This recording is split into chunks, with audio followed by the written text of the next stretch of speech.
hello. Welcome, everyone.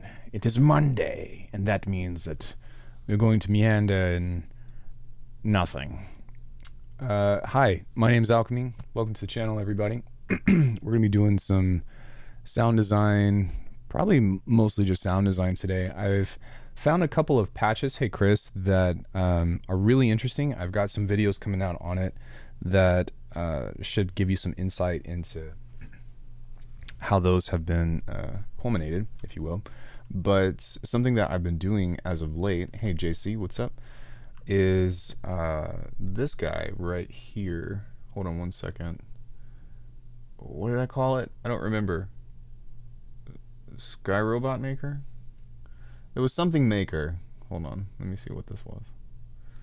Next pack, PP, based. Maybe it was this. Yeah, it was. Wait, let me see what this is. No. Hold on one second. Give me just a second. Sting Maker. That's what it was. Where's that saved? So we're gonna make something like this again, but it's a really interesting patch because it just creates like some super, I don't know, sick textures and stuff. It kind of sounds like this.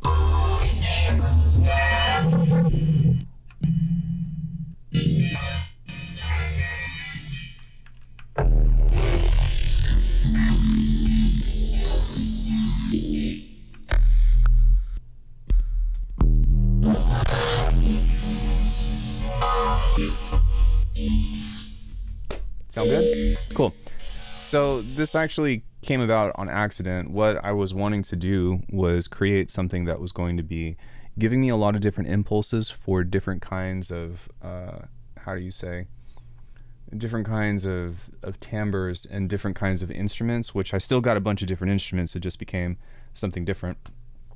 Yeah, something like that, right? So I think that for this, I'm going to try to maybe make this one more musical, if you will, and kind of see what happens from there. But we are going to need a few of these, I believe. Actually, no, I'll do, yeah, I changed my mind. We'll probably need a few of these. But basically, the name of this game is to get into Modular Central. How are you guys? How's everything? Hopefully you all are doing well. I'm gonna set this to Hundo.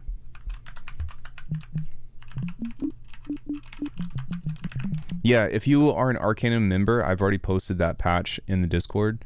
So, I mean, that among a bunch of other reasons to join my memberships, it's already here. So I've got a video coming out about it. I've already recorded it and uploaded it. It's probably coming out, I think, in like a week or so. Actually, let me see what my pipeline is. Hold on one second, everybody. Do do do do do do. Do do do do do do. You guys remember that from Dave Chappelle? So let me see what I got coming up here. I've got okay, so this is coming up August 14th, so next week. This is coming up August 11th. This is coming up on the 10th, and the Nambu review is coming up on the 8th. And then this is like a talking head video of how to trial and error. Oh, I don't know what just happened there, but yeah, so quite a bit. 1, 2, 3, 4, 5. Yeah, so we have pretty much a full week of videos. I think everything else has been uploaded, but yeah, lots of new stuff coming. I've been really trying to push towards getting that like 100K viewership within a month. It's not like gonna do anything for me, and it doesn't like matter, but it's just a goal that I have to try to bring more awareness to the channel. Yeah, I guess, I don't know, what would that be categorized as? Clout chasing? I don't know. Then again, even though my views have gone up, I've also been getting like a lot more like hate and negativity. I got cussed out in Russian. What was it, like 2 days ago? Somebody was like, what the fuck is this? This isn't music. Why is the algorithm recommending this bullshit, you F words, XYZ? And I was just like, report, but holy shit. Like, damn, what did I do to piss this guy off? Pretty wild. So, sorry. Anyways, let's go ahead and figure out how I want to do this. So we're going to need a couple of randomizers on here. And I want to adjust the attack, and then on another one of these I want to adjust the decay. So what this is going to do is every time we hit this button, it should give us like a different kind of sound, even though it's just a sine wave. I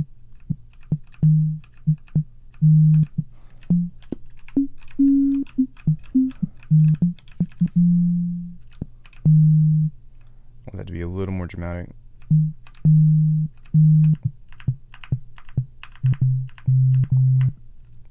Cool. So the next thing that we can do is we can start thinking about applying some kind of FM to this. So we're going to need some more of these.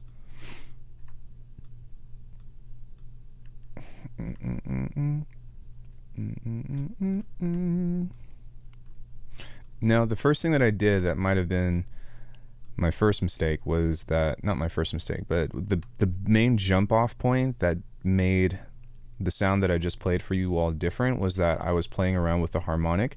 But I think now what I'm going to do is also play with harmonics, but instead I'm going to I'm going to try to focus more on, wait, what just happened there? I'm going to try to focus more on things that keep it within the same tone. So by adding different harmonics like this, and maybe even duplicating this and being like, okay, so that's the second harmonic. Well, now let's try to add a fifth, and then we can do the same thing to where we're applying different stuff on here, kind of like so. Then we might be able to get away with getting some different and wild results. That might be interesting. Do I only want a random value every key press? Yes. So the way that I had initially done this is I just held the button and I was having the randoms trigger, but I found that I didn't want to do that because it gets really convoluted, because here in a second we're going to start doing modulation to modulation. Oh my god, there's something in my eye. It's in my eye. Sorry. I'm on one today. Happy Monday, everybody. But the thing with it is that I kind of want this to be relatively predictable and maintain the same pitch. So we're going to just keep it to where I can just trigger the sound. Hey, Palm Tree Dan.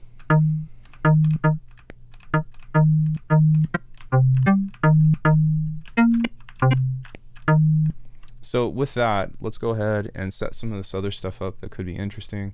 So we can modify the wavetable. I'm going to make individual wavetables for both of these, but let's go ahead and do that now, just for fun. So we'll use a fundamental and maybe something like this. And then that might sound horrible because we're adding a fifth harmonic on top of these other really high harmonics. So that could be bad, but it could be good too. We'll see. That doesn't look too bad. You could be bad, but you ain't bad. I'll show you what bad is. You guys remember that song? That's that fucking old school Sierra shit. Setting the LFO to 0 Hertz helps change controls, such as a value doesn't after the key press. Well, that's a good idea. So that way I can just bloop, and then that way every time I push it, it'll...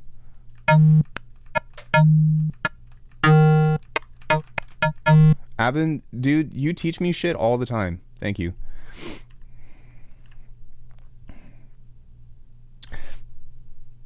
No though.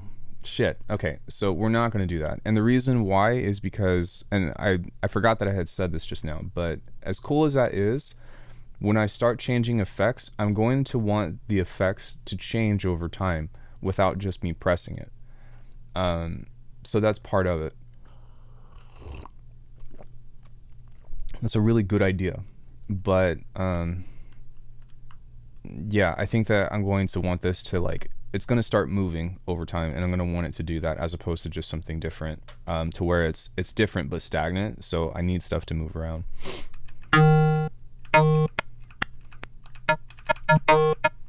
Yeah. Okay, let's grab another one here, and we're going to set that to the sync, and then I am going to probably start grabbing another one here. Doesn't really matter at this point, but we're going to start doing the detuning here. So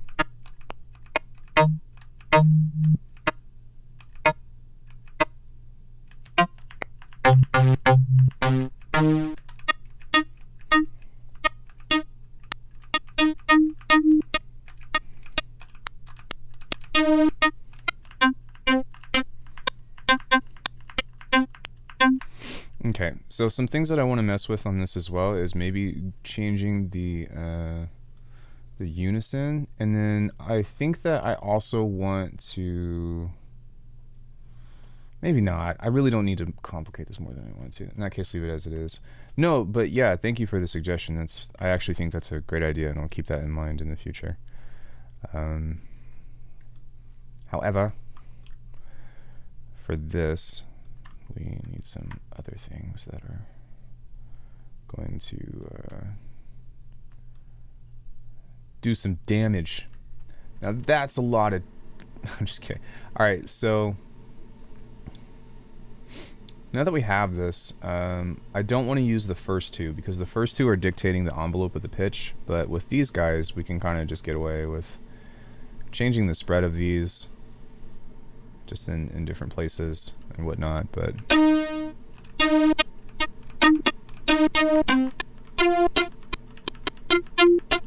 then what I'm going to do is probably move this somewhere up here and move this downwards.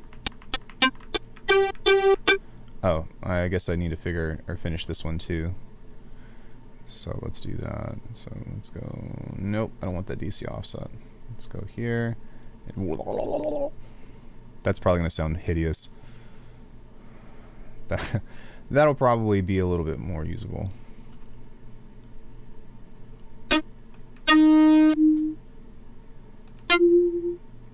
So something else that I would like to do, and I know that I can do it, I'm just not entirely sure, is...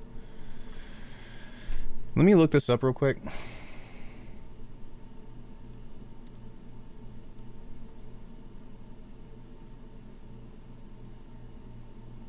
No, because that has to do with pitch. So maybe I want to do like some kind of math on here to where I want this to scale by 1,000.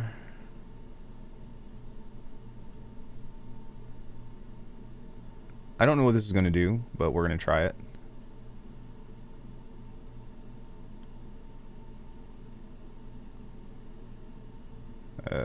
Maybe like 4, and then set this to the original thing, and then I'm going to grab a randomizer here and set this here.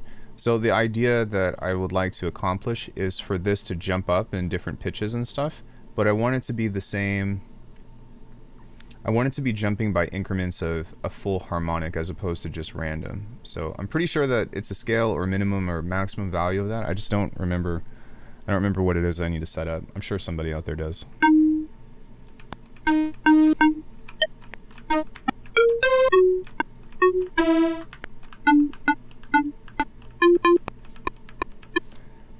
Every time I use an LFO, it will act as a vibrato effect. No, every time these random stuff that I have is doing all different kinds of stuff. Sometimes it is changing pitch, sometimes it's changing the wavetable position, sometimes it's changing the sound itself. Like sometimes it's, you know, like a pluck, or sometimes it becomes like a pad, or you get what I mean? Different stuff like that. So I didn't realize that. Okay, there we go. Oh, we also need to modulate these guys, so I didn't realize that those were there either. So what we will do is change these up.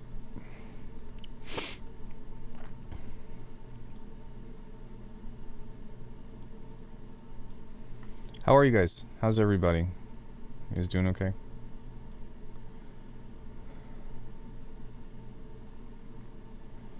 Do do do do do do do do do do do do do. You can use remap and a slew limiter to get specific harmonics. I was doing something similar the other day. So it's not specific harmonics that I want. It's that whenever it randomizes, I want it to be by a certain value. I don't know if that makes sense or not, but so I want it to jump by, you know,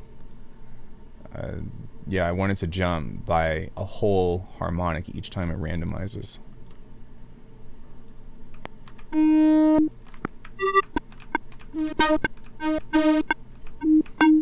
You You had the best weekend ever? Why's that?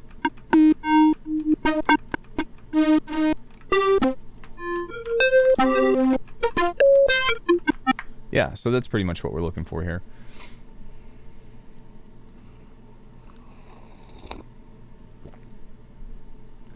But I'm not quite sold on the harbor. Not quite sold on the harmonic.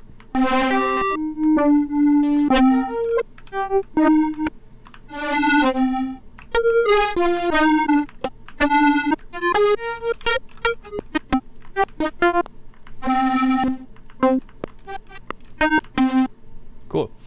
So now what we can do is we can send this to a sideband. And then we can grab a new group and grab an auxiliary channel and take the entire output of this guy and send it here. So now essentially we are pretty much just summing the output of this.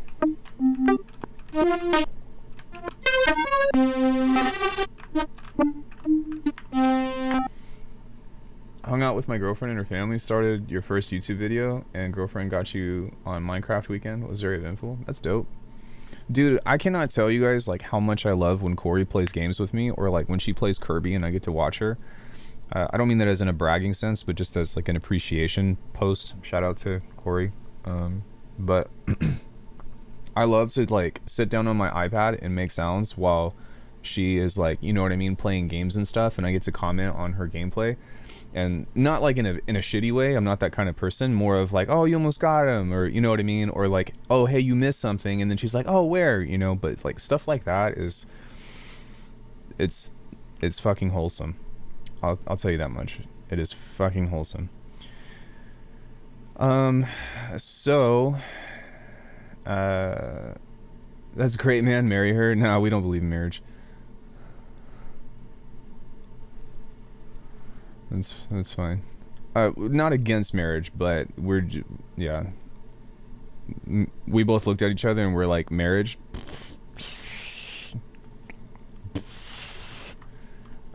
Just because reasons. It does provide some tax benefits, but other than that, it's like, yeah.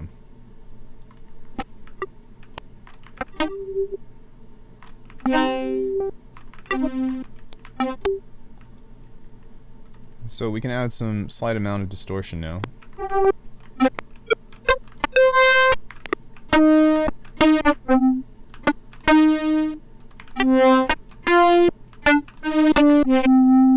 Sorry, I thought Jazz was talking to me. Yeah, for sure. Like, you want to get married, like, you know what I'm saying? Like, if you got some traditional values and all that, totally behind it.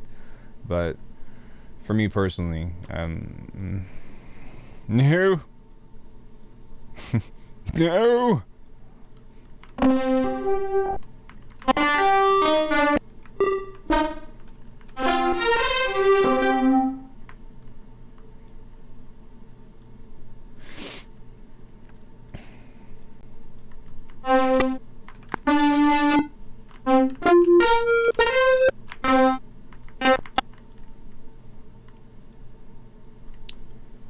So that's pretty cool.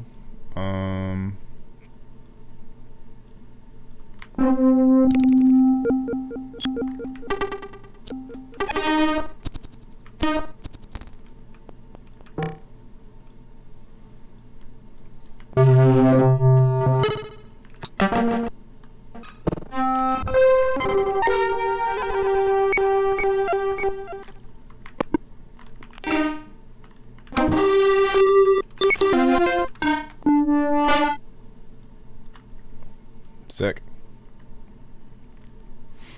So now what we can do is we can start really just playing around with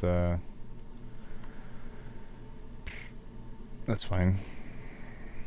Playing around with different stuff here and different reverbs and different tandems to get cool sounds, which is pretty cool.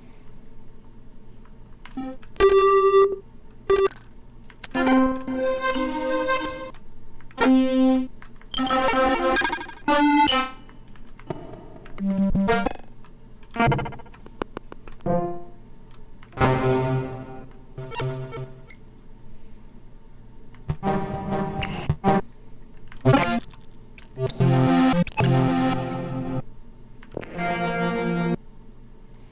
what is controlling this? And what else is this controlling? Okay, I might want to set this to a slower rate.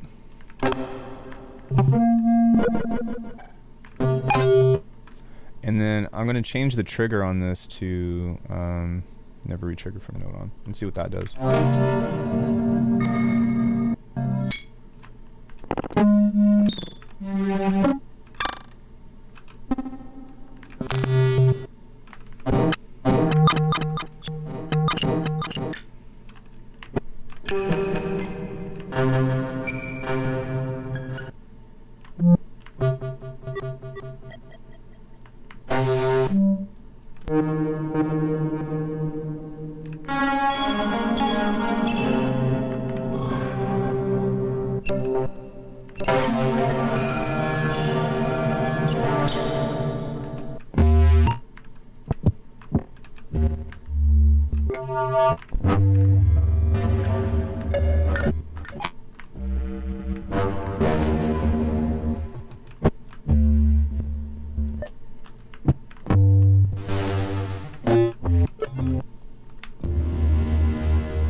Yeah, so we're able to get some cool, like, I don't know what that means, but some cool tonal stuff out of this to where we can resample a lot of these things and like start to pull out individual instruments and stuff. But I think that I'm going to take this a step further and let's do a wavetable and some more distortion. And then we FM. Just kidding.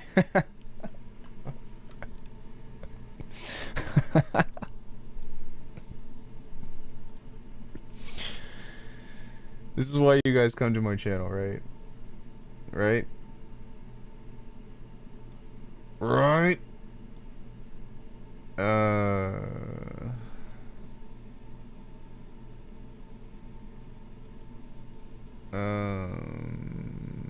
Can I? It looks like I can't it looks like I can't FM the output of this. So what would I do in order to?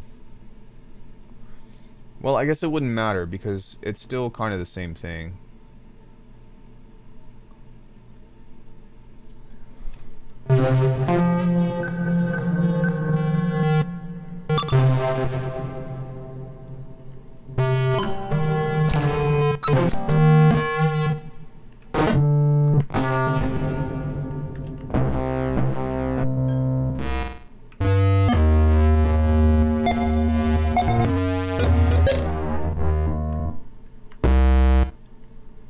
Okay, maybe not. Wow, that was so pretty.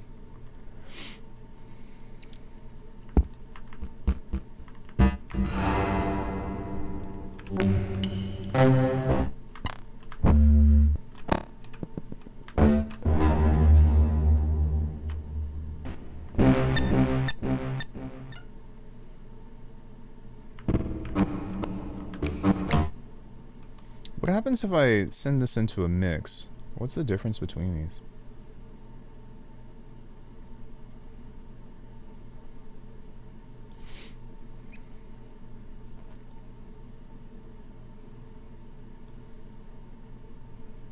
I guess I would put a mix inside of this.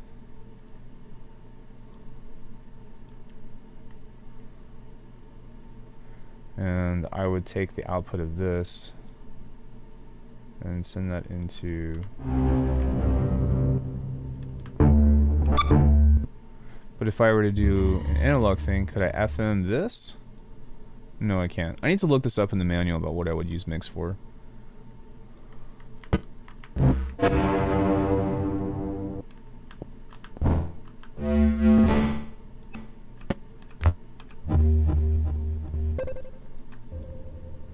Okay.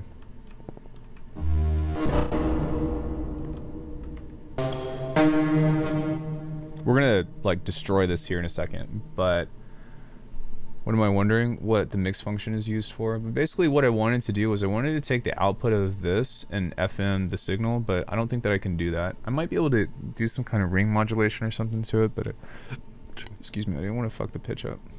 So, it's fine. What was I going to do? Oh, right, that's what I was gonna do.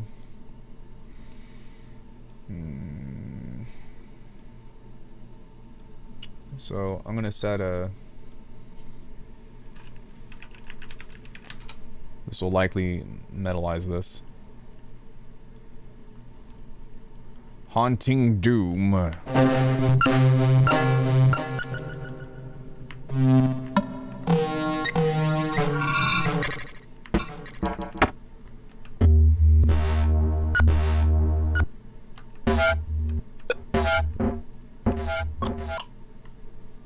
So yeah, if anybody's wondering how to do like rhythm shit, this is kind of how I've been figuring it out.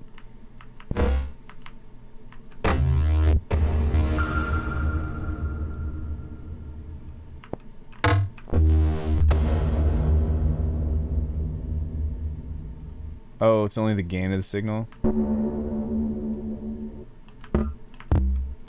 Got it, thanks. So adjust the volume of the signal and invert it since the level can be targeted from the audio rate modulation. Okay, so it's like an audio rate thing. Okay. I understand. It's fine. No, no worries. Thank you.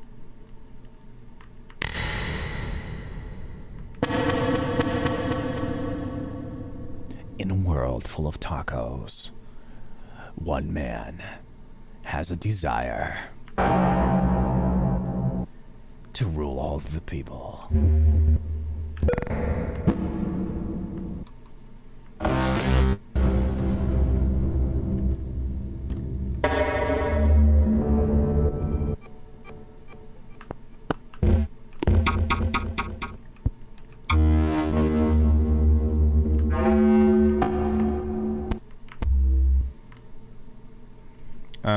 Muerte? No. Does that mean murder in Spanish? The only reason why I would know the only reason why I would know that is from Resident Evil 4.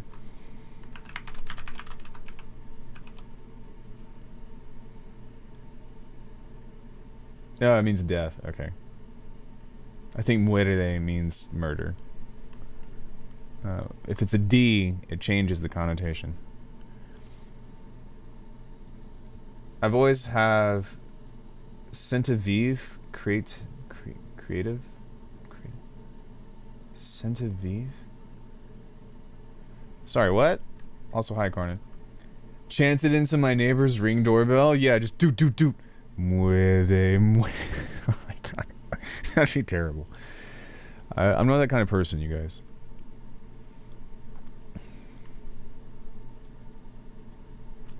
That ain't me.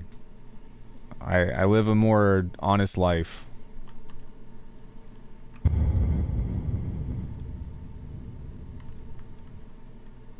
Bad.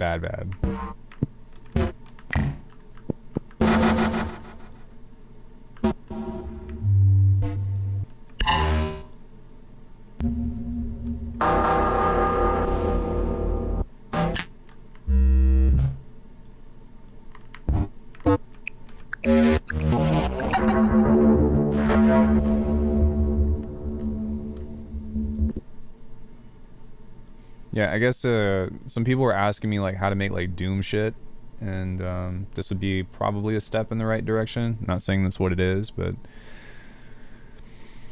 you know, fuck around and find out.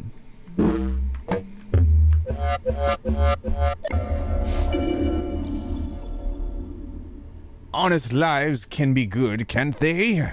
I don't know, fuck.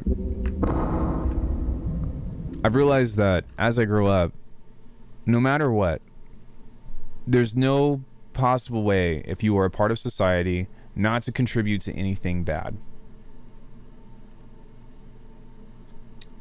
So we all suck.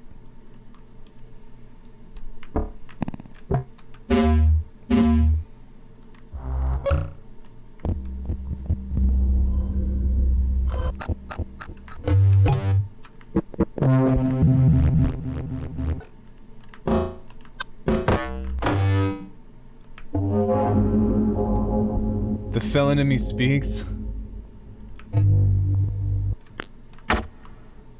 Perhaps. I think that it's important to live your life and to, you know, try to do no harm, but, you know.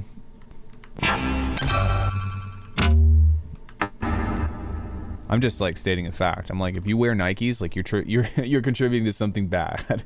You know what I'm saying? Like if you have an apple of any kind, which I'm like fucking appled out.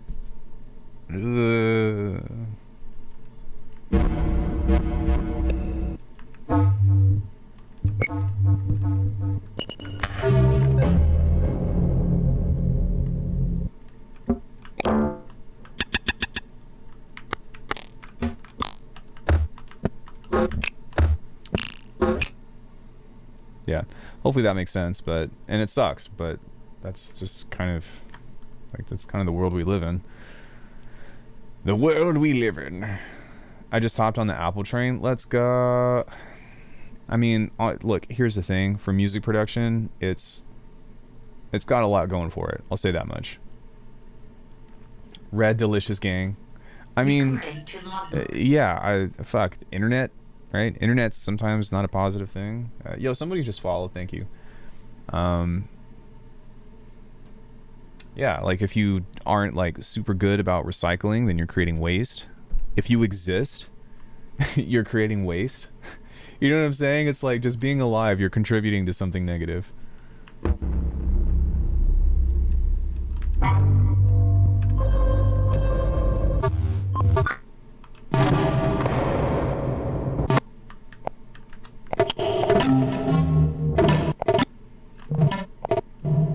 Right. If you drive a gas car, you're contributing to pollution. So...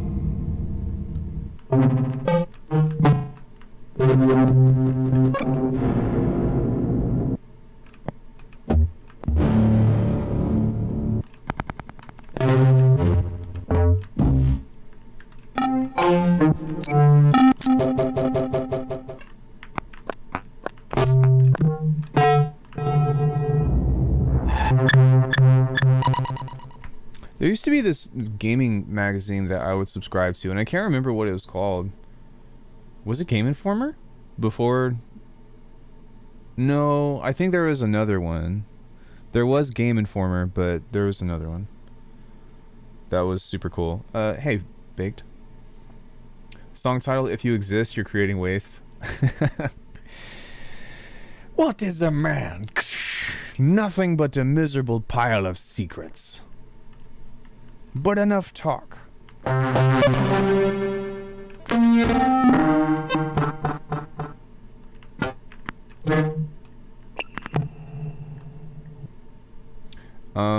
do want to create some more stuff with this, so it would be really cool to kind of like variate this, if you will, on some of these things. So for one, like we brought up the slicey cute, which by the way, I'm going to do something different with this.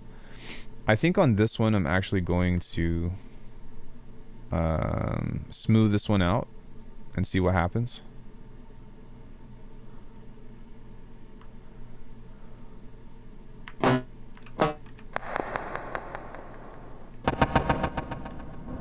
And just change this to never re-trigger from on.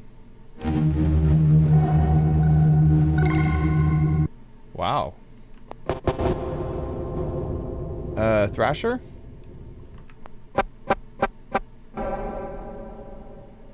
Small Max, CCS or something. The only one that I remember was Thrasher.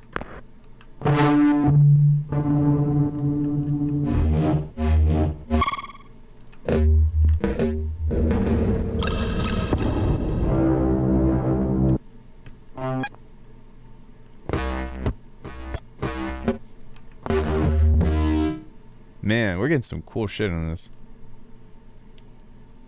What's Mondizzle? Monday? Hi, JP. What's up?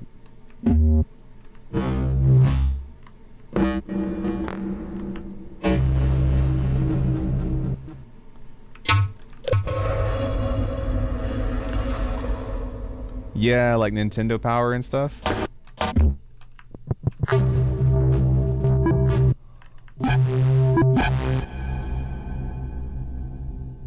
Man, we're getting some wild sounds out of this, though.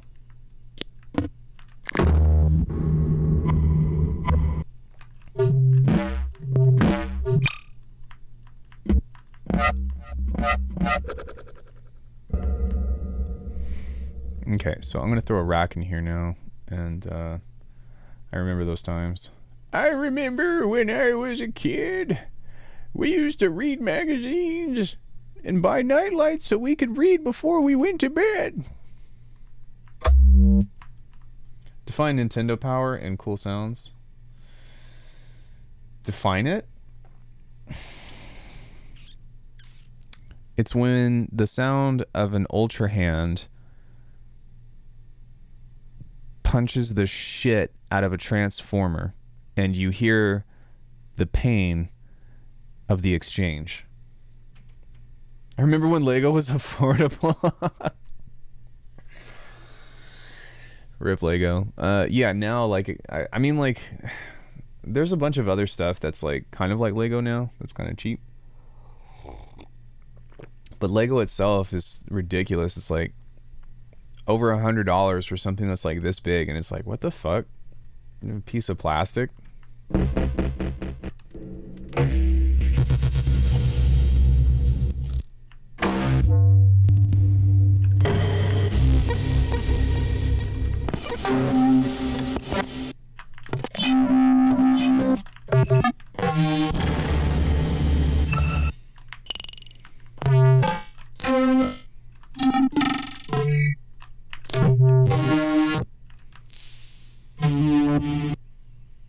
Wow, I need to pull out some of these sounds because, like, some of these things here are pretty fucking cool. Like, there was this one sound in particular right there that I just heard that would sound amazing with a shit ton of reverb.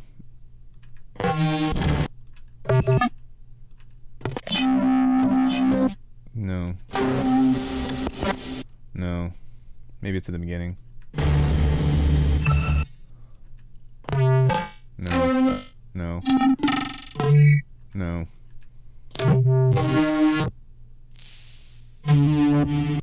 This one. Oh my gosh. That one is so cool. So, like, if we put, like, an OTT on this or something, or maybe a filter, and then a reverb, and then an OTT, I think that would be, like, just so cool. Maybe crystalline.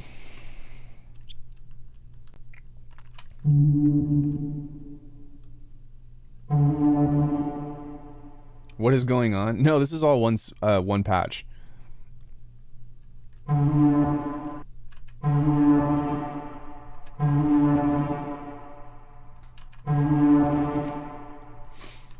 No, I'm not doing that either. Well, kind of, I guess. It's something that's maintaining pitch.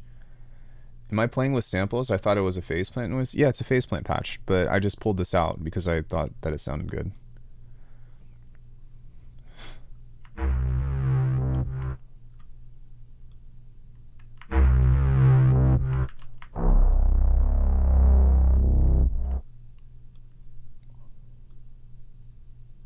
What the fuck?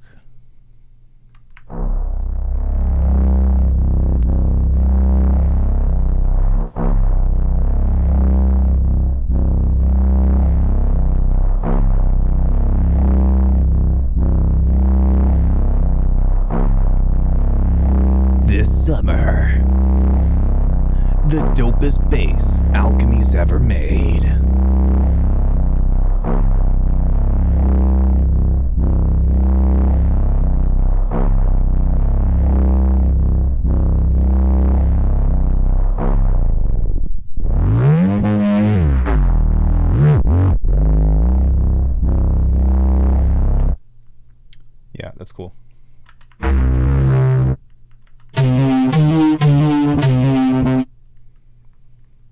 Oh my gosh, man. This is I bet if I put a flanger on this is that fucking burial sound that I love. Oh, dude. I might just have to give this sound out to you all, just as a celebration. Do I have advice on using the array touch with equator 2? Well, I know that if you switch the array to the alternate, then that'll open up the rest of the that'll allow you to use the timbre and the slide of the MPE if you're on the square one. But I mean, really, it's more so about what you map to MPE rather than like the advice that I have, right? Like, what are you using? Are you doing like different kinds of like, are you doing texture? Are you doing musical things? I haven't taken a look at equator 2 in a long time either. There it is.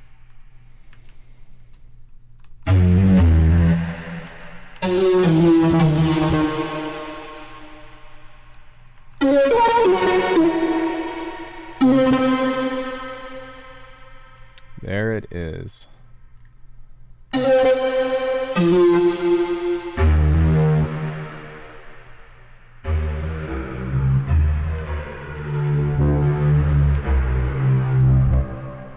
Man, this makes me want to write garage.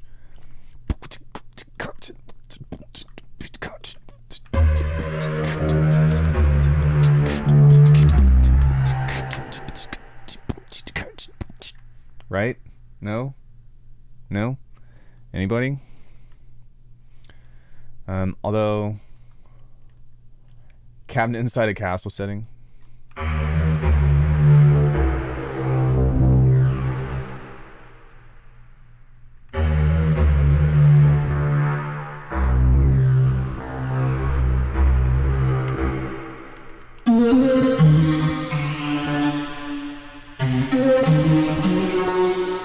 Man, all right. So let me rename this, and we'll call this. Bury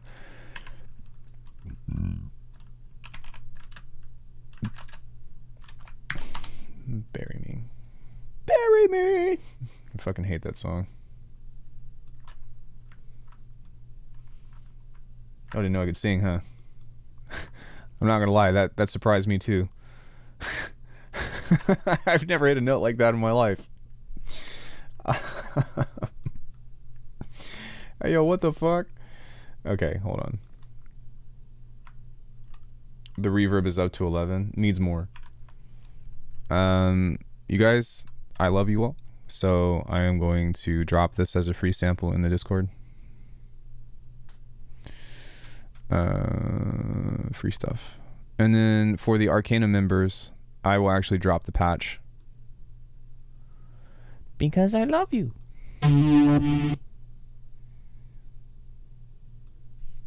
There you go. So, yeah, if anybody's wondering how we got that, what I did was I made this patch that I've been kind of on this like trend of basically making like a synth that is not necessarily a bass, but can do just a bunch of different stuff. And so every time I press this, we're going to get something different.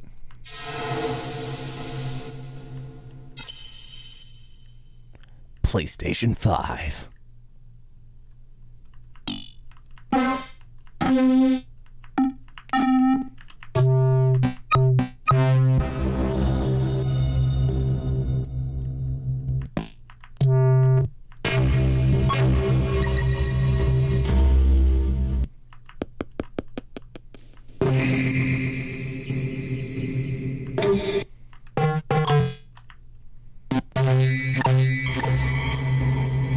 Yeah, so I mean, you get stuff like, that's why I think this is so cool, because you get stuff that's soft, but you also get stuff that's like insanely like hard, but it's all kind of from the same source. And so why this is cool is, hey Victor, why this is cool to me is because it gives me like a whole suite of sounds to use. And so, you know, if I want to, I can just pull anything that sounds good from this and turn it into something that's like a pluck, or turn it into something that's, you know, a bass if I want to, or I can just like, I can make this percussive if I want to, which I might. How would I do that?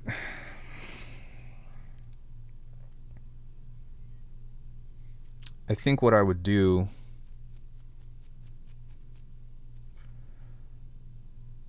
yeah, I got it. Okay.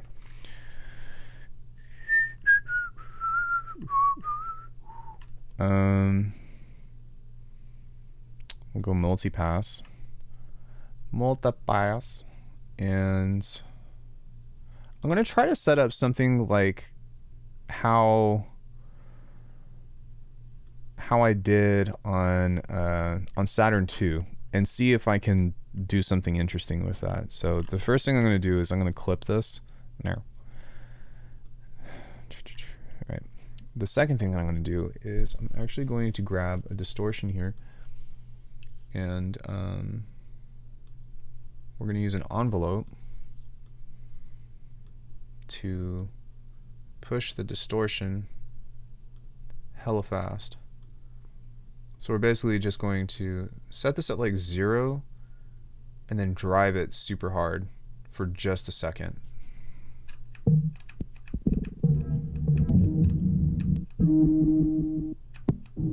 Okay, so you see how it's kind of doing a little bit of,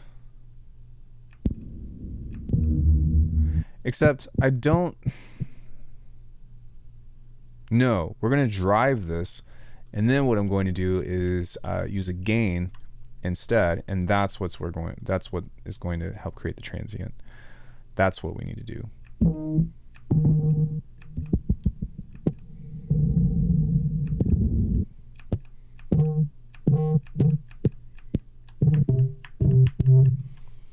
So we're gonna do the same thing with this guy here. Hey William.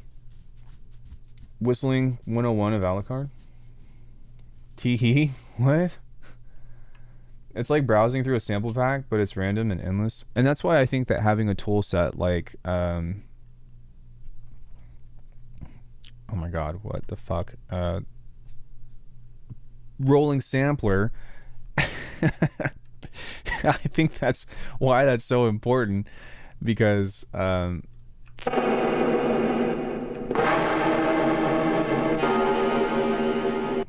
yeah, if you have something like rolling sampler, then that could be super useful. So what we're gonna do is,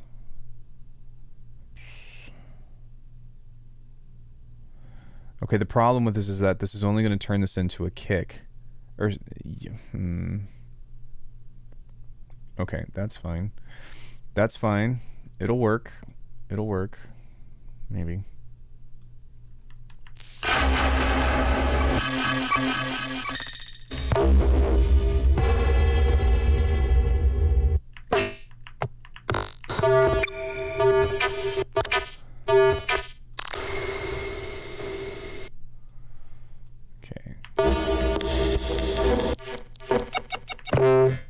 Okay, yeah, we got a kick out of that.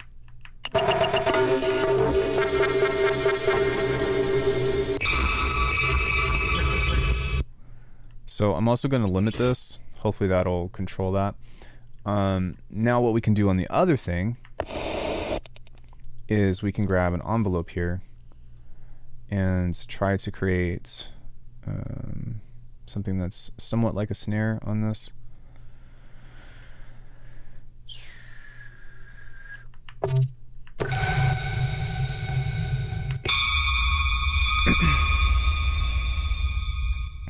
And I'm going to use a really hard gate to try to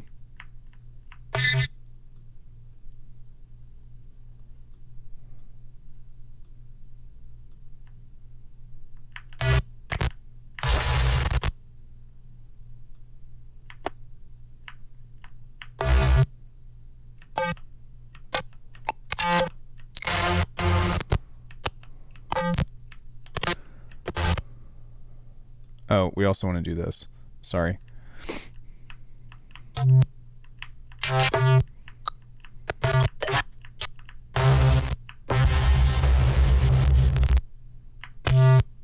I wish everything could be a kick. No, you can turn any of this stuff into a kick.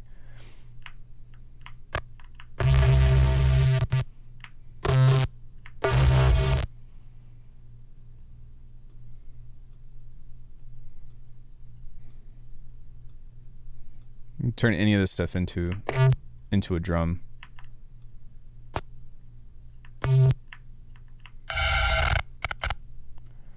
But what I might want to do on this is maybe grab a frequency shifter.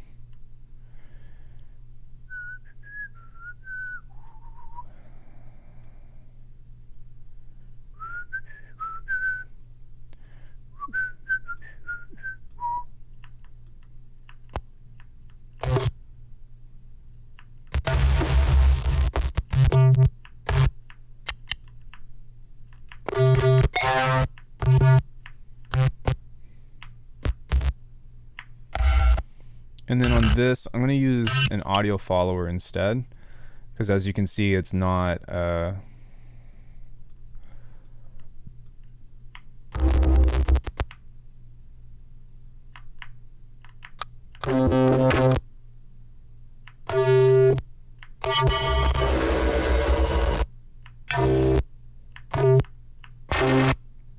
maybe not.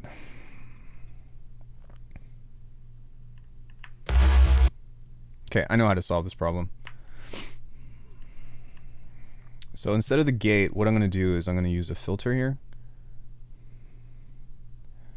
And we'll use another envelope to create different stuff out of this. But we are going to push this just really hard.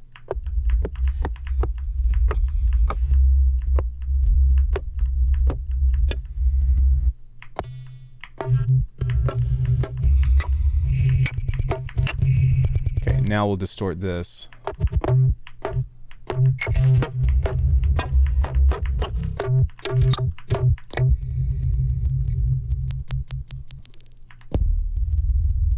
Yeah, all this stuff can be used as a drum.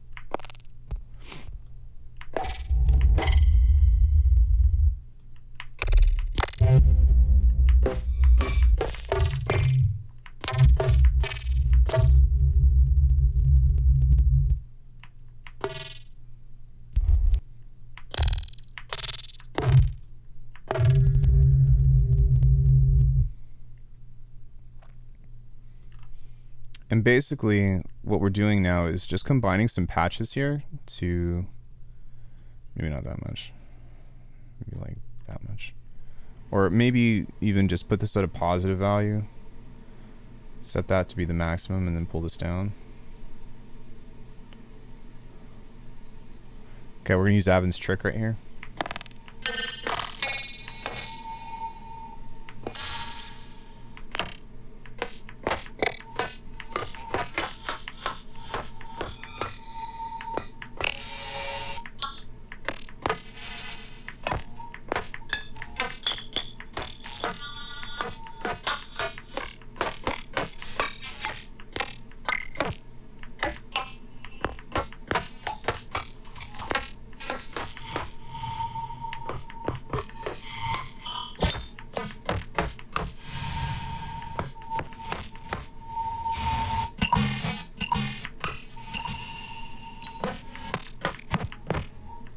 Might have gone too far.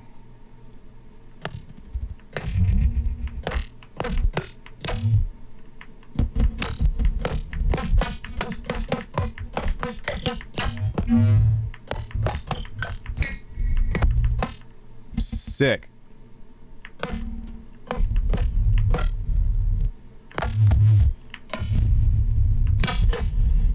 Okay.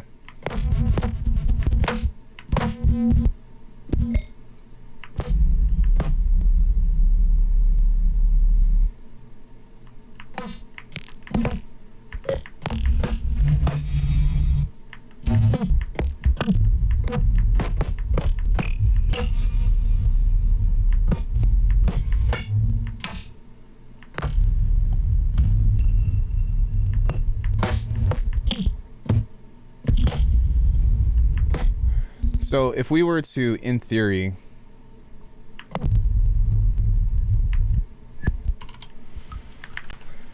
even just do something like this, and just pull up this little kick guy right here, then we're already on the race just to making a kick. See?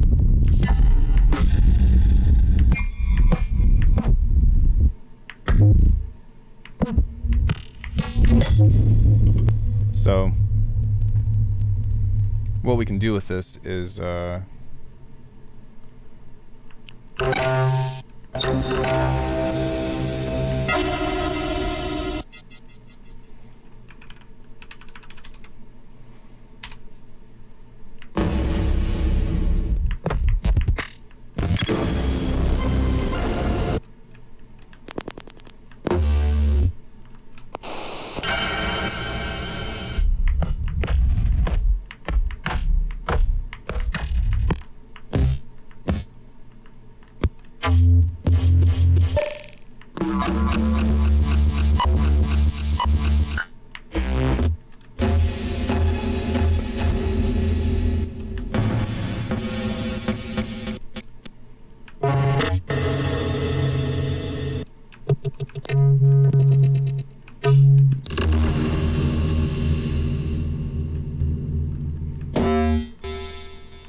probably still bring that gate back to try to get some of the rumbling off of there.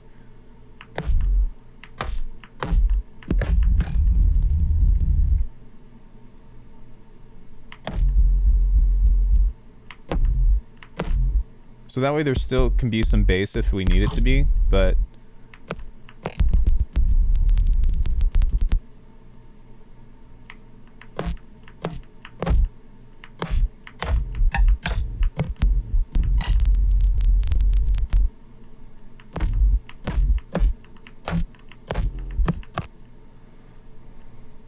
send that through some distortion.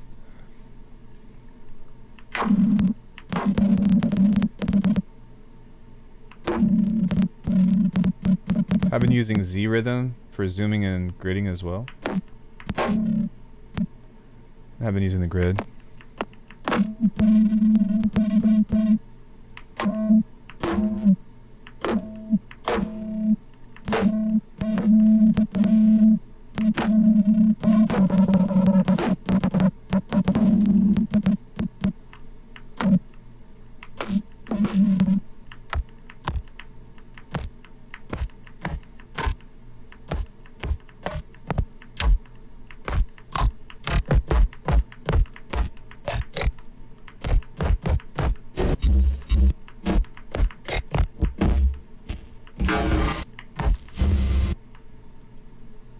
Dope.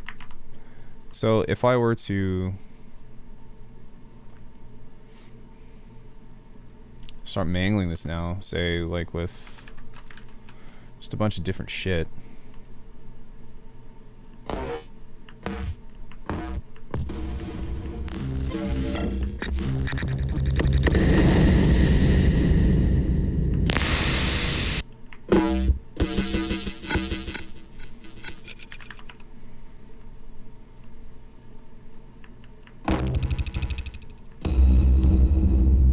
No. Hey, Tony.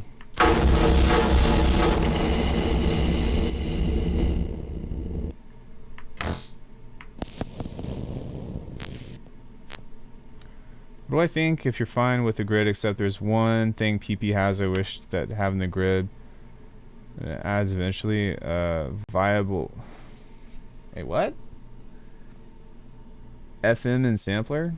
I mean, you kind of, there's other ways around it that you can kind of do that. So the grid, I don't know why it's polygrid. I just call it the grid. Okay. Wait, Wait. Okay, I was just making sure that like my patch didn't get lost, but so if you have a sampler, in theory, you actually can kind of do some stuff like this. But what I would do is send, hold on.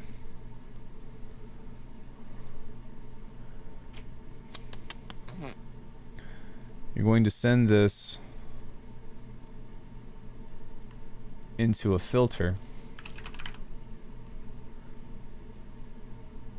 And from this filter, you can actually FM this.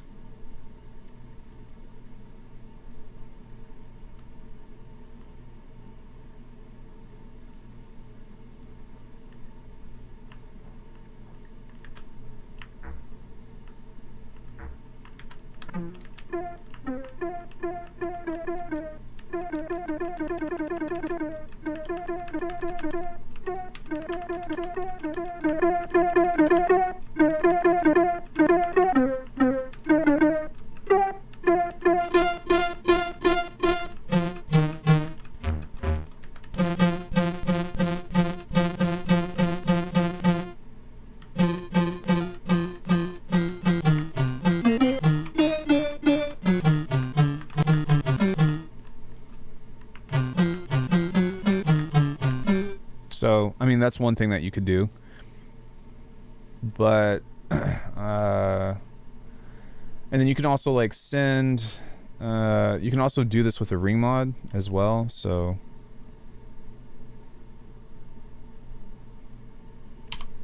should do something like that from now on. Yeah, I've got a short on this that you can do. So you can also send this into here,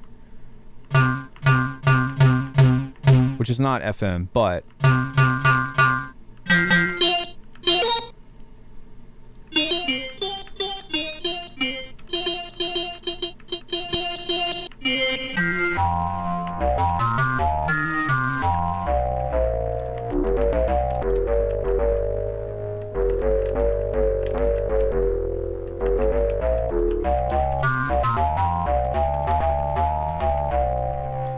then you could replace this with a wavetable. Set this to unison.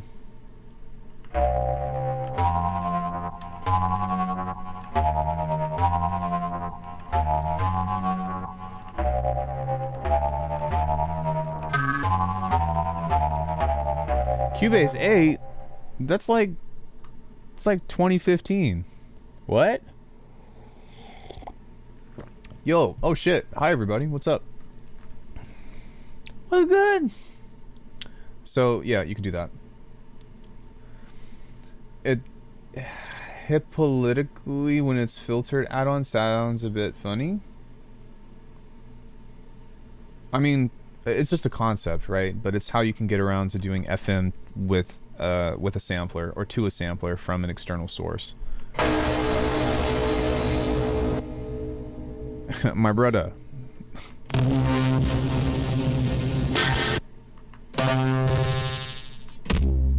Yeah, no worries, dude.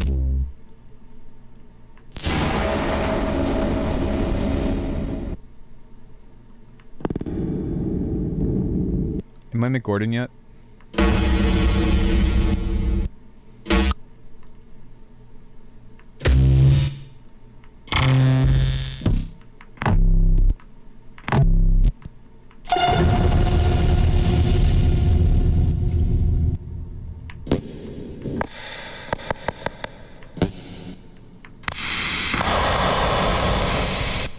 I actually want to take these sounds because this thing right here is really cool. I'm sure that, where is it? There's this thing in here that was like boom, like that'd be a really cool way to start a tune. So like if you took this guy and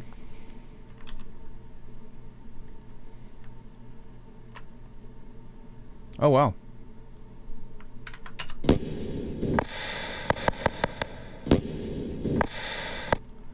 Probably want to do that here, but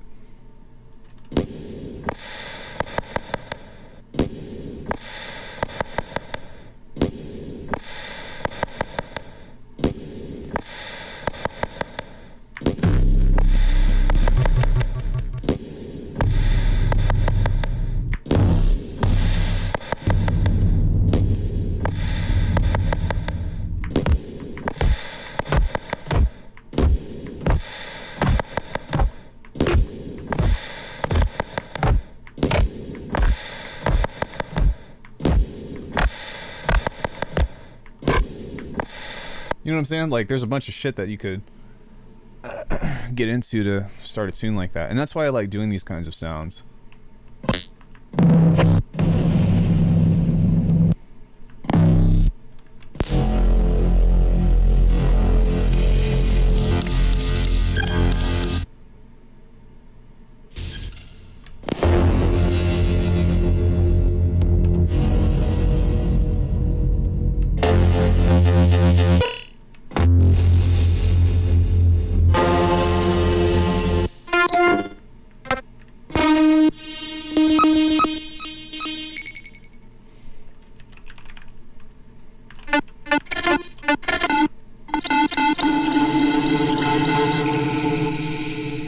So one thing that I do want to try is maybe backing off of the distortion with the macro. So that way we can kind of keep this relatively soft if we want to. I'm going to use like cryptic macros.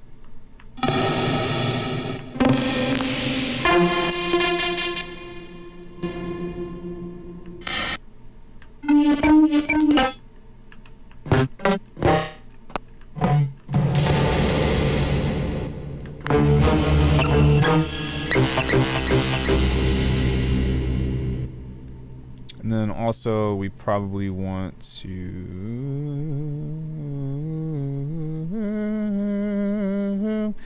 probably back off of this too.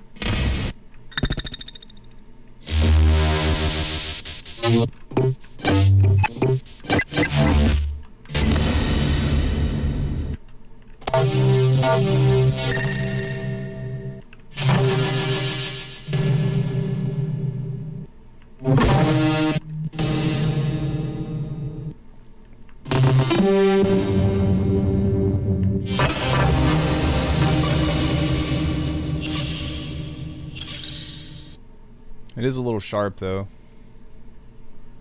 I think part of that. Oh, yeah, I forgot. It's a little sharp. Yeah, that's because I'm fucking driving it to hell through the DisTube culture.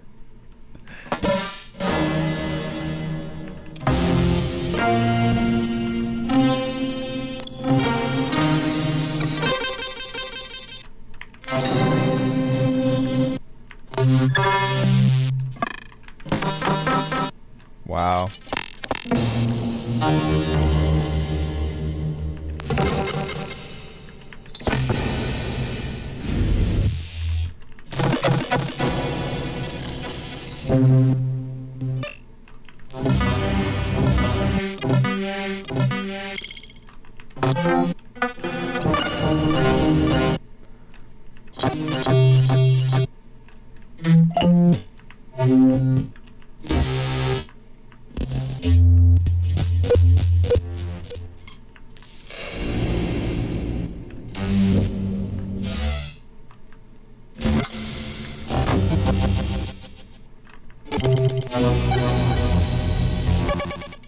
I know, right? That's...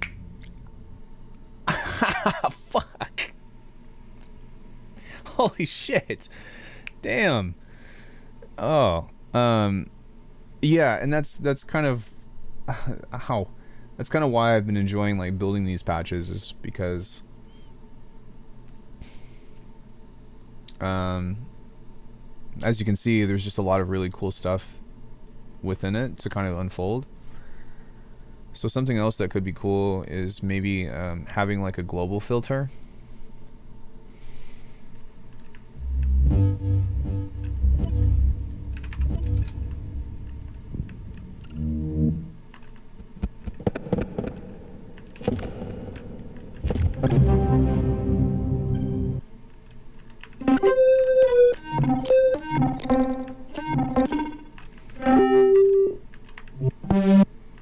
And then maybe an overall reverb could be cool.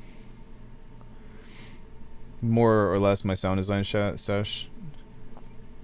Then have a song making session. Maybe. I mean, I usually like make a patch like this from scratch and then I jump into making tunes, right? But I think today, especially because I'm not making music, it's weird. Like every time I just do sound design, I usually have a large audience. But once I get into writing a track, then it's like I don't know, everybody leaves, which says a lot about my music. But I kind of just gonna meander and kind of have fun today, I think. When touching hotkeys, you'll get the hand pains.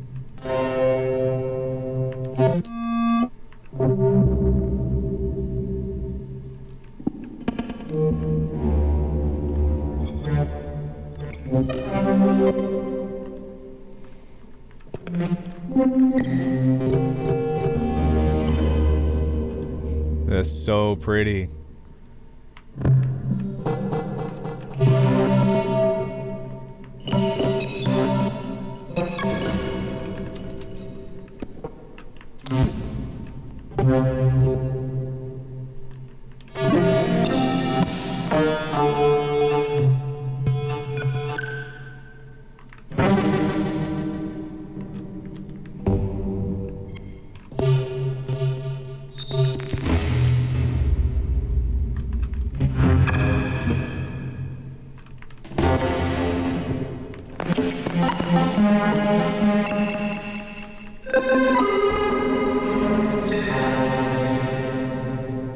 Sorry, I keep playing the same scale. I'm not using my array right now, so we're just trying to. No, I appreciate it, but what I'm saying is, and sorry, I'm not trying to fish for compliments, but it's like whenever I'm making music, people usually leave, and I've got like my Fab 5, my top 8 from MySpace hanging out.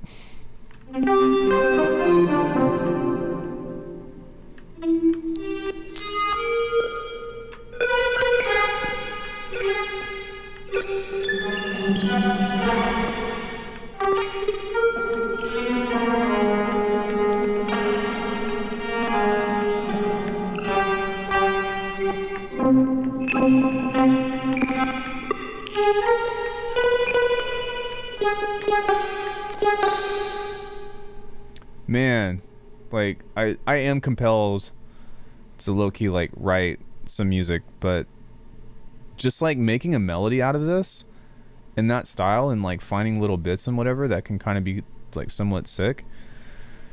So to put things into perspective, if I were to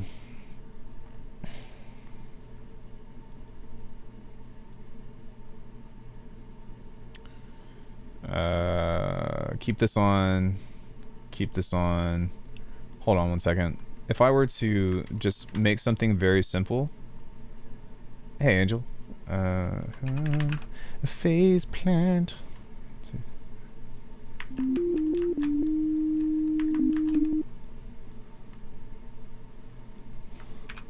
So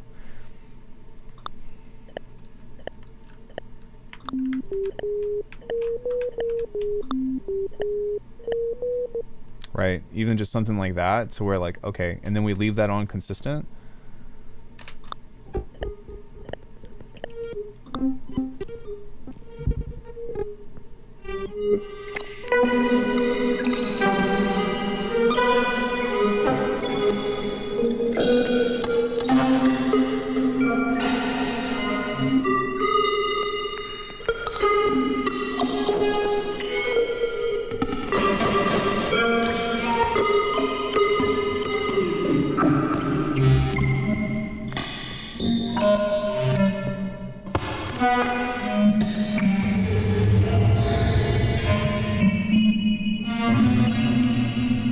Like even just using that as an intro or as like a bridge to where like it's a melody but it's like constantly like morphing into other shit over time, and then like we can just pull back on some of this stuff on the randomizations, right? So like what I could even do is make a new group. Maybe if I can find it. There we go. And move that over here. Over here, stranger. Got some rare things on sale, stranger.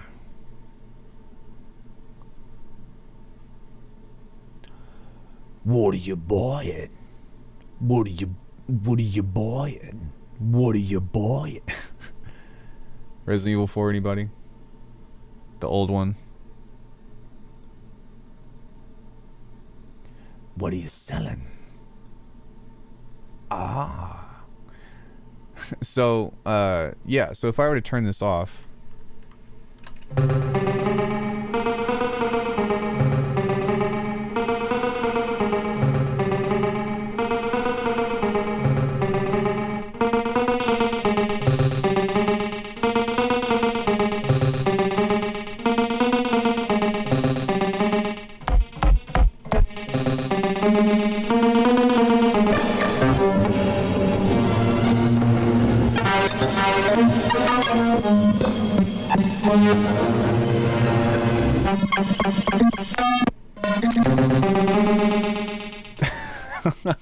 I feel like I just hit a jackpot, to be honest, because you can literally just make a fucking melody out of this and let this go a few times and make a sub, and you get what I'm saying, guys? Like, and you could do this stuff with the Eternum presets that I have, but I guess I'm just branching out and like doing different things other than Neurobase. But sorry to say, but I don't really get into Resident Evil or video games. That's okay.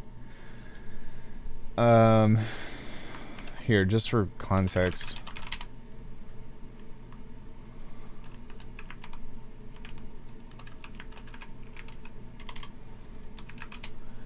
What are you buying?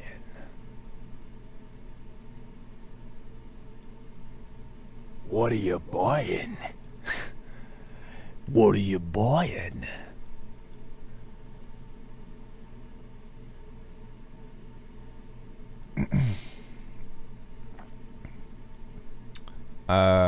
So yeah, but within this, like, obviously, like, this just this one patch has yeah, we need a name for this patch. Does anybody who says what are you buying? It's the merchant from Resident Evil 4. What are you buying? What are you buying? So, like, if you, like, back out and then hit buy and back out, hit buy, back out, hit buy, he'll be like, what are you buying? What are you buying? But what are you buying? What are you buying? So it's great. Blips and blaps, and there's a beat. Yeah, so, but no, I think that yeah, what I think we're gonna call this patch "What are you buying?"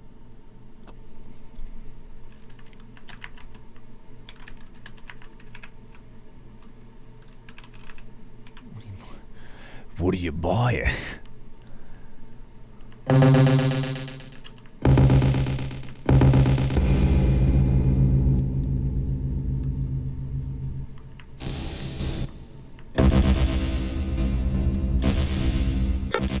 What am I buying? Well, nothing right now.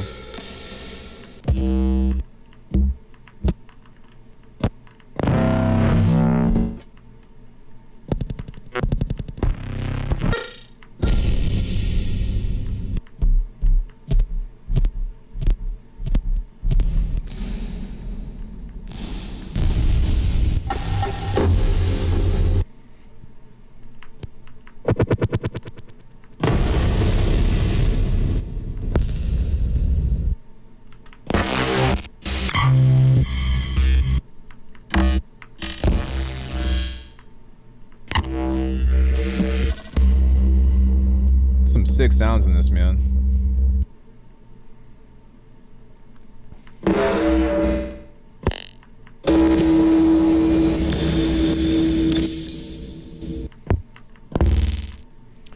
We could do another random on here.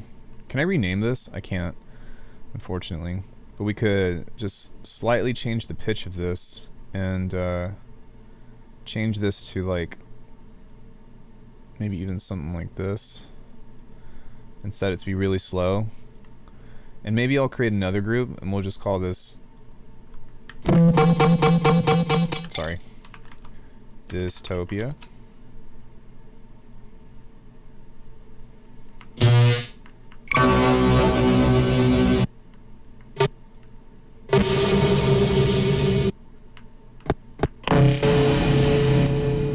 Fuck yeah, it's hard.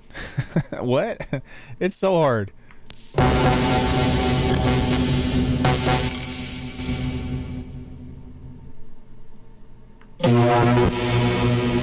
Woo!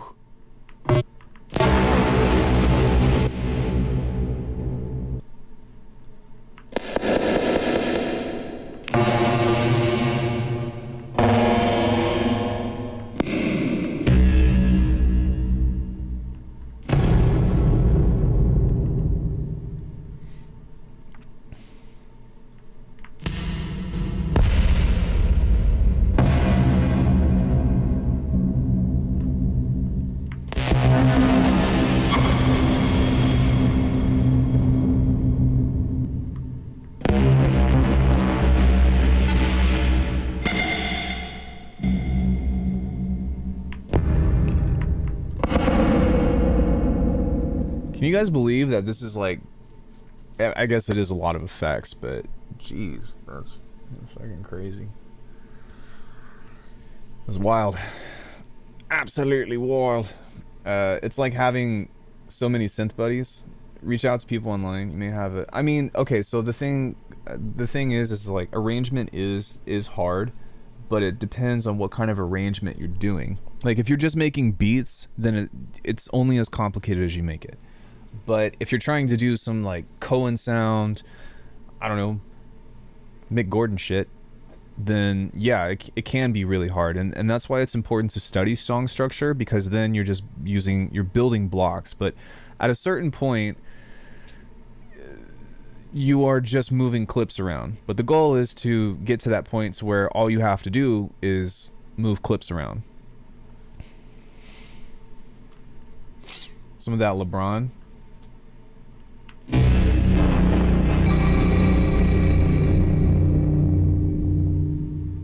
Wow.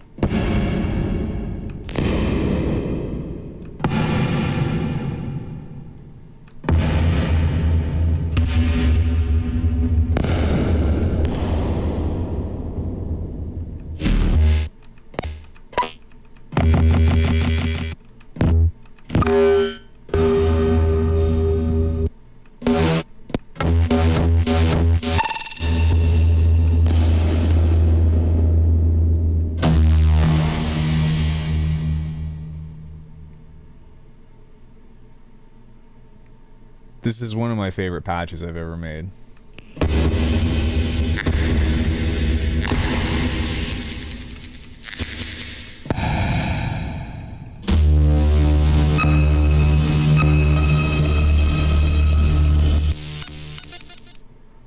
Wow. Okay. So, yeah, let's save that, and then we'll put that in there. That's pretty amazing.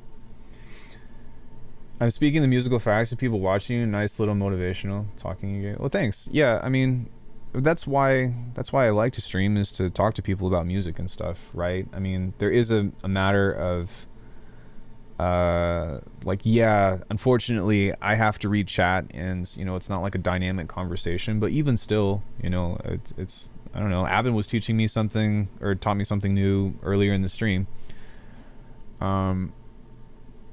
I do think that community is super important, because it'll give you so much perspective on like what it is that you're doing, and it'll challenge to make you look at whatever it is that you are doing in a different light. And once you have that, then it's like you start to become a lot more familiar with terminology and language and stuff that people talk about.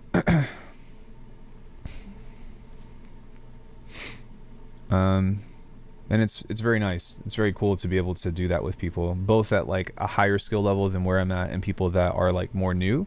Not that it matters, but just as a means of like being able to relate to and communicate with people on any level is really sick. So I will tell you, I have been listening to a lot of Lorne lately, and I've been taking like some minor inspiration from him, if you will. And the thing is like, to be honest, I'm not really like into his music like that. But what I find fascinating is that every single person that I admire, almost every single person that I admire, sorry, I'm trying to flip through and get to the keyboard light that I like. Almost every single person that I admire that I'm talking to right now on a personal basis is listening to Lorne. Or like has taken inspiration from Lorne. And I think his music reminds me a lot of like the Glitch Mob and stuff. But it's been cool to see how people have taken the elements of his music and turn it into their version, and I find that so fascinating. Like, you guys ever have that idea, or like you guys ever see like who your favorite artists are listening to, and then like you see what it is that they're doing, and then you're like, oh, that's where he took this and made it into this, and that is so like, that was really cool and really original how they did that. I guess it's ironic to use the word original, right? Because they're kind of like gaining inspiration, but they're able to take a concept and make something new with it. I like one song with him. Haven't looked for any others. I've just been kind of like listening to just like his mixes and his albums and stuff. Lorne, Lorn.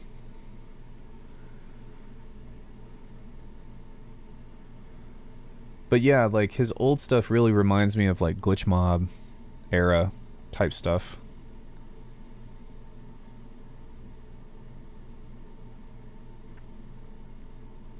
Which I like Glitch Mob, but Hazelai, I probably just butchered your name. I am so sorry. Um, Huang. Hmm. Yeah, sorry, I just totally fucked your name up. I apologize. If anybody's name, if I'm not saying it right, like, please feel free to correct me. Up's personal account, don't worry. Yeah, no worries. Just saying. Sorry, I butchered your name. Um, but yeah, I don't know. It's weird. Like, I've had a lot more fun doing sound design like this than like trying to like obtain specific results and trying to like get, you know, oh, I need to make a sound like this. Oh, I need to make a sound like this. It's like, nah. Like, some of this stuff, I don't think that if I were to try to make a tutorial on that I could. Then again, a lot of the stuff that I've made tutorials on kind of led up to these kinds of sounds, which I find to be somewhat ironic. But yeah, I don't know. Welcome to Alckemy's live stream. Welcome to the Cat's Motel. I'm your host, Cats. Lorne has the chonky kicks. I don't remember, but have you ever tried ducking the reverb with an audio follower? Yeah, I do that a lot. From a musical sense. So like if I have a tune, then I'll duck the reverb while the kicks and stuff are following, or while the synth is playing or something. I haven't done it on this synth, but I do have quite a few patches to where I'm doing that. I would have to go back and look. I mean, I don't know. I think I have close to 1,000 patches on Faceplant now.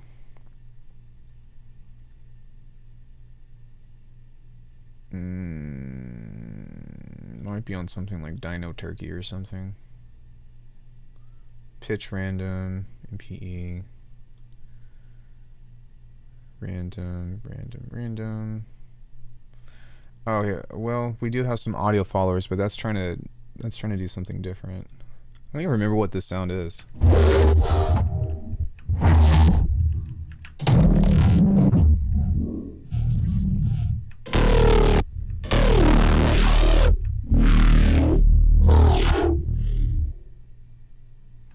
Well, that's one thing.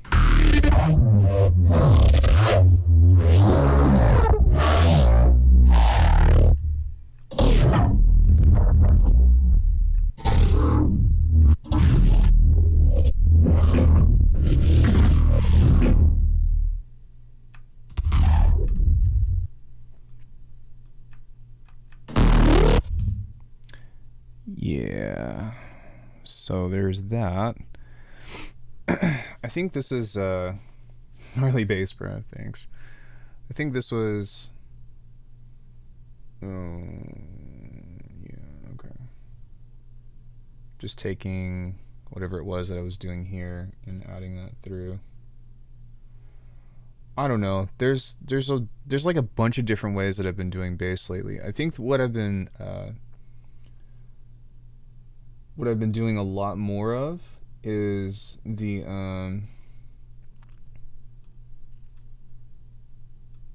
are these guys? Wait, what is this?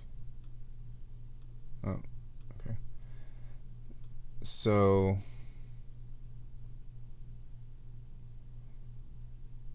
hold on, sorry. Right. Okay, my bad. All right, so what I've been doing is doing the bipolar waveforms and then sending it through crazy shit like this. So maybe we should turn some of these off, but um,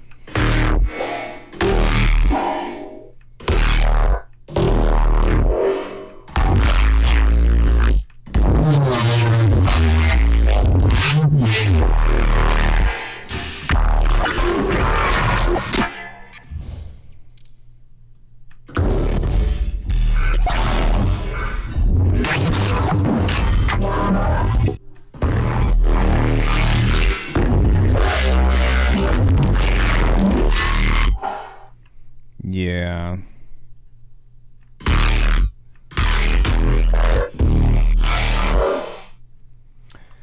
Yeah, so that's been from doing bipolar waveforms. So taking the distortion and moving the bias to one side, taking another waveform, moving the bias to another side.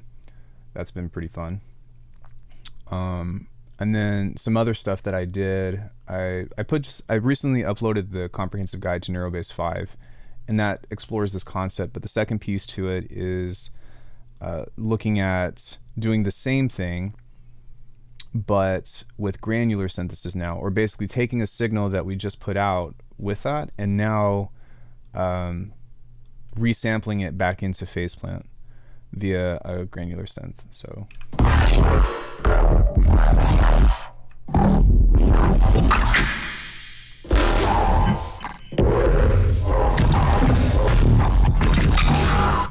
you just get fucking crazy.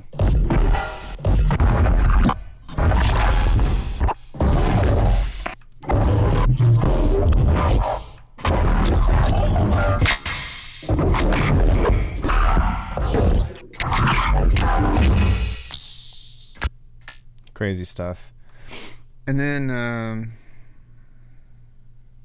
there's another one that I started doing. Fat saw. Okay,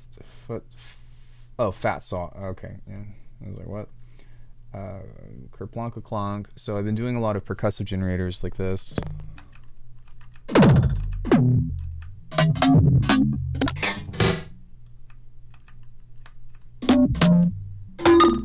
And it's been making some cool stuff. But I think that there's another thing that I've been doing on here to where it's the Sky Robot Maker. No. What did I... Hold on, I gotta see what I sent. What was it called? Steam Maker. What did we make? Does anybody remember what we made on... What was it, Friday? Was it Sky Robot Maker? No. Steam Maker. No. What are you buying? No. I'd have to open it up because I can't remember. I might not have even saved the patch, which I should do if I have not already. But what I did was kind of a similar deal to... Was it the dinosaur one? No. Who are some Bitwig power users? Chi, Blazing G, Silent, Skylar from Audica, Nick Roos from Noisia. Mr. Bill has been dabbling in it. Frequent just switched over. Cage switched over. Zane Wolf switched over. Polarity. Who else do I know that uses Bitwig? Jade Cicada has been... I don't know if he's converted or not, but he's been messing with it. Red means recording. Dabbling now. Yeah, so Quite a bit. Quite a lot of people are. Fox Stevenson, in fact. Remember him from the Night Owl Collective. I'm not gonna lie, I would love to get Copycat on Bitwig. Oh, no, that's not what I used. Is this one, maybe? Perhaps it was this one? Oh, I guess it was Kerplonka Clonk. Because this is creating... Yeah, okay, it was Kerplonka Clonk. So this is creating tones that basically, like, gives you not only percussive stuff, but also... what the fuck? Tonal elements? Kadunk. And so we pretty much just like took a whole bunch of mud pies, if you will. Just different sounds like this.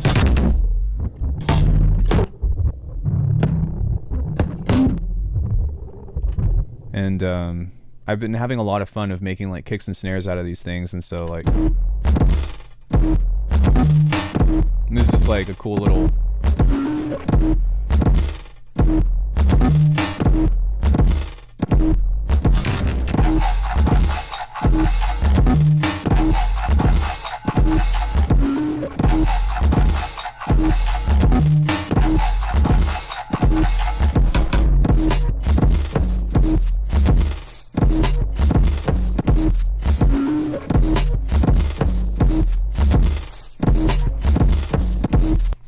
so I thought that was pretty cool just to use as like it's been like a tester, if you will, of like a proof of concept about how to use this stuff.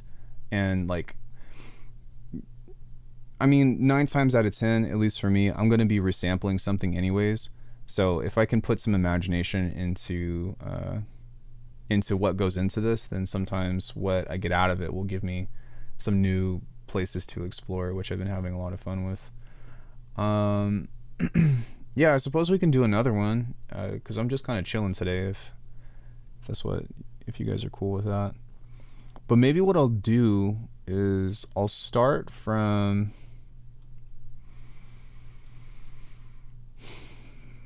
a different source. So maybe what we can do is like a pad or a supersaw or something.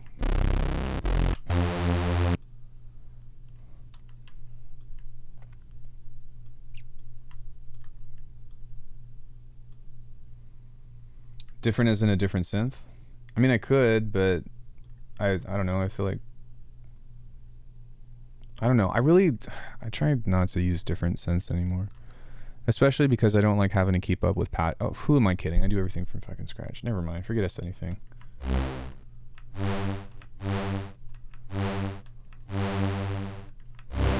No, you're fine. When there's a PP update, is it automatic, or do you have to log into their website and do it manually? It's been so long. Yeah, you need to install the updater. So for this, we will use a supersaw pad.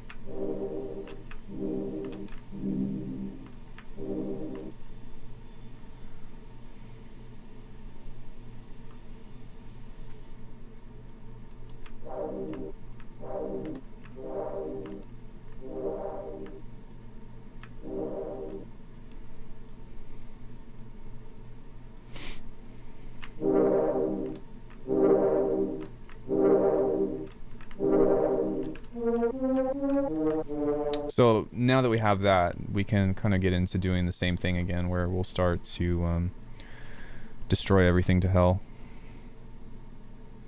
Sound good? Sounds good. Except, I'm going to pull this one down.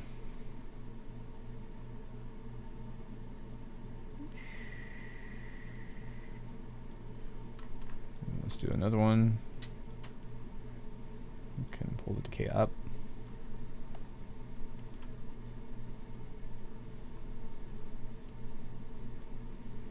Same thing with this. We can pull that up. Pulls this one down.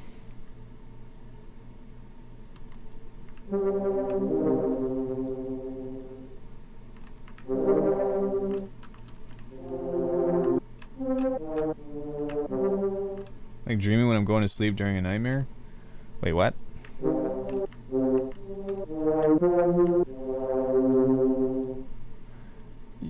You what?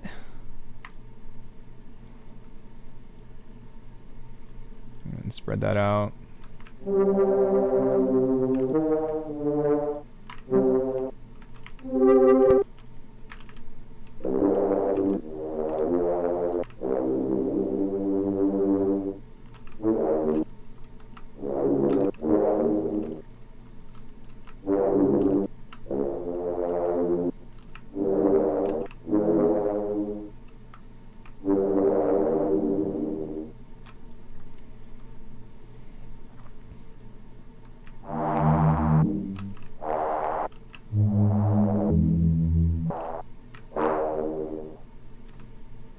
I like that motif, so we'll play that to death until everybody hates it. Sorry.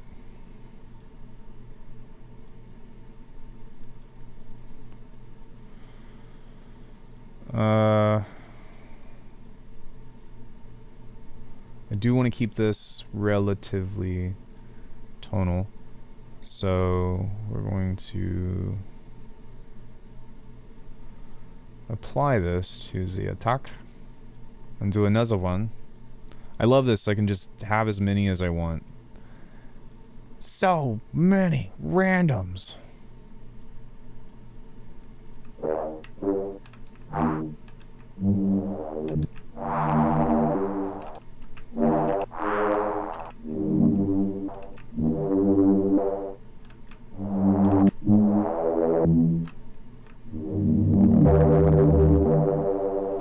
Okay, let's do another one now.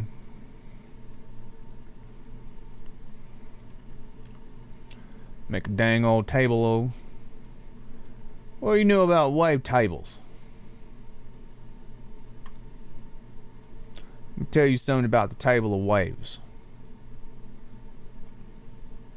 They're not good for traditional tables, to tell you what. You try to put a god dang piece of brisket, coffee, whatever that thing's called, and it falls right on through, man. It don't god dang table.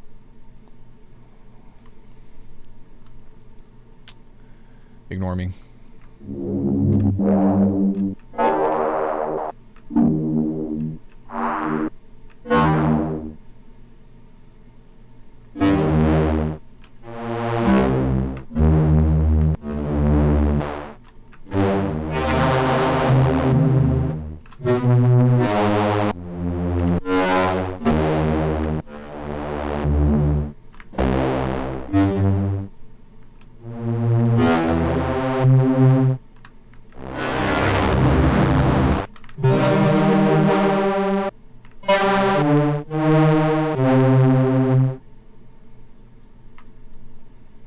Sounds really cool.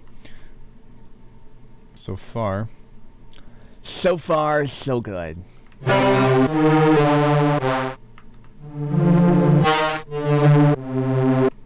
Okay, let's do another one here to where... Hey, that time I moved it to the bot... What? What the fuck? Okay. Doesn't even matter.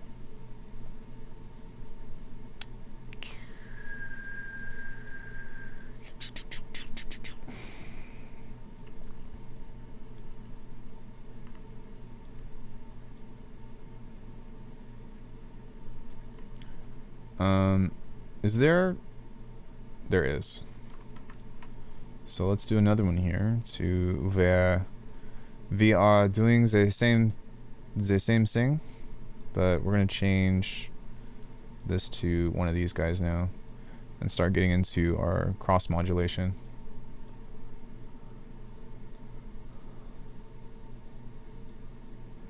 Oh, the Swiss Alps. What?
cool. We're gonna try to make this somewhat, I guess, kind of bassy.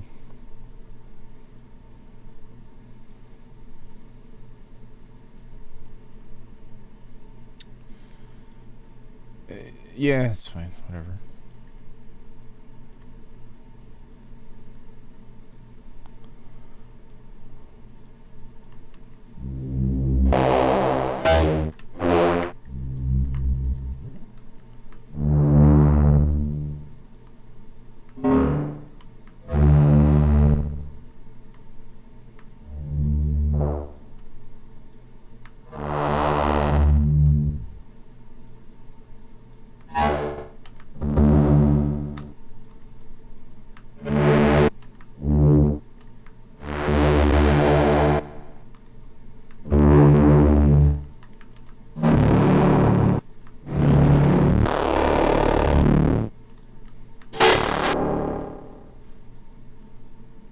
Do y'all like collabs, or is it an uncommon thing?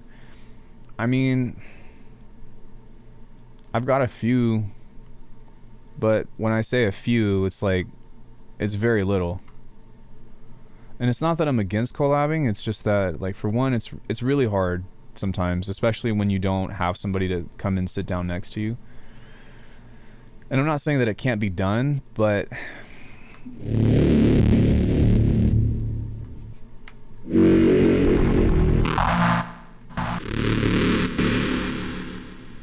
yeah, sometimes it's tough.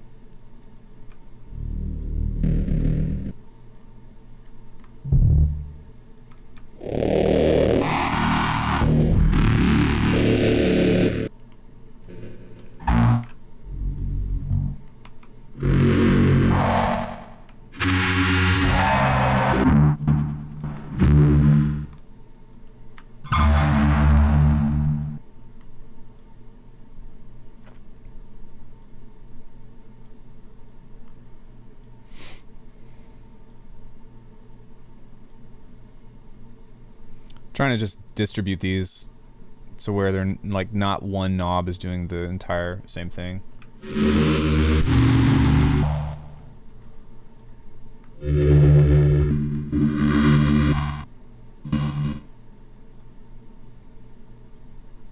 Or randomizer rather. Excuse me. Actually, we'll put this below.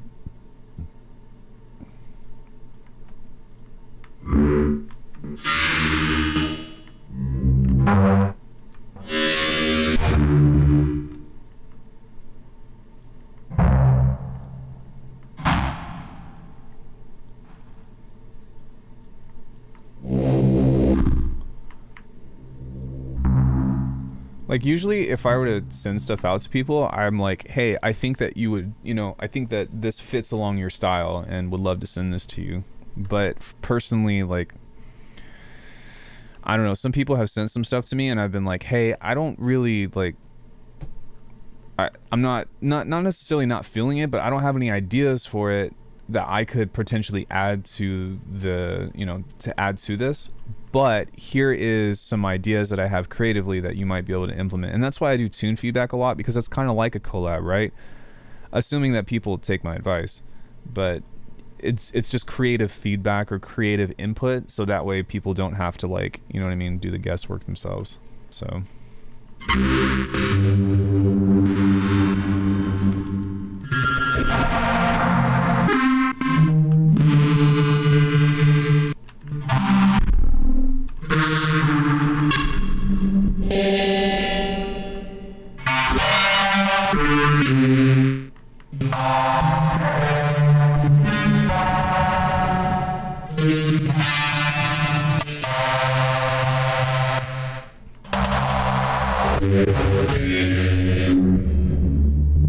yeah, I understand.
What else could I add to this that might be kind of cool? We could go the metallic route, which I've been having a lot of fun doing, but I don't know. I'm gonna try something different.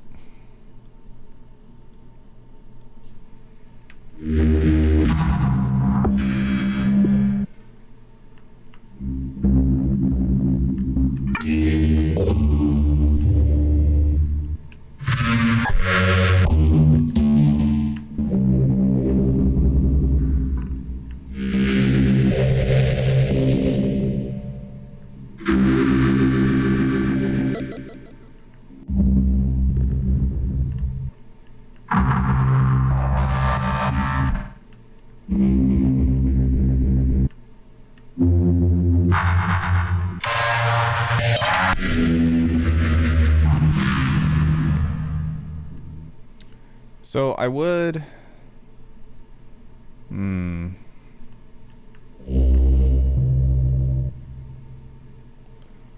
not that far, but maybe not that far either. But what I think I would like to do is move some of these guys around and see if I can get some other...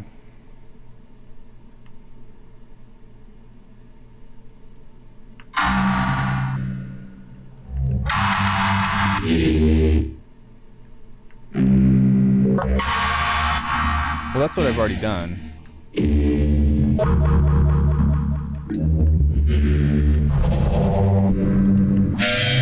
See?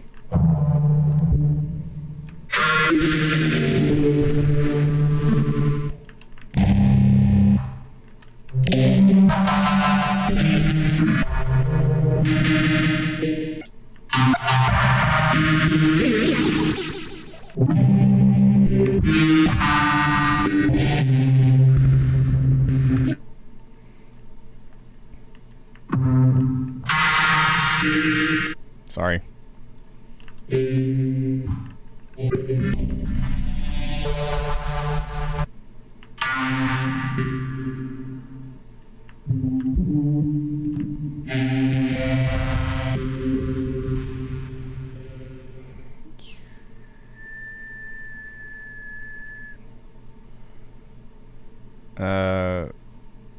The best sounds I feel come from using a stereo filter, then mix it in a mono layer at a high pass.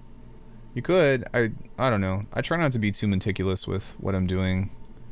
Unless if I'm doing like specific controlled bass design, then I'm like, eh. And most of the time I end up using a rack at the end of these chains anyways, that puts everything in, or puts the low end in mono. So you'll see that I've got this guy almost on every patch, which is the final neuro chain. And really it's just very simple, but this is the key component to helping me solve that problem. But with these layers and stuff, what I'm doing is trying to create walls of sound, but I'm trying to more so create as well like different types of sounds. So not just basses, but pads, also sometimes you know, stings, sometimes different pieces of it. So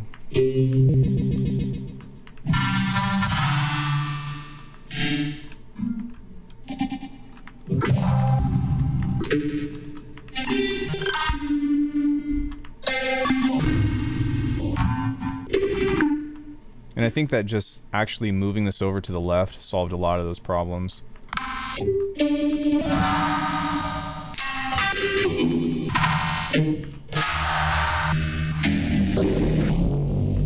There we go.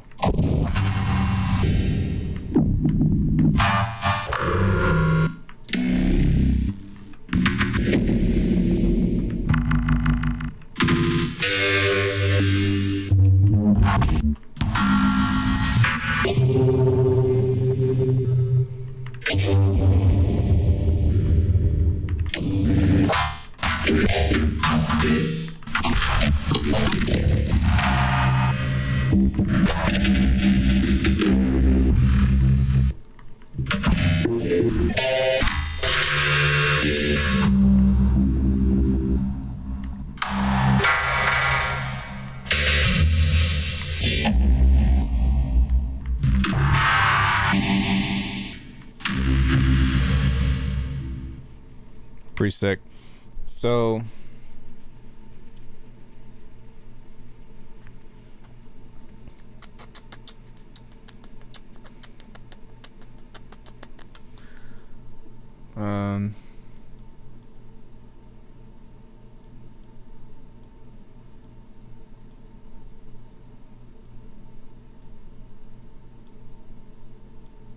I could just try one.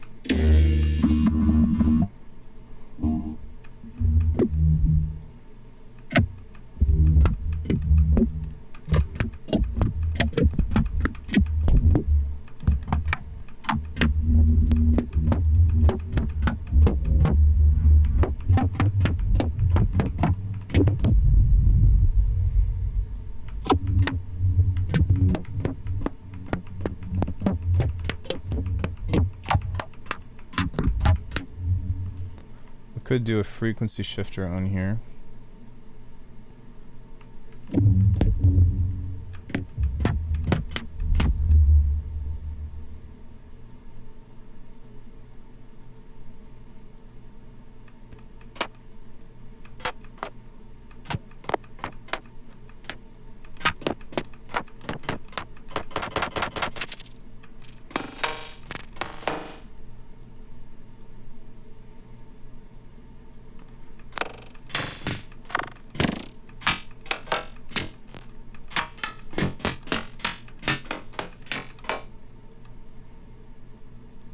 Dude, Avin, thank you so much for that tip of that retrigger.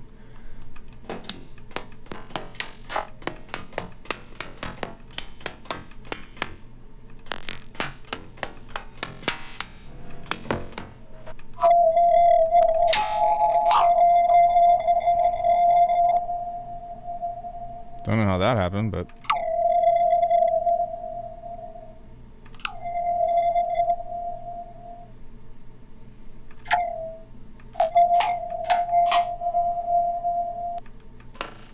that's odd.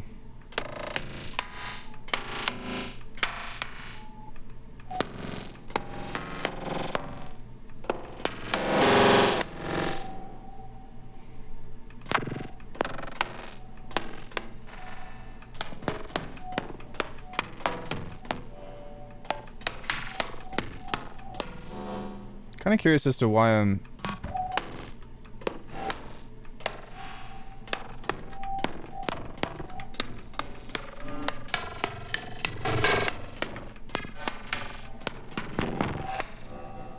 That's so strange.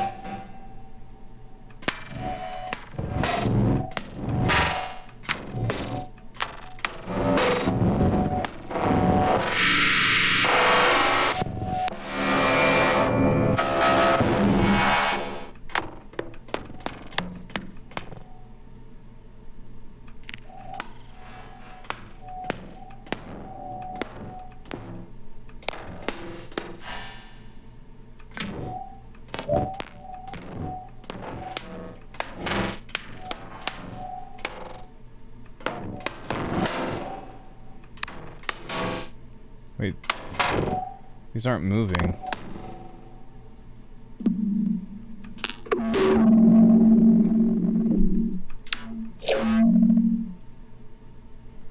Okay.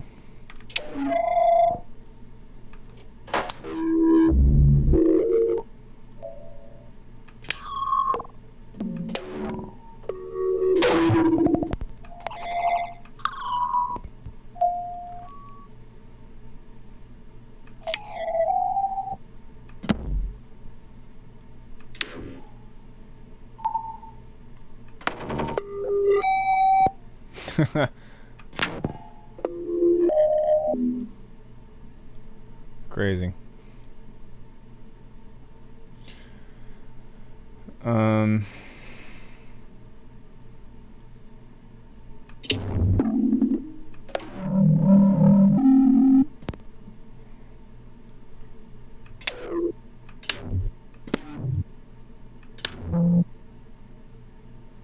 When am I going to do another challenge? I'm not sure.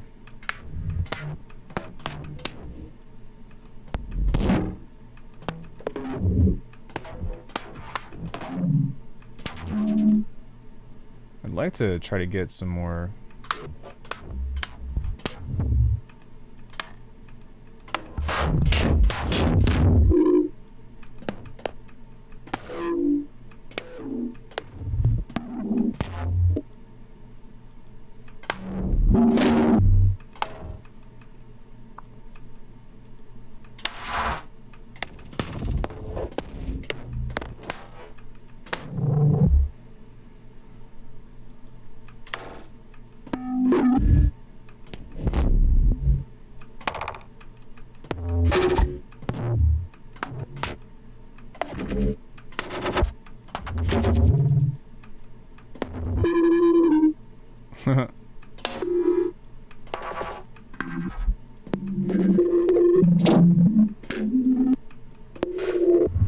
Huh. Sorry, I'm trying to just look at this and see how I can create some more interesting stuff out of this. Like, I know that I did it a little bit differently on the last one, but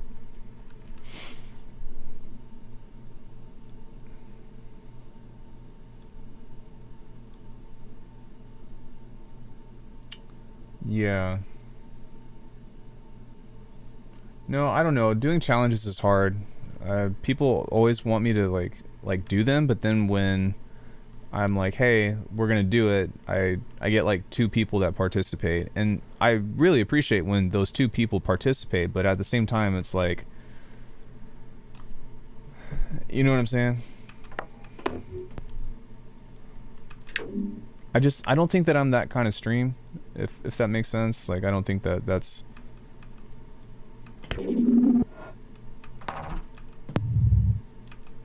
I'm not like a Bishu stream or an Eliminate stream.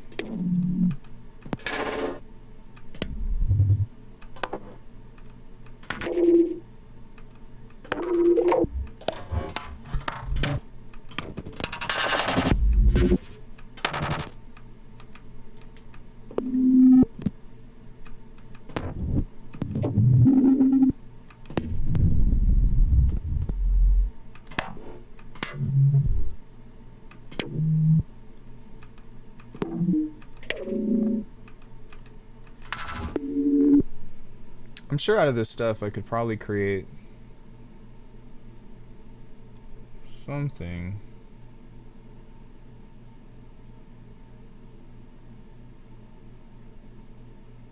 I'm not, because I'm just not dragging loops from Splice. Oh no. Oh. Oh shit. Oh man.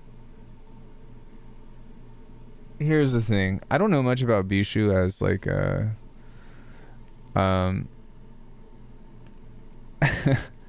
don't know much about Bishu as like a music producer. But I have met Eliminate in person. It was when G Space Grady came to town and he was touring with him. And the thing is like Eliminate does make good music. So you know what I'm saying? Like, I can't I can't endorse that. But I will say that he makes content. Bishu, no, I know, but like what I'm saying is like I don't know Bishu's like music. Nate plays live, definitely killing it. Yeah, I think that they just have a particular personality more than anything, as opposed to like a judgment of skill. I think that you're right for a lot of percentage of how people make music, but at least as far as Eliminate, like he makes good music, and he knows sound design really well.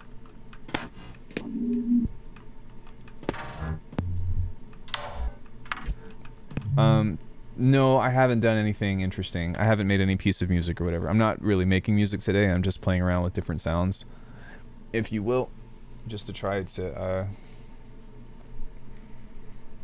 do some shit. Oh, you know what I could probably do is I could probably make some kind of gabber sound out of this. So let's do that and randomize this and see what we can get. I don't know why I didn't think of this before, but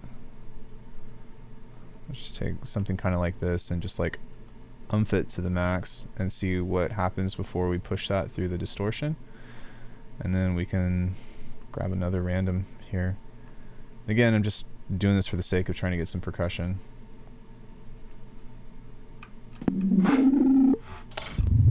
Hey, Light Art. Eliminate just said on stream once that he doesn't know any sound design. Just because he said that doesn't mean that he doesn't know. Like, I've seen him work, and you've heard his music. Like, he's been making music before Splice was a thing. Yeah, he's obviously joking. I think your music is straight. You just need to get out there more. But it all depends on what I want out of the music career. Honestly, to me, like, I have given up. Not given up, but like, I don't give a shit about like getting big. As far as like a musical career, I realize that I make a very peculiar kind of music, and I just want to improve my beats because I want to make stuff that I like. And it's crazy too, because a lot of people that I talk to are like, yo, fuck the labels, fuck trying to get your stuff out there, have complete control over all of your content. And I'm like, I kind of agree, because why would I work my ass off for a track that, you know, somebody's going to promote twice? It's not going to make me any money to get on a label. You know, people don't really buy music anymore anyways. So, you know what I'm saying? Sometimes using samples is okay depending on what your samples are for nowadays, how much skill you have. I don't know how I feel about that. I mean, they make good music, so I do think it's funny, and like, I do personally hate Splice, but you know what I'm saying? It's like, I don't judge other people if that's what they want to use. I got some ideas, man, with a kid I know, Thankyak, and the Satcher Boys got some ideas in the making. Well, I mean, that's like, everything out of the YouTube channel is what I'm getting. Would be dope to tour, and y'all got the beats. I went on tour. Well, not for my music, but I went on tour for being an acrobat. I've already done it. Because you can resample a Splice sample and destroy the sound and make something completely new. Right. And they do that sometimes. But yeah, I've already been on tour. It wasn't a long tour, but I know what tour life is like, and it's really fucking hard on your body. But if I went on tour, like, what do you think would happen to the YouTube channel? I might be able to upload once a week or something, but like, then what, you know? There's also a bunch of nightmares with, you know, getting your managers to pay you, or not getting paid for the gig at all. And samples can be dangerous and scared. I guess, like, you can use whatever you want, you know, just make music. That's really what it comes down to. I don't know, like, I had a comment earlier today where somebody was like, imagine using loops, LOL, and I was like, I use loops all the time, and they were like, cringe. And I responded, so you're saying that you've never made your own loop and then done exactly what you're talking about? And they were like, well, I know, I'm talking about stock loops. And it's like, you have to understand, like, I make those for people. You get what I'm saying? Like, I make loops for people. I make presets. That's part of the business that supports my establishment. So, like, I don't know, man. I think, like, I understand where people are coming from when they say that, but at the same time, like, you have to realize that a lot of people are not into making music to try to be like the best fucking, you know, next Skrillex or whatever. Like, some people do this shit as a hobby. Some people do this shit because it's just, they enjoy to do it with their time, and there needs to be a space for people for that. There needs to be a space to where people can just be like, you know what? I'm just gonna fucking outline or trace a picture that I really like, and then do paint by numbers because I like the picture that comes out. And maybe for some people that's music, you know what I'm saying? Like, maybe some people just want a cookie cutter fucking hip hop thing that they can kind of like start to put together themselves and then call it a day. Like, there needs to be a safe space for people to do that shit. I think that, like, it's hard because on one end, some people do that stuff and they end up getting big, but so what, you know? Like, I like to make all my stuff from scratch because I don't like surfing through samples. I don't like surfing through presets. I like making stuff.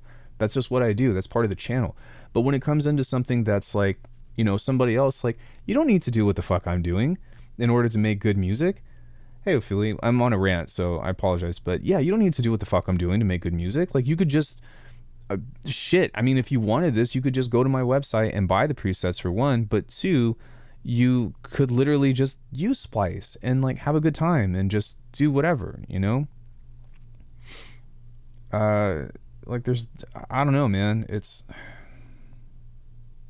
I have a lot of like, all of my opinions are not black and white. So I know that I'm saying one thing right now, but I do have mixed feelings on the approach as a whole. But at the end of the day, you can't tell somebody how to make music. That is wrong. That is inherently wrong to tell somebody how they are supposed to do things. It is good to offer perspective. It is good to encourage creativity and originality. But you know what I'm saying? Like, there's a bunch of people out there that are on TV right now fucking just copying off of each other, and nobody is saying anything about them, and nobody cares because they're out making money. And you get what I mean? Like, we're a small population. We're a small community. We're not like, there's a lot of music producers, but as far as my community, as far as the people that hang around here, there's not like, it's not that big. And like, and I'm not saying that any of you are like that, for one, but the biggest and most important thing that I have found to help create a sustainable, a lot of things, to create a sustainable community, to create a sustainable means of income, and to hold myself to somewhat of a level of integrity, like there needs to be a safe space for everybody to come in and hang out. There needs to be that place. I don't know how I got on this thought, but you get what I'm saying, everybody. So like, I don't care how you make music. I don't care how you came together of it. The context is always king. Context is always king. So if you made some sick shit, but you ended up sampling something, but you put it together in a way that's like super fucking awesome, like, I'm going to congratulate you for that. I'm going to admire it and be like, man, where the fuck did you find that sample? But you know what I'm saying? If like somebody's like, I made everything from scratch, and you know, how dare you use samples? What, you use Alckemy's presets? What the fuck? Like, you get what I mean? It's like, I don't know. It's funny because at the same time I do try to avoid that, because obviously these presets that I make are completely randomly generated and stuff. So you know what I mean? I'm trying not to make it as identifiable, but fuck, like, I don't know, man. Like, use what you want. And these days, I feel like the only reason why this stuff is even relevant is because of me. Is because of, like, I think that most people give two shits about these sounds, because they could just go on Splice and get exactly what they want. But because I've built a community, because people know who I am as somebody that's made a lot of tutorials and has learned a lot and has shared a lot, I think that's the number one reason why people even, like, think about supporting me on the channel. And to which, thank you all. But you know what I'm saying? It's like, I don't know. And the other difference too, just that as a different note, is the thing about with like touring and getting big is that when you tour, or like when you get big for your music, you don't know your audience. You don't know who it is that you're talking to. But I have, since day one, given a huge like door wide open via email, Discord, chat, comments, whatever, to where every single person can talk to me and I will talk back to you. Not like talk back to you, but like communicate with you, right? And that's special. I know all of you. I have heard almost every single person in here's tunes except for the maybe two people that I have never seen before. To which, send me your music, I'll listen to it. But you get what I'm saying? Like, I know everybody. So it creates a much more meaningful relationship, yeah, just with the establishment that I have. So yeah,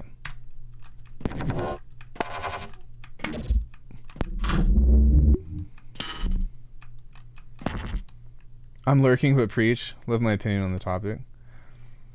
Did I know that Bach didn't make his own sounds? Get the fuck out of here. Just kidding. I lurk sometimes as well. No, you guys are free to lurk. If you want to lurk, then lurk.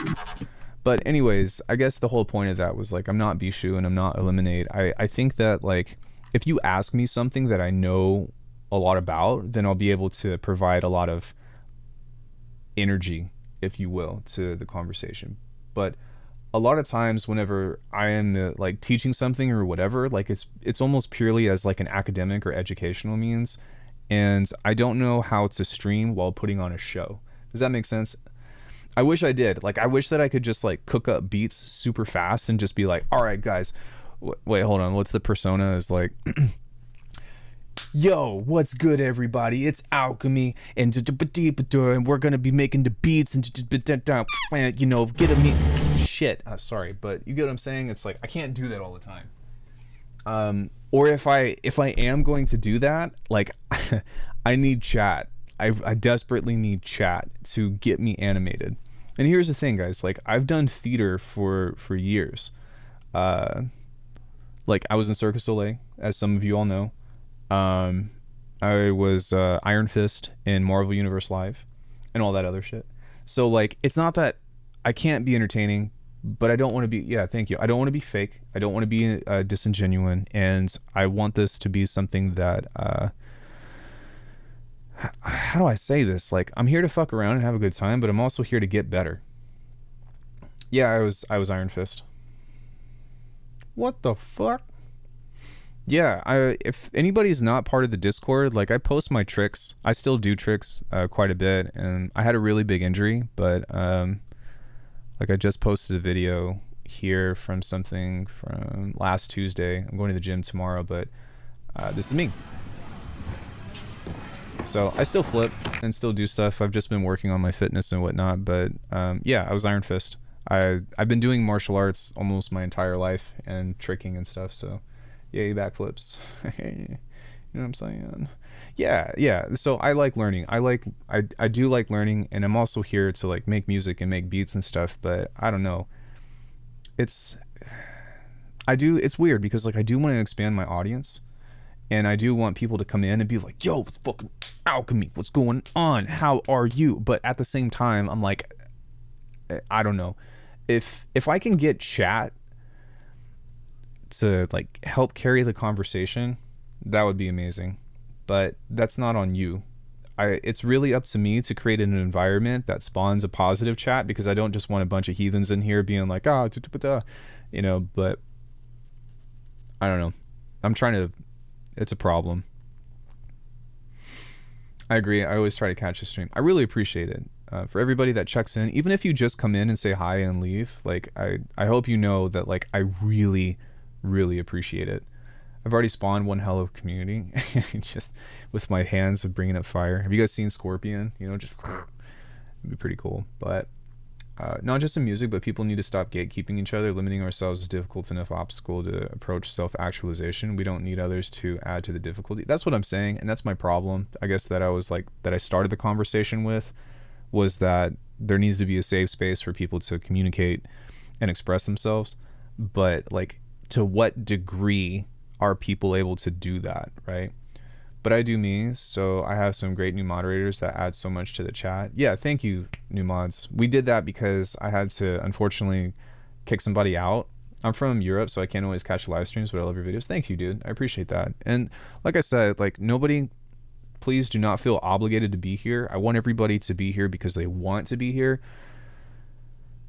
and because they're going to get something out of it. You know what I'm saying? Like, that's where I would, it's like trying to make somebody be your friend, right? Like, I have enough self-respect that if people don't want to be here, they shouldn't be here. But the people that do want to be here, I want to honor them and say, like, for one, thank you all for coming in. But two, like, use it as a means of, okay, like, let's do some work, you know? And if people come in and I start doing some shit and then they're like, oh, I'm gonna go and do my own shit now, like, that's great. Like, that's why I'm here. That's the whole, that's, yes. Yes. Like, that's like M. Bison level of yes. So, I don't know, man. It's interesting. Streaming is such a weird thing. And in fact, it's really strange too. Oh, hi, by the way, Tavin. Welcome. And hi, Frailer. And yo, somebody just followed. Thank you. You're making the first step to fixing the issue, addressing the problem, bringing awareness to my platform. Follow my positivity. All I've ever heard from you is embracing each other. And I will always love... No, I'm just kidding. But do I consider it as fake acting, even though my intention is without ulterior motives, just to create positive vibe with my attitude? No, I don't. Because Kumbaya, yeah. No,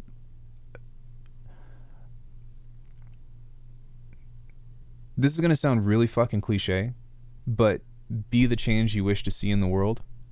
And, there's a lot of things that I believe in the world that, like, I couldn't personally change.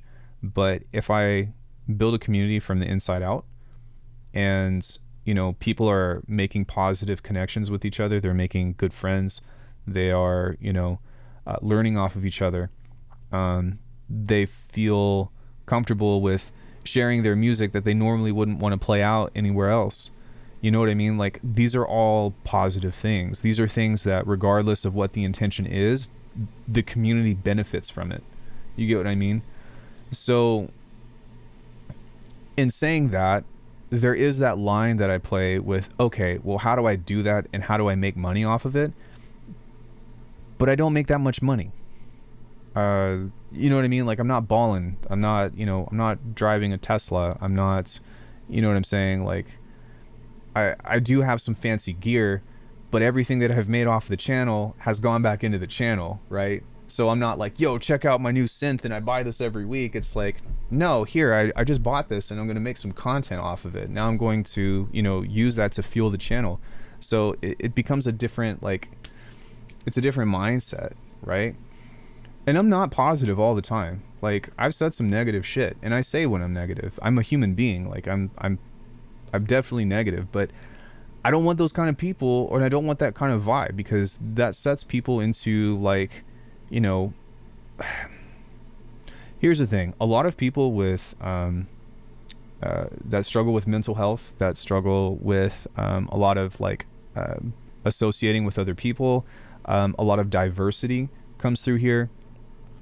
A lot of minorities come through here. I'm a white male, right?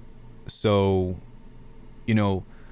I would feel like total shit if somebody came in here and they said, I don't want to be part of your community because, because I said some shit, which I'm sure that that's going to happen at some point out of my career, right? I'm going to try my best not to do anything of the sort and not do the fucking YouTube public apology thing, but just as a matter of, like, I'm not perfect, but as a means of, if I can create a safer place for everybody to where they want to come, it's going to help build the community, right? And it's going to be like, hey, people from, I don't want to give any specific examples, but people that represent this community can come in and hang out. People that represent this community can come in and hang out. So, like, it disregards all of that shit. How do I have it highlighted? What's highlighted? I feel I see your intention. I respect it. I feel like chilling in person while talking with y'all. It's great. Yeah. I do watch Polarity a lot, but I plan to switch to Bitwig, currently testing out Bitwig 5.04. Kind of nuts, and your video, of course, helps a lot with learning. I think the same as you see it here. Jazz response. Oh, you just at somebody. Turning the volume up for this amazing speech. Is that what it feels like I'm doing? Am I giving you all a filibuster? Hey Herb, welcome. Big ups Brazil. I think there's some other people from Brazil in here too. So, this is life. It's nice. Well, life fucking sucks. And in so many ways. It's beautiful, but it sucks. Like, I think I told everybody this, but just as a means, like my grandmother just got re-diagnosed with cancer.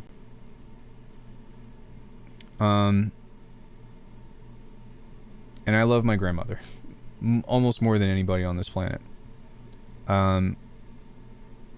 She's an amazing person. She has done a lot for myself and the rest of the family, and she has literally kept the family together. So when she remembers me, hopefully she's going to beat this, and she is going to beat this, and she's done it before, but at some point it made me realize that, like, we're not going to be here forever, right? Like, everybody's going to have our time.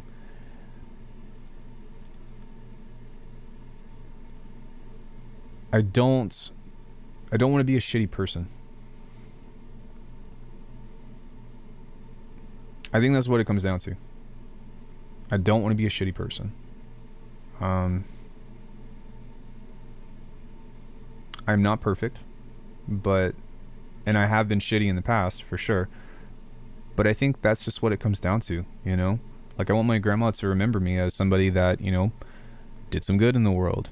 And I could be doing more, you know, I could be like volunteering and donating and taking care of kids and, you know, this and that or whatever. But like, you guys have to realize that the YouTube channel and this community and with the tricking community and with the martial arts and everything that I've come into like a hobby that I've taught at a professional level, like, it helps me just give back just a little bit. Yeah, thank you everybody. I appreciate it. I'm not bringing that up for a sympathy thing. I'm just saying like shit happens, right? It's a part of life. Life is like Christmas and you unbox a PS5 but inside there's socks. Hey, here's the thing, man, is I would actually appreciate socks. I think that I still would be upset at the surprise though. That's why I don't like surprises. Chat that many times. Been all around our country. Good people, man. Great people. No, it's nice to see your love for my grandma. Well, I mean, fuck, dude. Like, I don't know. There's so much that I'm learning about, like, about the YouTube channel and about this and whatever. And maybe it's a good thing that this channel hasn't taken off. I'm hoping that regardless of how big this channel grows, like, it keeps me humble. And also, I'm hoping that, like, and that's my responsibility, but no matter how big or small I get, like, I'm not going to lose my sense of me. And I hope that everyone else takes that in within them too. And the other thing that my instructor tells me all the time is that when he talks to me, he's like, your success is my success. So, you know, if one of my videos gets you onto a label and you're happy and you make the best beats of your life, that's a positive thing, right? The trick to it is, how do I do it while trying to be able to do it consistently, or trying to do it at the pace that I'm doing, along with all the other hobbies and interests and, you know, matters that I hold within my life. And so, yeah, I don't know. I feel like I could be that person. I could just like make a bunch of videos and be like, alchemy.com, alchemy.com, you know, but it's like, learn quite a lot, but love the content. Probably wouldn't have even produced today if I didn't turn into you. Thanks, Lewis. I really appreciate that, dude. Make a rock and roll beat. Time management. If I ever make it, you're definitely getting a shout out. You can see this are balancing all things. Yeah, well, you know what I mean. So I don't know, I always try to find that line of like making sure that the business practices align with my morals, if that makes sense. Yeah, I don't know, I feel bad. Somebody sent me an email and they were like, hey, I want a refund. Hey, Alckemy, bro, I like it, Alex. What's up, Alex? But they were like, I want a refund, your quality sucks, like your presets suck. And I'm like, man, I'm so sorry, but I can't give you a refund because you can't return a digital product, you know. And I felt bad because I let that person down. Or they could just be somebody that, you know, decided that they were going to try to get something for free, but I have no way of knowing. So, you know what I'm saying? It's yeah, it's wild. I don't know, you can't make everybody happy, but I do feel bad for the person. They know damn well there's no refunding in that case. What the fuck? I think I do a great job just being myself and being loyal to myself. That's why I'm attracted to your content. I'm authentic. I appreciate that. I also like... Was it true though? Did he really buy it? Yeah, he bought it. Or they bought it. I'm able to track that stuff. But how do you say, like... If it comes into just being a good person, every single one of you deserve to be in this spot, right? I think that everybody has really good qualities about them. So I guess like trying to tick a lot of the boxes is, how do I make this channel better? How do I make myself better? And how do I make everybody else better? And that's why sometimes I need to be on stream doing shit like this, because even though it's boring and it's usually uninteresting during the first 5 minutes, I'm still learning a lot. And I don't know. Neubro, that's really hard to say. Neubro bass. I don't know. I am kind of curious, like, aside from my channel, when it comes into music production, like, what kind of content do you all really just like sink your teeth into? Like, you know, is there stuff out there on the internet that you're just like, man, I fucking love this kind of content? All those goals won't always work together as well.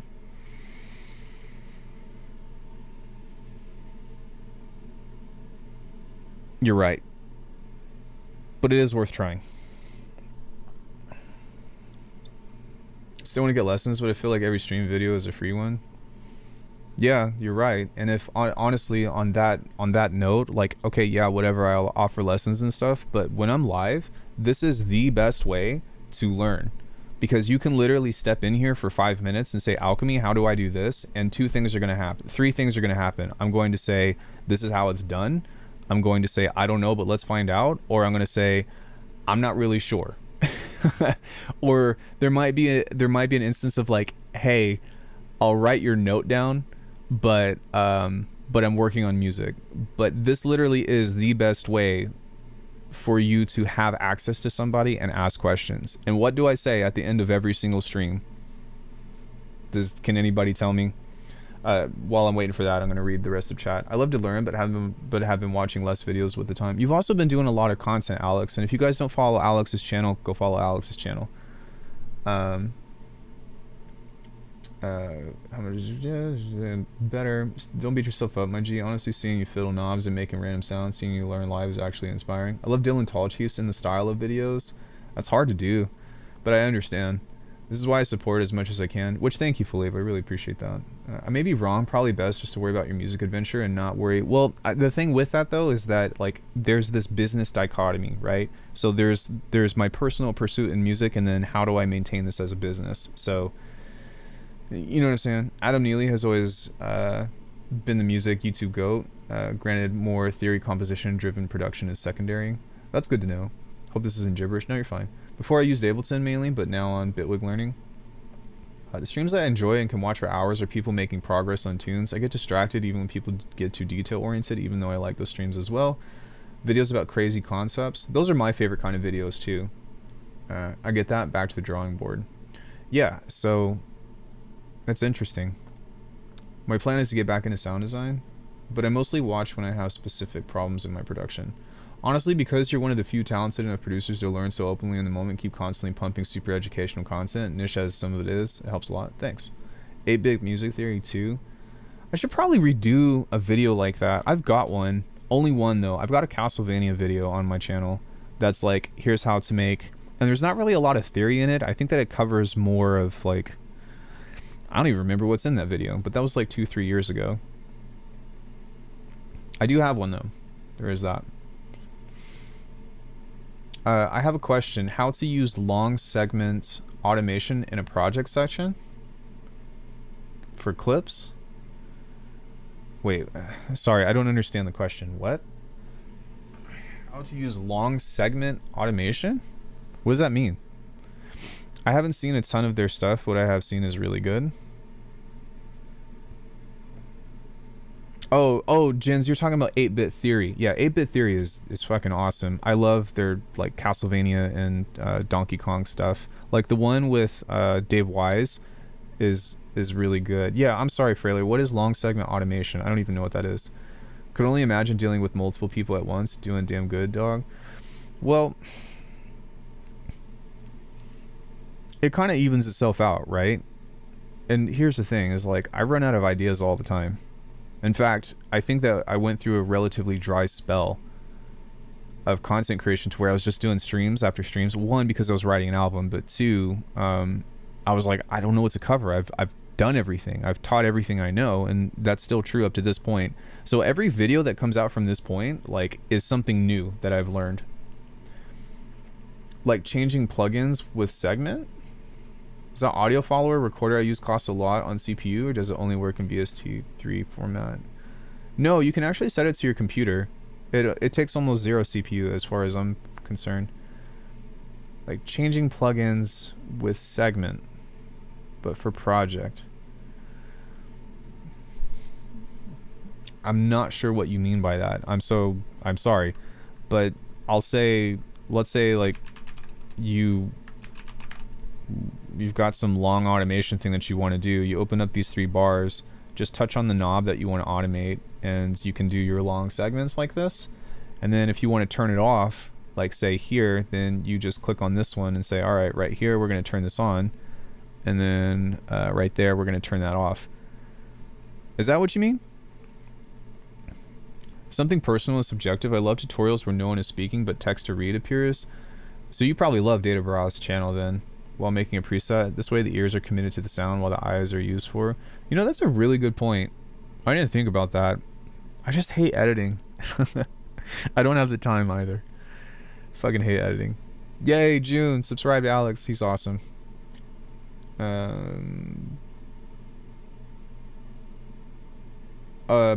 Rolling sampler from Birds Things.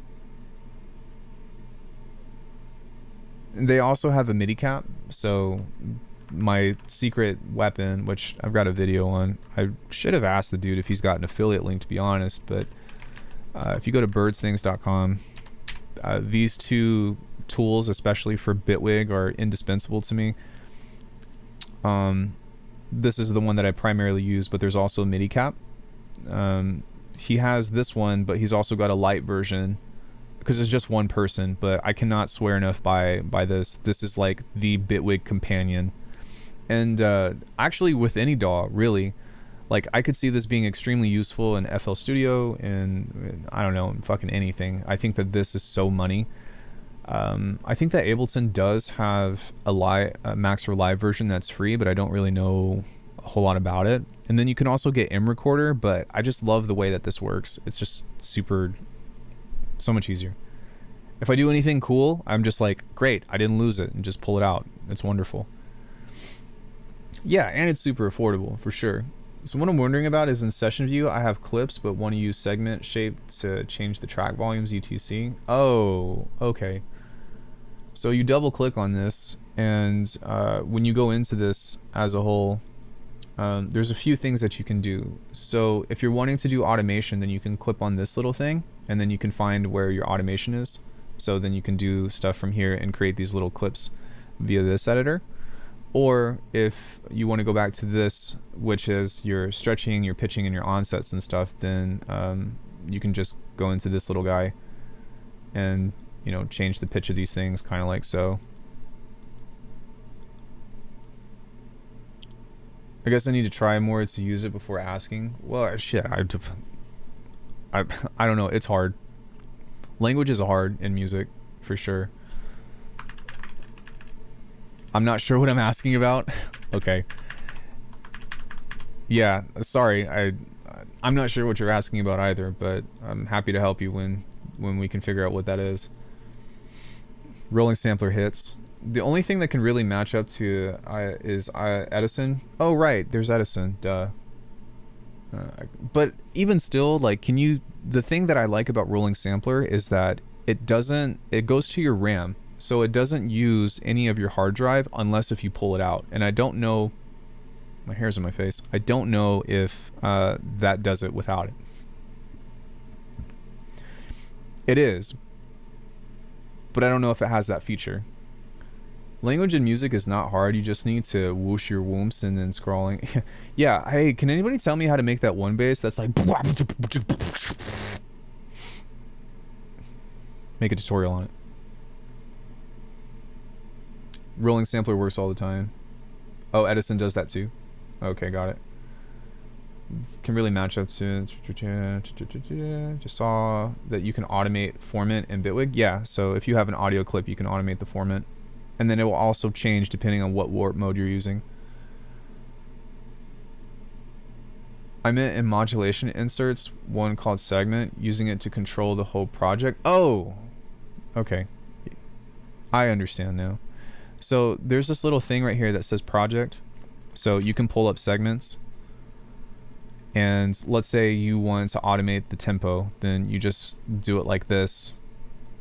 and then you can have that dish out to all of the other tracks or to whatever it is that you want to automate. Alex Reed, another good channel that I also follow. Yeah, he's hanging out. Translating in different languages just for that would be a sticky pickle. I like it. You're on a sticky pickle there, Buster. But yeah, you can create frames and stuff. Just kind of neat. So yeah, was this what you were asking about?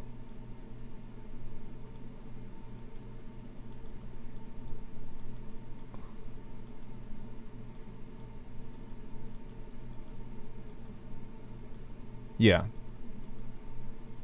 So you just put it on your master project file.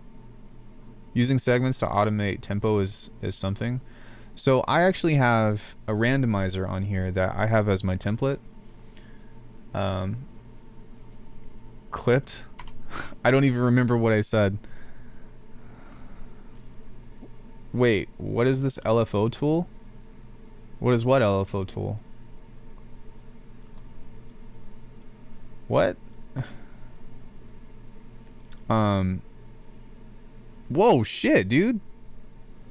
Holy hell, you did not have to do that, man. Thank you. Jesus, Jazz. That's a big donation. Yeah, the shaper thing is just a module, but he ballin'. Damn, dude, that's really kind of you. You did not have to do that. Well, segments and the multi-stage envelopes are the newest thing within Bitwig, but yeah, what I do often is if we have something that's time-based, actually, let's say I'm just going to take this and put this on a generator. Let's say I take this and put it on repitch mode, but then we take this and change the tempo of this. Everyone clap in the chat for Jazz. Yeah, thank you, dude. That's really nice of you. So if you take this and you play this back in different increments and stuff, then you're going to hear the pitching and whatnot come down. So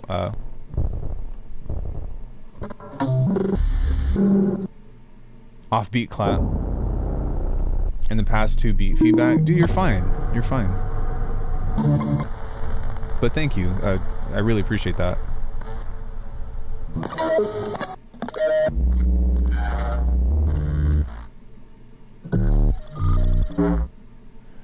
So you see how it's kind of creating all that though. Thanks for the donation, dude. Thank you so much. Let me program the clap on Faceplant. When you start taking stuff like that, and let's say you have Snap Heap and you have things that are time based, then it's going to create different kinds of like sounds like that, right? So if I were to switch this instead to sync,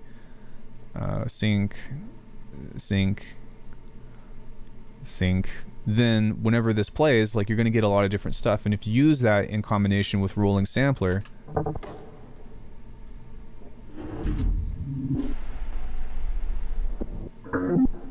see, you can get a bunch of different stuff. Because it's yeah, I used to play in high school.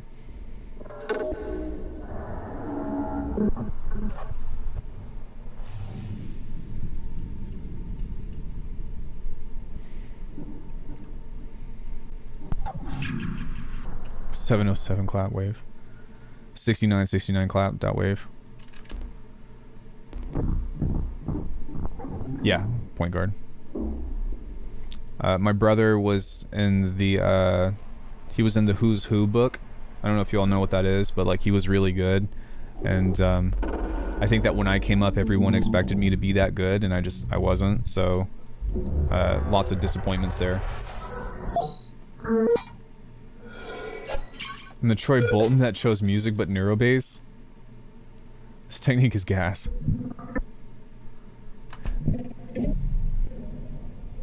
Yeah, exactly. You're just extracting the audio. So once you have that, then you can just pull it out and be like, here. But the thing is that you want to set this to raw.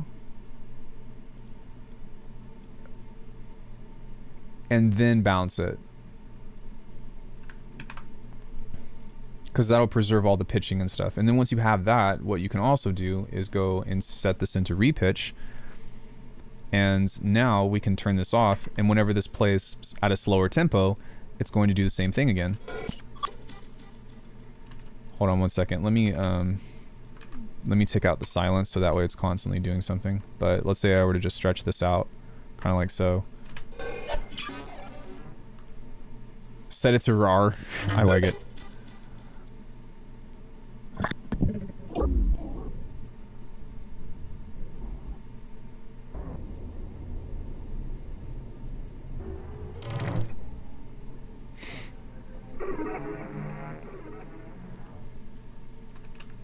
Or if we were to do something like this, perhaps, to where it's not so sporadic.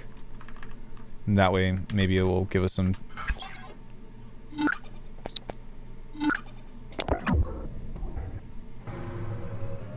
So, I mean, if you were to just do some shit like this...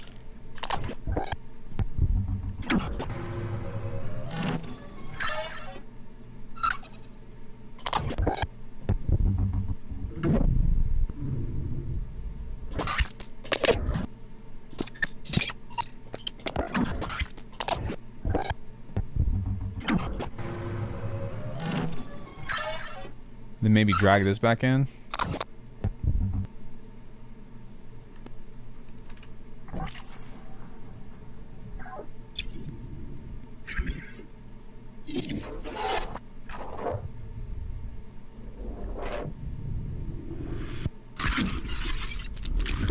You can get, you know, just a bunch of different crazy shit.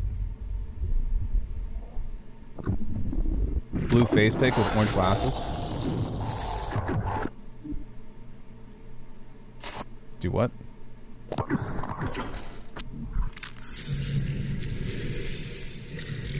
Oh, all the time.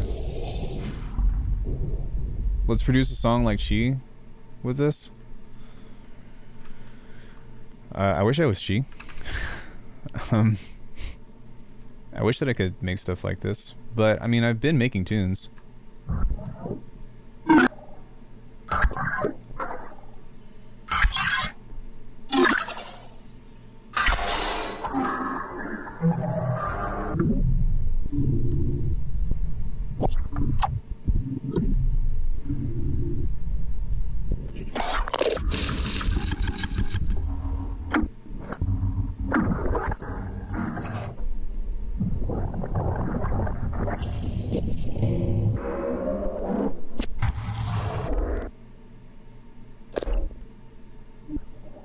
Yeah, so you can use that, or you could toss different stuff in there to get different sounds or whatever, but you get what I'm saying. There's a lot of different means. So what I've been doing is I've been making a lot of sounds like this and then making my own kicks and snares from this. Were you here for that stream on Friday, Victor? Because we pretty much did that, where we took everything and made it into that.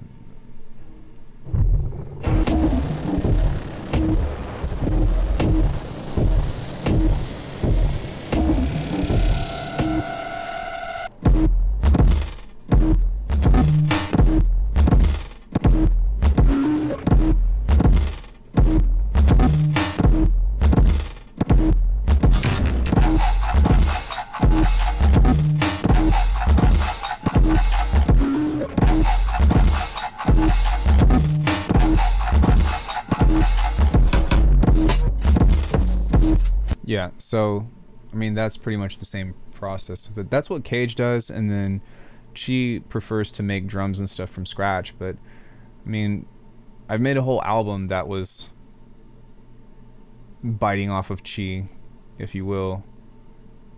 Tons of tunes trying to bite off Chi. My god. Waltz of the Yokai. No, probably Doppelgangster would be the most like energetic tune that I've made.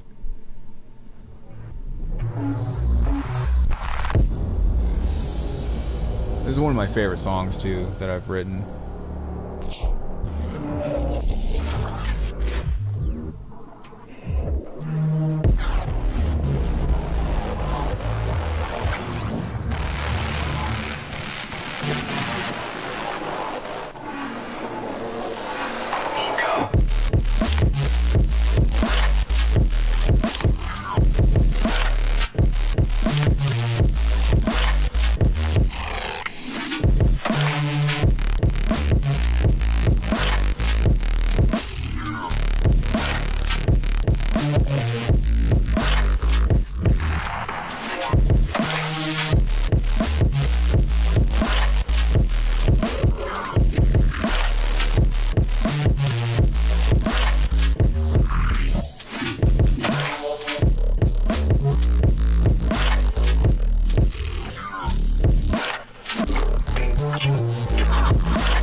Yeah, so that's probably my favorite one. But yeah, you can check out my music on my website. Actually, I put my album on here too, now that I think about it. Oh, I guess what's it called? Hey Leaf. Seance as well, right? Because this song was actually modeled after Medallion.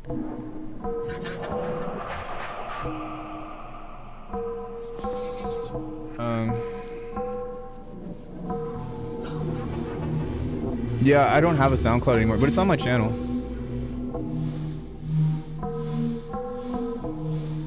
At least I think it is.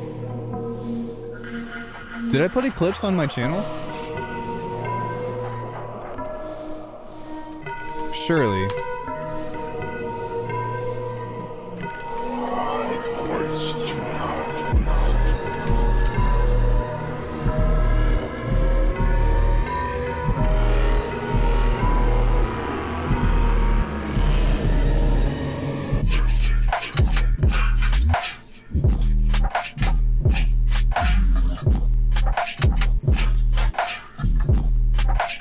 Oh, it's on there via DistroKid.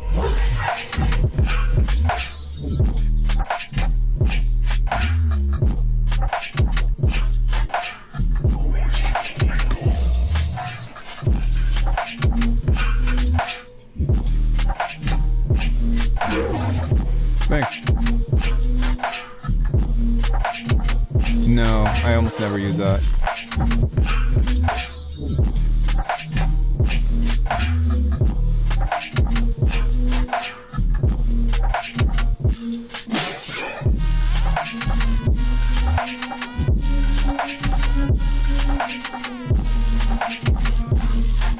Yeah, so there's that. I guess I put it at the 45-minute mix, so there's that. I was bitching about nobody listening to my music, and then hold on one second.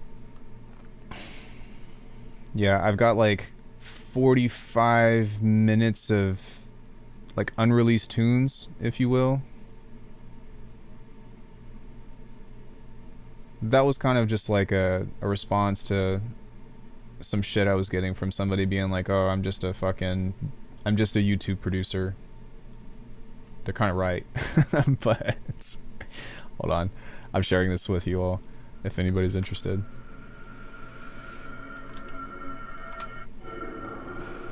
So if anybody wants to check out any of that, the next tune that I'm working on releasing is actually what's it called? Is Ruminate. That's the song that I did with Corey. I haven't put it out yet, just I don't know why. But yeah.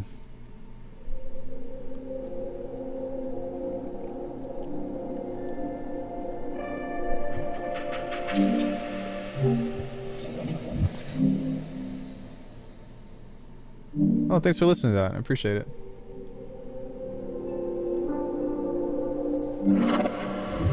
I still don't know how to react to negative comments. You either ignore it or you roast them. Musical journey can go further as it needs to be. Well, thanks. I'm just happy I'm paying my bills. Which, that's because of you all, so thank you.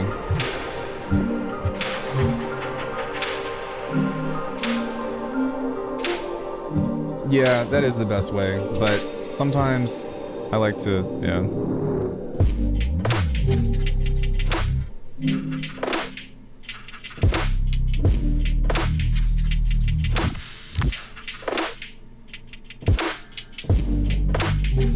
Yeah, I need to get this song out.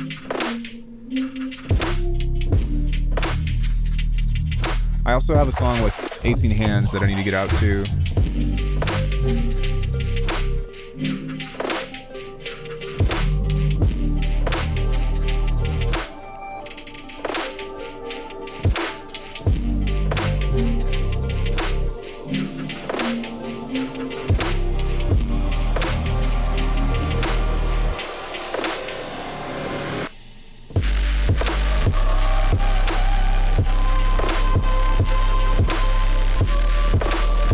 That's Corey singing.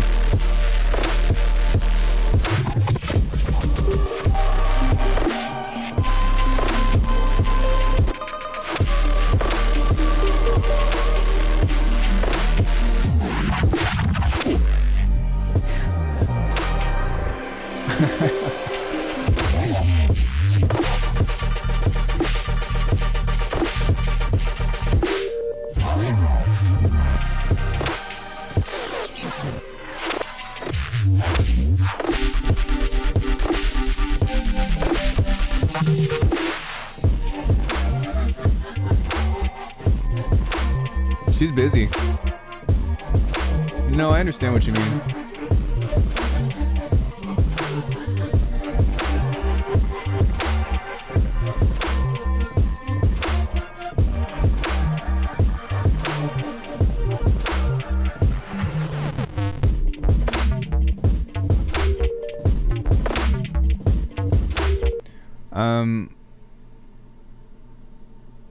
I don't know how to respond to that.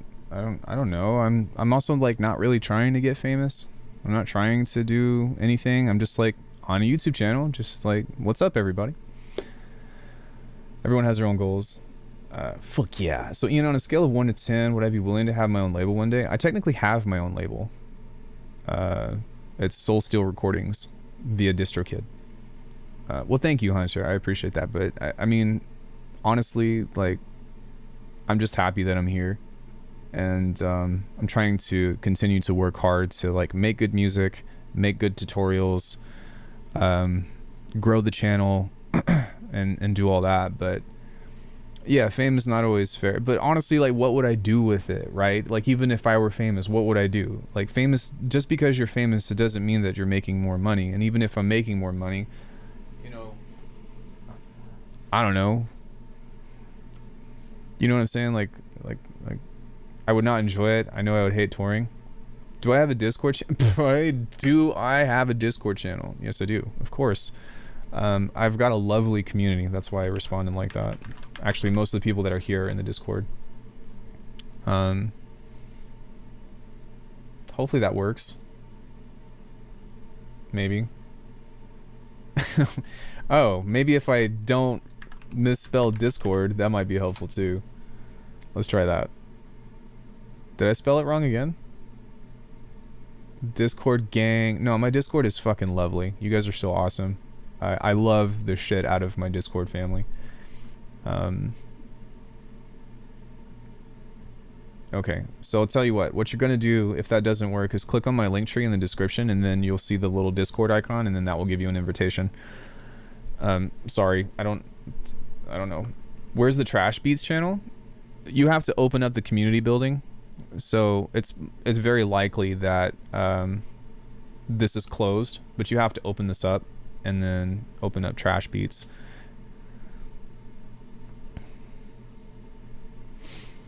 Discord terms be needed once I have the official app. Wait, what? Sorry, I'm confused. Huh? Let's see, do I have any other songs that... No, I think what I've been doing as of late is really just like making a bunch of different shit. So I've made some IDM lately. I've made some lo-fi hip-hop. I've made some melodic techno, some jungle, some garage. The Wretched and the Damned was kind of like a different genre that I wanted to explore. That was more of like, I don't know, like just fucking grungy ass texture music, if you will. But I'm kind of building up to it, but I want to do some kind of I really want to do some kind of like progressive breakbeat or something at some point. I personally just like playing out for people and design sounds. Like I like my music because I like to listen to my music.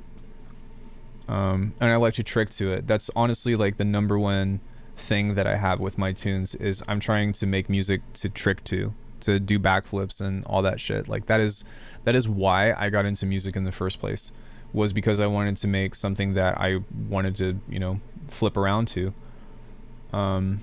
It's taken me almost 10 years, and I'm lucky that I'm still in the game for doing flips and stuff, but that was my primary motivation. The Discord term with the exclamation point in front of Discord, like this. Well, I guess my chat or like my emotes and stuff are not working. I might need to log into Streamlabs and do that, because the follows and stuff haven't been showing either, I don't think. The alerts are working, but the Streamlab chat is dead. So hold on one second, let me try to fix this. So hold on, back to what I was saying about earlier. Thanks, Jazz. Back to what I was saying about earlier. The number one question that I always ask everyone is, before I end stream, is, does anybody have any questions? I just remembered. So that's why I was saying, like, if anybody wants to come in and you want to learn something that I have to offer, like, come into the stream, even if it's for 5 minutes or something, you know, and be like, hey, do you know how to do this? If you ask me how to make a G Jones bass, I'm not going to do it. But if you have something that's kind of maybe more open-ended, like, hey, what do you think about when, like, you get stuck on a track? Those are the kinds of questions that I'm really good at answering, I feel. Hold on 1 second. I'm looking at my CloudBot. All widgets. Chat box. Introduction. Yes. Let's see if that worked. Can we do a listen through of trash beats? Yeah, we can do a listen through of trash beats. What's your question, Dan? Woo! Kind of love the social hustle required for developing a brand, unlike a lot of people. I don't like begging for attention. I don't like being another person that's like, yo, look at me, look at me, look at me. Like, it gets exhausting. You know, I would like to be able to attract people in a more natural way, to where I'm not like, you know, 1,000 videos in, fucking begging people to like and subscribe to my goddamn videos gets old very fast. I'll say that much. Or like trying to ping people to go to my website to like buy things that I have for sale. Like trying to convince people that what I have is valuable. I don't like doing that. That's why I want to make better music, because I could just be like, this is the shit that I use. These are the beats that I've made. These are the sounds that I've created that I use in all my tracks. And that's how, like, all my Eternum shit, that is true. But that's why I'm hell-bent on trying to make better music. It's not to, how do I say, like, get clout. It's more of, here's a better example or better representation of how I've contextualized. And then you go to the channel, and then you learn how to contextualize the sounds that I've created. And hopefully it creates this, like, full picture of, oh, this is how somebody goes from absolutely nothing to a finished track. That's the goal anyways. My main problem is to pump up amounts to produce music, and now I'm figuring out how to make music. I'm not consistent. We just make beats, like, simplify is what I would say. But Victor, correct me if I'm wrong, but don't you make a lot of metal and stuff? Also layer actual water to the wait, hold on. I know delaying works. Wait, when messing with comb filters and flanger filter in Serum, is there a way to make it more squelchy wet other than vocoding? Yeah, notch filters.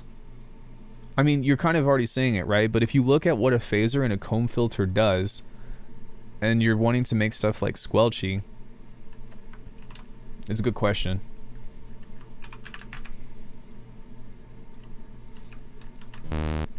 So just for the sake of having something to kind of bite through, focusing on notching the high range, that's what makes things squelchy.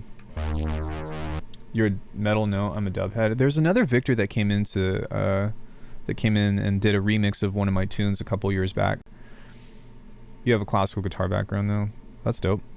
So if you were to create like a super squelchy slice EQ kind of like this, which is kind of the hint, because if you think about it, this technically is a phaser / comb filter. But if you have something like this, it needs to be more dramatic, but maybe not that one, but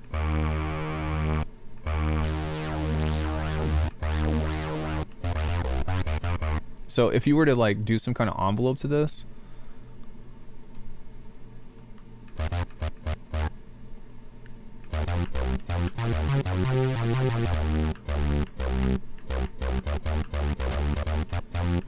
if you were to like do a few of them, see, so I mean that's a really easy way to get squelchy stuff. You can use a vocoder. You can also use a disperser with a high pinch level.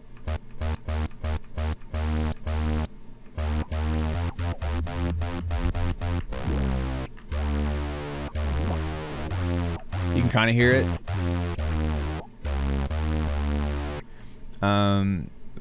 Squelchy chorus.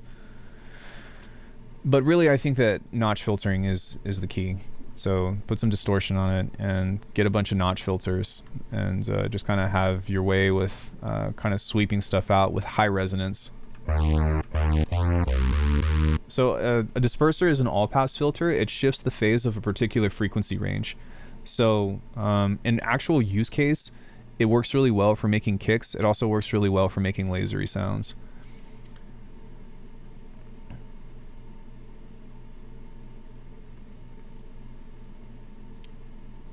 With you making metal, I haven't heard your music yet. Do you have a SoundCloud? It was great. Can't wait to catch. Sorry, just catching up. Yeah. So like if you do something like this though, to where let's say you've got a bunch of these guys going on, we'll just make like a few, and we're gonna pit these up against each other. Then this is gonna be like super duper squelchy. So high resonance filtering as well. So if I were to make like an acid sound, we could use a ladder filter. This is based off of a Moog thing, so we can turn the resonance up, but take a listen to this.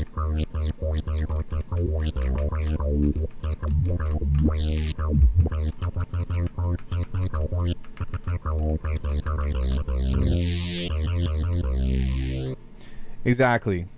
That's kind of, that is the vibe. That is the vibe. Like, or that is the mindset that I have, is if shit isn't working for me, it's because of something that I did, not because of something that nobody else did. So if I make a pack and it doesn't sell, that's my fault, right? And so like taking accountability for why stuff works the way that it does or doesn't work out, I'm the first person to be like, what did I do wrong? But totally agree. But yeah, see, this is super squelchy, so wish I would record this, make something from my operational idea. Sorry, what? As a result, disperser makes a pre-ringing kind of sound. Yeah, it can do some cool stuff, but like if you've sometimes too, like if you've got muddy mids, you can also throw a disperser on there and like modulate it a bit, because it might shift everything and create some wanted phase cancellation, so where it might move some stuff out of the way. I have this patch that I did, I think it was bias 3 if I'm not mistaken, and I have a disperser on here somewhere. Yeah, so I'm actually using a disperser on here because and a frequency shifter as well, because without these, take a listen to how this sounds.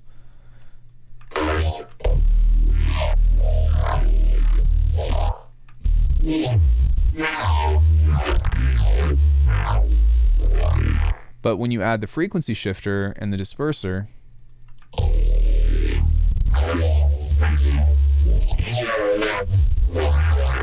I'm not sure if you can tell the difference or not, but what it does is it helped make the mids a little bit more clear, because we shifted the phase of it, and in this particular case it worked in a positive way. So it's sick. It still sounds sick. Thanks. Yeah. If anybody's wanting to know how to make stuff like this, I just put out a video on bipolar waveforms. And then if you really want to like get super deep down into it, then become an Arcana member, and I've got a comprehensive guide to Neurobase 4 and 5. 1, 2, and 3 is free. That's already on the channel.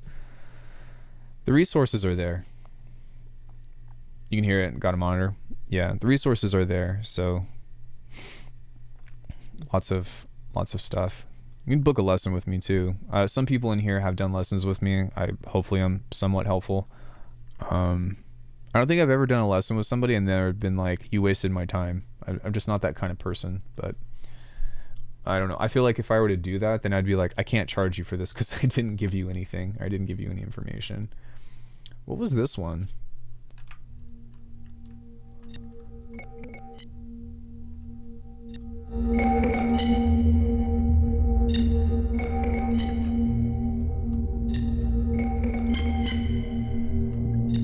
Yeah, what's your question? Oh, this was a pad that I made.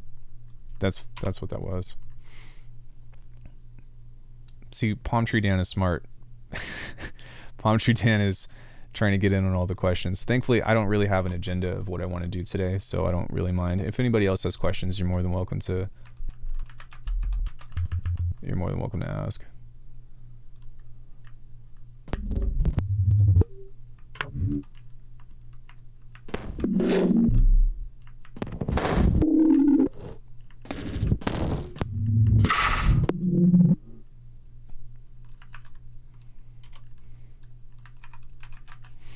I don't know. This is the first thing that came to mind. Muddy as in overtaking other focal frequencies of a certain sound. I don't know if it makes you happy or not, but I learned a lot for free from you. Yeah, that makes me happy. That's why I put it out. Right? How often do I try to recreate sounds from my favorite songs earlier in sound design? I spent 8 years doing that. 8 years. 8 fucking years doing that. I don't do it anymore. I don't do it anymore. And the reason why I don't do it anymore is because it's not worth it. So should I do that? No. No, I don't think that, especially in today's day and age, like, I don't know how long you've been producing music, but I've been doing this for about a decade. And so me trying to figure shit out was not having the resources available, right? But now it's all out there. Like, if you want to figure out how to make a noisy bass, like, just go to their Patreon. If you want to figure out how to do what Cohen Sound does, just go to their Patreon. You know, that's how. Yeah, 8 years on spending on how to Cohen Sound basses. Would you say that I got close? I think I finally got close, and now I'm teaching it and shit. But, like, you know what I'm saying? Like, I spent so much time cultivating how to do this. It's not necessary anymore. It's not necessary anymore. I think that if you want to learn from somebody or learn how to do someone's sound design, go hit them up on the internet and ask them to teach you how to do their basses or teach them how to do their sound design. If I was to get a lesson, I only use Serum. I know how to use Ableton way back in the day, but I still use Ableton. Can I show the same kind of sound design but in Serum? Okay, I have an answer for you, but I would say that the best, like, the last video that I just put up, I would go watch that video, because rather than me tell you, I think that video did a really good job of setting up the perspective on why I use Faceplant over Serum, but how you can still learn from one thing to another. The summary of that is that Serum is still a great synth, but almost every single video that I've made and almost every single video that I have, the video's free. Almost every single video that I've seen from a Serum tutorial has processing outside of Serum. And that's because you can only have one instance of an effect or one instance of effects. So because of that, like, you can get some really cool timbres and stuff, but we would need to pre-frame how to get good sounds within Serum first, and then look at, but it's the approach. It's not the tools, it's the approach. Does that make sense? It's the approach to all this stuff. Like, I could, and I've done this. You guys have seen that I've remade this stuff just within Bitwig devices or within the grid or whatever. But it's how you look at making the sound, not, oh, I don't have that specific synthesizer, so I can't do it. Did I see that guy that makes real world sounds in Faceplant, like a car engine and helicopter and stuff? Oh no, chat disconnected. Oh, it got back. Snap-ins are free. No, snap-ins or Snap-heap is no longer free. What's the name of the channel? Yeah, are you talking about Marshall McGee? Or there's somebody, you know, there's someone else on Twitter that makes that kind of stuff. But I mean, I've, like, okay, maybe I don't. Same mindset. I don't know, to make Alckemy sound in Serum. Why don't you go watch my Serum videos? Not as like a backhanded comment, but as a means of, like, there's still a lot of Serum tutorials that I have that are older that might still be relevant, because it's not only in Serum, but it's also in Ableton. That's how I have it too. It works great though. I think it earns points too. Wait, do what? You get a voucher. Oh, you're talking about the submodel. Poor is a mindset, bro. Yeah, I'm close to $100. What was I gonna say? But yeah, I mean, like, recreating stuff. Have you all seen those videos that I did where like I recreated like I redid scenes to games? I know that you've seen it because I've brought in this video up 100 times and you were there when I actually put it together, but Joel Blancoberg. But I mean, like, it doesn't surprise me because you've got samplers and granular samplers, right? So it's like, it's not the synth. Like, it's so cool that he's putting Faceplant on the map, but just as a means of like, you know what I'm saying, of approach, it's not the synth. Did I ever listen to the Mr. Bill podcast? I've been listening to that podcast. I think you should listen to stuff. He has great guest people. Yeah, I've actually talked to Rob, and so Rob is his manager. I've actually been on Bass Gorilla and done a couple of things during COVID. Like, I can make stuff like that, but not like that. I just use Ableton stock stuff, but I still watch all your Faceplant videos because you understand the principles. You can make anything. That's what I'm trying to say, June. And and I know that you know this too because you're also a teacher, right? You teach guitar, and so like once you are able to, you know, teach melody or teach the fundamentals of what's it called, of music, then you're just translating. That's it, right? Like, you're just translating how to play this on a piano. Once you figure out the anatomy of a guitar, then you just play, you find the same notes, and then it's the same thing. Like, the feel is different, but it's still the same thing. If anything, I would say, like, if you can figure out how to play E minor on a piano, you just figure out what the E minor scale is on a guitar, and then you do that. But that's the fundamental principle of the scale, and that translates across any medium that can create a tone. Wow, that was a whole fucking, that's a mouthful.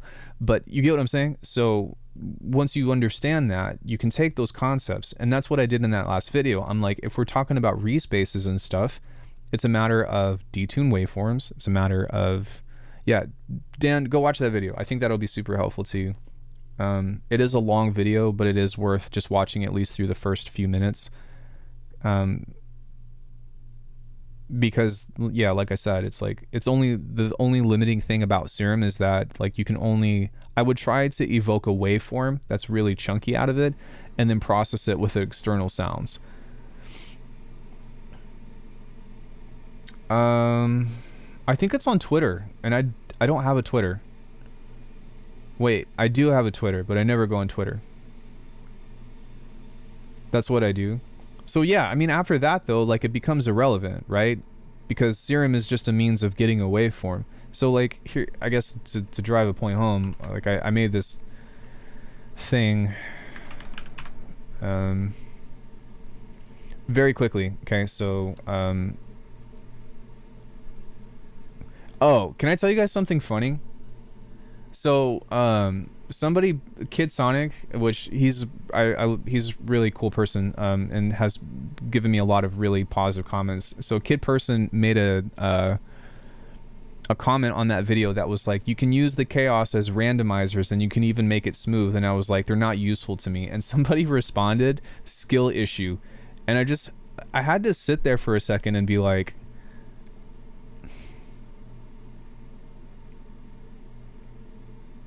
Serum has its benefits, like its own screech filters. Yeah, like the reverb filters and stuff are cool. And then also the resampling is really cool as well. But yeah, I don't know, I thought that was funny. And that's obviously me flexing my ego, but at the same time I was just like, for real, like that's the best you got? Skill issue?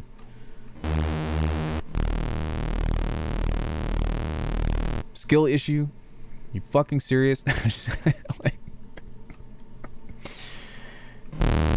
yeah.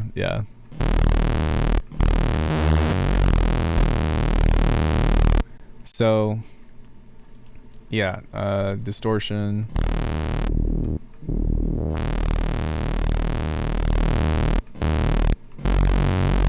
And then you could use this to, I don't know, let's just pull up a wavetable. And then turn this down.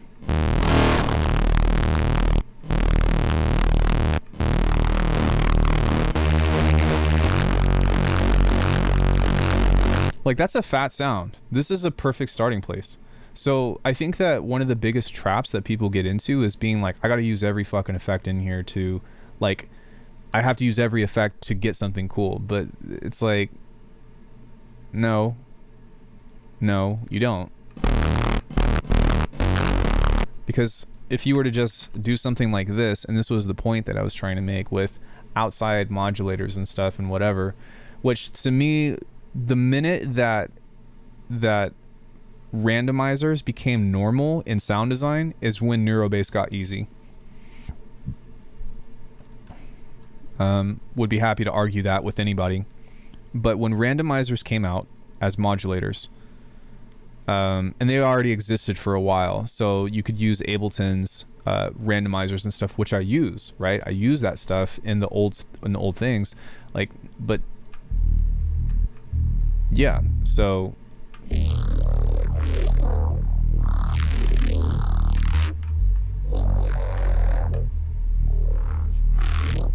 like, it's a process, it's a mindset about how to make Neurobase.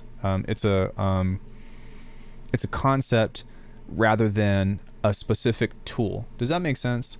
So for me, like, you could just make something fat in Serum and then use Ableton's stuff or use Bitwig stuff or whatever it is that you have to make those kinds of sounds. It's not about like, oh, I'm using this and using this. There are certain things that like evoke particular results, if you will, but sorry, I'm trying to see if I have, where's my stuff? Devices, Chonker, hold on.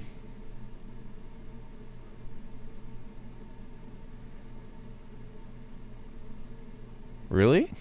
Where's all my stuff? Okay, let me upload the Shmoo-Base. And we'll just take this out of here. And I'll get rid of that. Hold on. Is this doing things? No, it's not. Yeah, so again, we just have a large source, right? But if we open up the effects grid, you can see that there's all this stuff moving around. But it's the approach to how you process the sound that dictates what it is that you're doing. See?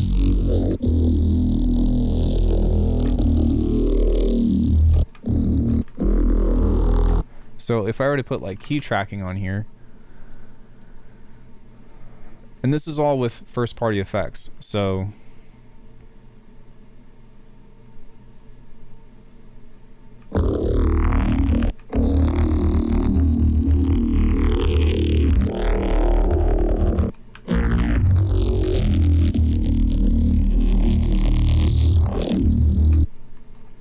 the number one thing, there's two things in particular that will give you the sound you want when it comes into Neurobase.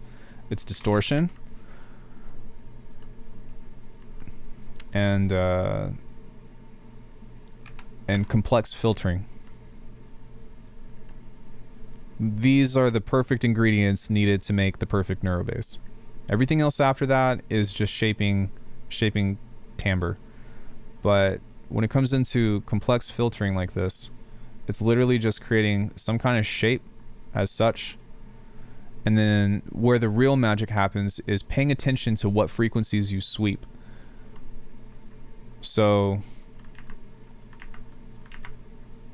is that even doing anything? No.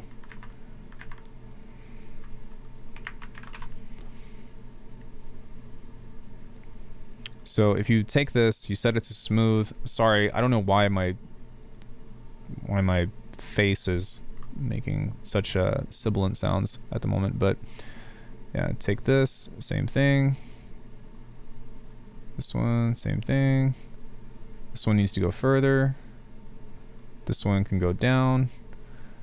This is what you want right here.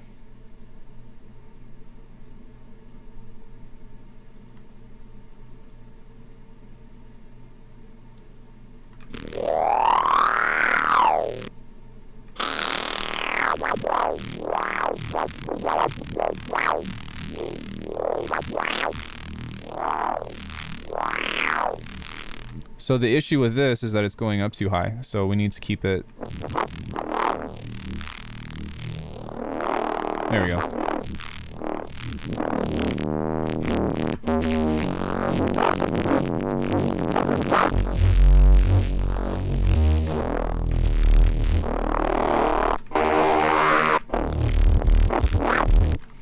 So once you just stack filters and do your thing,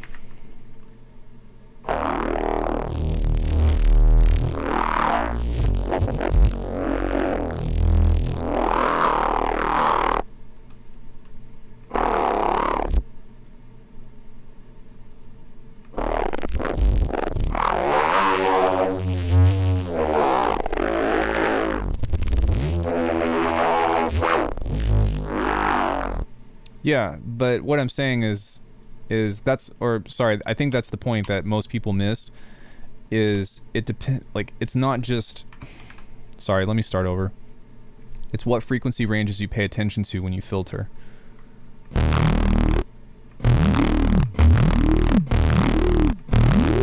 There's your monster sounds. So if you were to do something like this,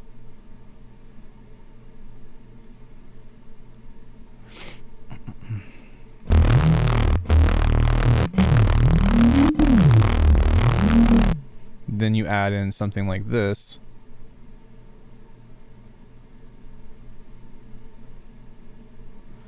and this is just understanding filtering and frequencies as a whole.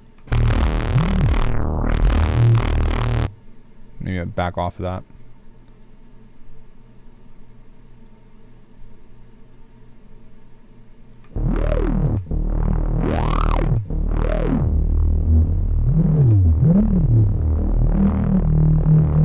But I mean, yeah, so it's like I said, it's really just a matter of, if you look at every single neuro-based thing that I have, multipass, whatever, the number one thing that you will see on these racks is this guy.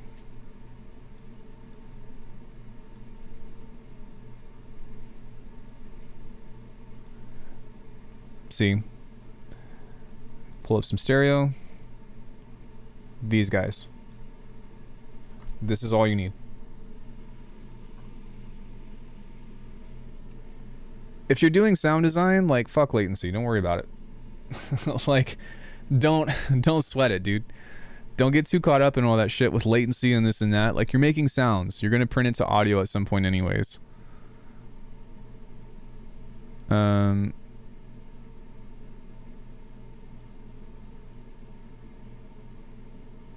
Who is Ramen Fiend?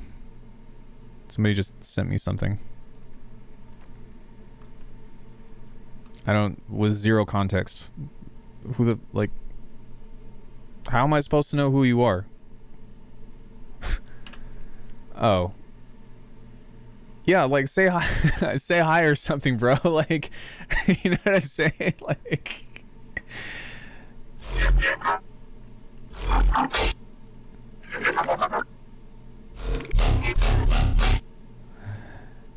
I mean, yeah, no, I'm making a joke out of it, but like, that goes into the stuff that I was doing on here, right? Lots of chorus and lots of short delays that will help get you those kinds of sounds. Oh my gosh, what was the first one that I did? What are you buying? Yeah, so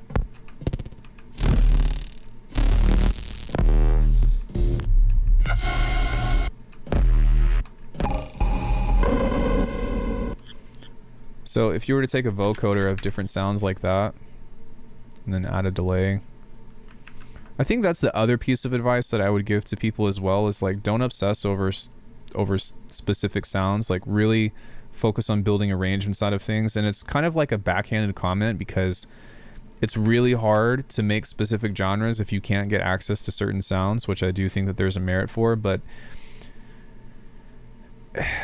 use what you got is what I would say. See?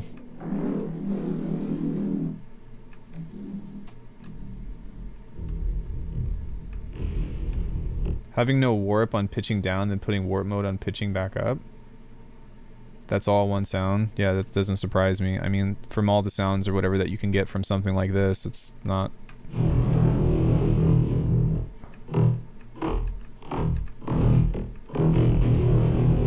See, so all we would need to do is just figure out how to, what's it called?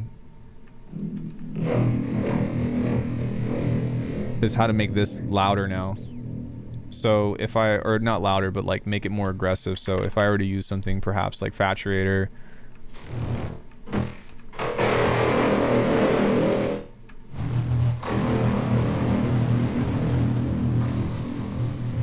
For specific stereo placement, like polarity would do? What do you mean by a specific stereo placement?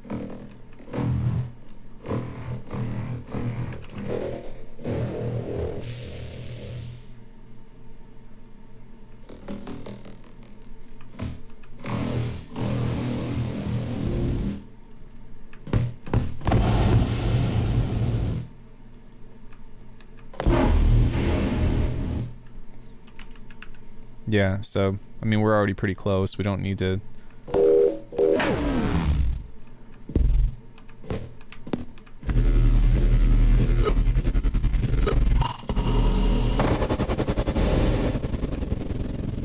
Like, moving frequency and volume with one knob to place it in the stereo field where you want it? I mean, is that, like, different than panning, or...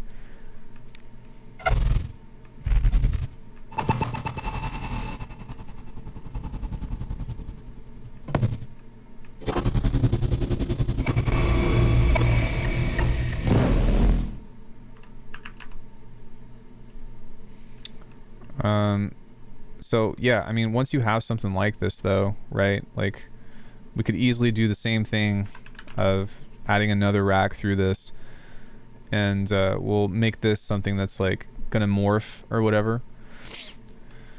Sure, we'll use the bruh filter. I don't know. I don't fucking what is life anymore, but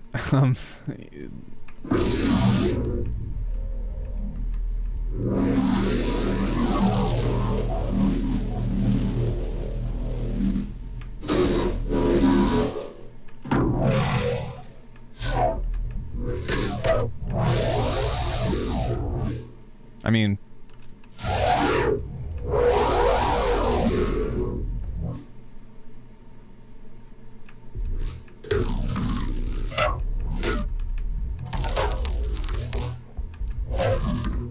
that's pretty close to what you just showed me.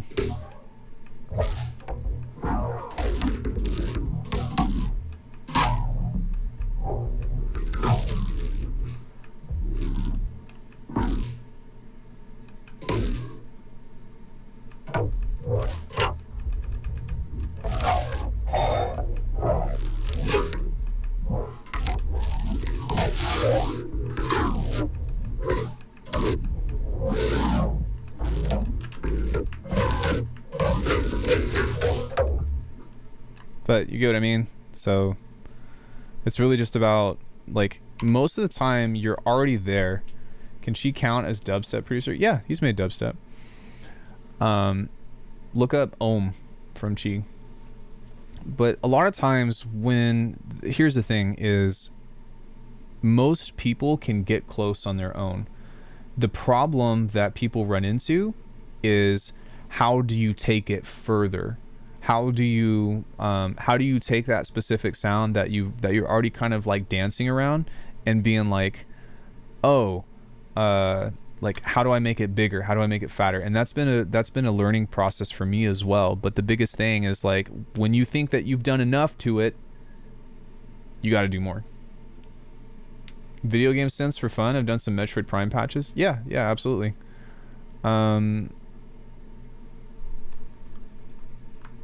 Hold on. That's why like I'm gonna sound like an asshole right now, but that's why I wish people would just like go through my catalog and watch my videos, because chances are I've got it. Hold on, it's gonna be old, but And that's part of it is actually my fault too, because I've got so many fucking videos. I have so many videos now. Hold on one second.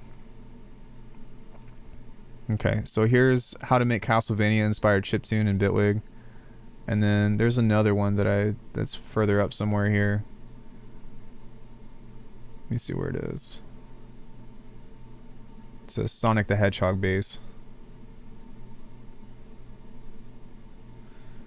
Demonic voices. Where is this?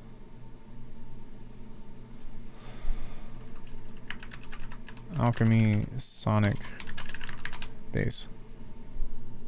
There we go. Ring ding ring ding ding. Ohm? OHM.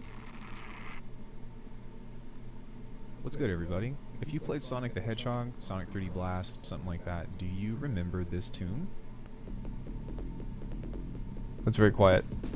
Well, I'm going to teach you how to make that sound in Faceplant, which I turned everything off, but it sounds like this. I can't yeah, that's really close. But this so, is pretty much the yeah, I do that from time to time. I like remaking sounds and stuff sometimes, but like there's this certain manner of like not getting too caught up in it anymore, because like what is the goal? Is the goal to like get the sound, or is the goal to make music? And that's what you kind of have to like, that's what you got to get yourself into a position for, because it's like, oh, if I have, it's a fucking lie is what it is. Oh, I can make, if I can just get this sound, you know, if I can just have access to these drums, if I could just whatever, then I can make, it's like, no, it doesn't work that way. It doesn't work that way. What you should do instead is focus on building an imagination around the sounds that you can make, and then make what you can from there. That is how you will find happiness in your artistry. That's probably the most important thing that I could tell anybody that is approaching sound design is focus on building an imagination around the sounds that you can already make, and it will take you so far into your own originality and so far into your own compositions, because as opposed to trying to chase someone else's shit and figure out how to do it better than them, like, because it's not going to happen, right? Like, just because I can make a Cohen sound bass, like, I don't make music like Cohen sound. You know what I'm saying? But if I would have been like, oh, this is a cool sound, or like, this is kind of neat, what can I make with this? And then try to, you know what I mean? Like, make something out of that. I feel like I would have been way better off. Like, I am where I am, but at the same time, it's, I love the doggo. Wait, is somebody in here named Doggo? Nah, I steal sounds all the time. Well, then steal sounds, right? Like, that's part of sampling too. So steal the sounds. But I'm saying is like, don't obsess over trying to make some shit that you can't make. It's not that big of a deal. It really isn't that big of a deal. And it's weird because I spend all of my time figuring this shit out, but we're just saying we love our doggos. Well, I love your dogs too. I miss Sadie. I hate not having the sounds, because if I'm working on a track and notice there is a pluck that can't fit well and not having it, and that's a natural part of your artistic struggle, right? Because you're facing this position of, I want something but I don't know how to go for it, but that's, now you're getting into a different means of problem solving. But if you look at the fundamentals of what makes a pluck, then you might be able to find something or be able to manipulate something to where you can get somewhat close. But the goal with sound design, and I've just posted this on my master classes, is not how do I recreate something. It's how do I turn anything into any kind of sound. That is an opinion. You're more than welcome to like give me your own take about what sound design is. But for me, it's not about how do I make this kind of bass. It's how do I take whatever the heck this is and turn it into something that I like, especially in context of music. And that's why I have so much respect for Cage, because that's what Cage has taught me, has been teaching me how to do, is say you can take anything and make it into any kind of sound. And if you look at these videos that I've been posting on, you know, on my own thing, like I've been giving my own take on it, my own take on hold on one second, give me 1 second.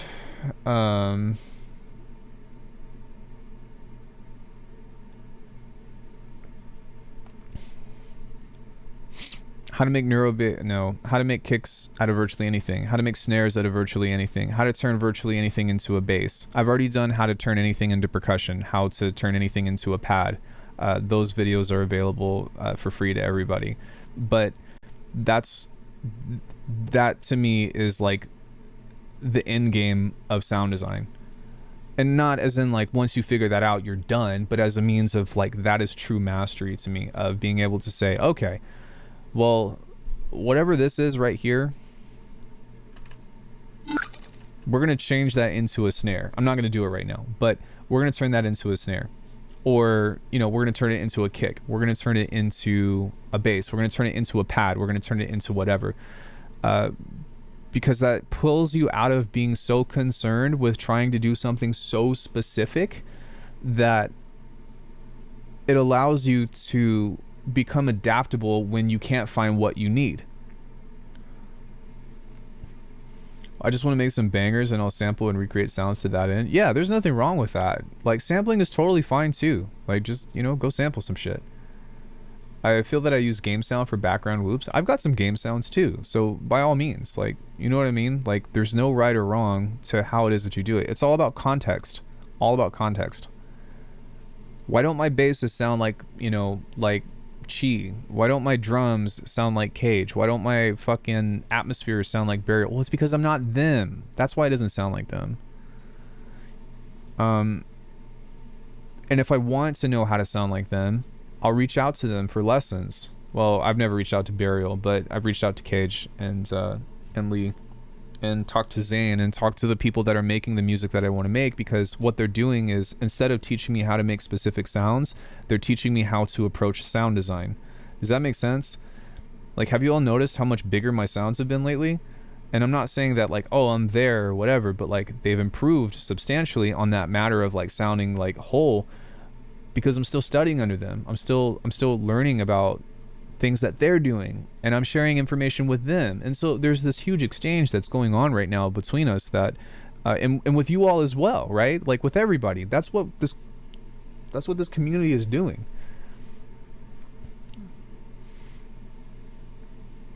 Hi there. Is there a tut from when I would do it with a sampler VST and create out of one sample based neuro or other crazy sounds? Yeah, a comprehensive guide to neuro based 2.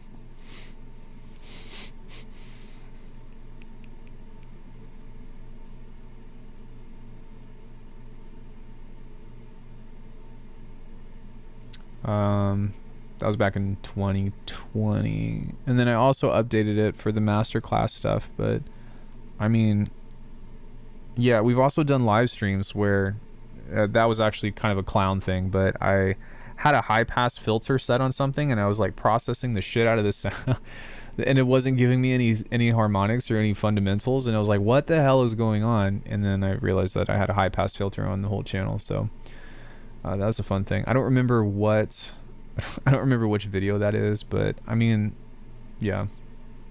But I mostly steal sounds. You're fine. Steal them.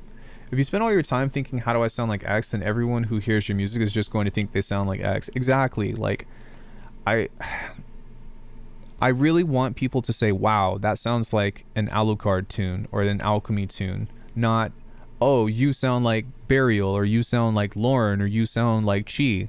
You know what I'm saying? Like, I get that in some characteristics of trying to describe music, using relevance is important, but I really want my own identity with music. I really want my own beats to have their own vibe and their own flavor, not just, oh, well, you sound like this dude. That's a really good point, June. Get source, distort, filter, you get the point. Yeah, absolutely. EQ, distortion, and filtering, which EQ is pretty much filtering, but that's a badge of honor to some people. To be honest, sound like Chi is probably more of a compliment. Same for me. I guess. Like, as a stepping stone, sure. But you'll get yourself to a point to where, like, you're gonna want more. Remember the Just Sample Noisia guy? No, I don't remember that. What was that about?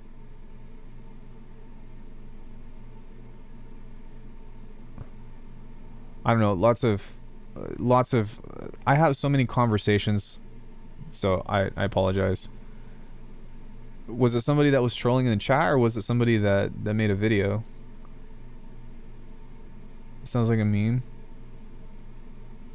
I don't know what. Were they talking shit about my sound design or something and be like, just sample Noisia? Or I think in chat. I think that's how I just built a narrative, but if anything, I feel like that's how that narrative likely went. No, not that.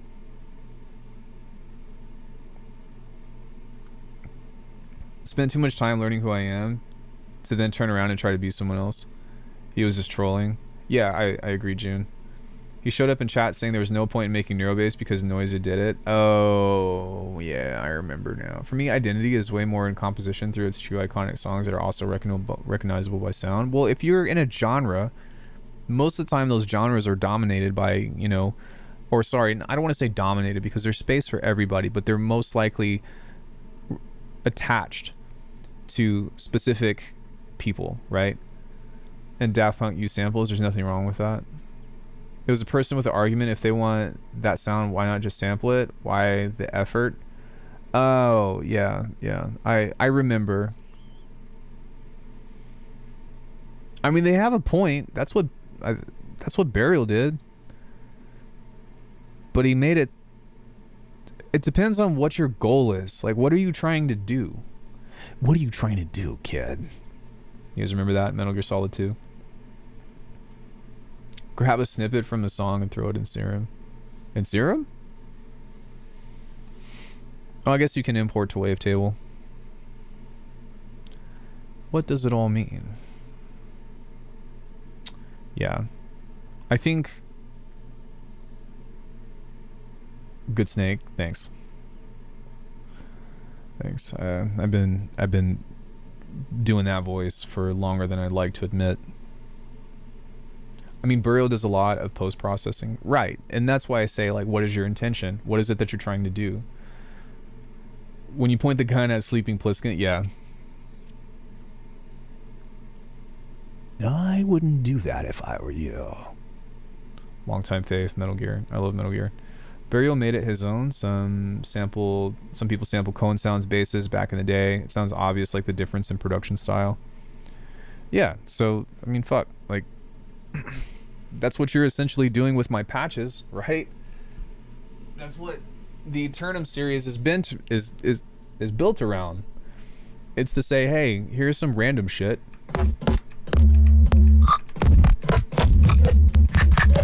Right? And then being like, all right, that's cool. Well, if fucking sample it. And then be like, okay, well, now I'm going to repurpose it into some kind of jump up riff or something, right? It actually kind of sounded like that a bit, so.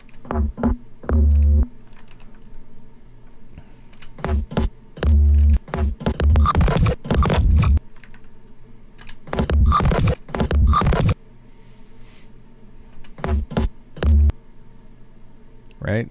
So you got something like this, and then here's your riff, and you're like, oh, that's great.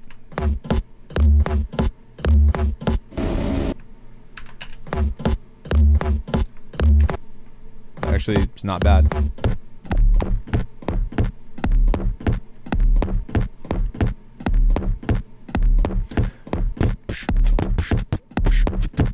Right? So, gotta get a workout in. Dude, enjoy your workout. I had my workout yesterday. Oh shit, somebody asked how often do I go do my cartwheels and shit. 2 to 3 times a week, usually. And then I go to the gym, like actually work out 2 to 3 times a week. Enjoy. Every sound we hear now, we won't get because it's random. That's why you pull it out. That's why you have like a rolling sampler, or you just create MIDI and then bounce it out and see what you get. You get what I mean? What plugin is that? Probably like millionth asked question. Oh, rolling sampler? Yeah. birdsthings.com. But yeah, that's the beauty of this, right? Is like you make random shit, or I make random shit, and then people like have access to these randomized sounds, but they're always going to get something new. They're always going to get something different, but it's still kind of within the same characteristic, right? Still kind of within the same world, or the same kind of sound, if you will, but the phrasing is always different. Kind of sonic imprint that every producer has. If you steal it and just use it as is, and possibly spot it by ear, if you're seasoned enough, it might fool the listeners. Well, I mean, also, like, who are your listeners, right? Like, are you trying to present this to a bunch of people that are trying to, you know what I mean, like get fucked up at a festival, because they're not going to give a shit? Are you trying to impress other producers to make it seem like your sound design is better than it is? That's a different story. Chaos is a form of construction. Thousands of years ago, through the construct of chaos, amidst of that, order was born through the means of resampling. I don't like my sounding for some reason. It's very distinct, and I feel like it being a mixing mistake. Yeah, I feel that. Or like something's missing, right? But that's part of it, and that's what I mean by building imagination around it. Because if you build an imagination around the sounds that you have, then you're going to start to hear the things that you make in a very different context. But you literally have to practice that as a skill. You literally have to take the sounds that you make and audiate that with possibilities. You must. If you're going to take my advice, that is the second piece of this, is that you have got to practice imagining the sounds you make in context.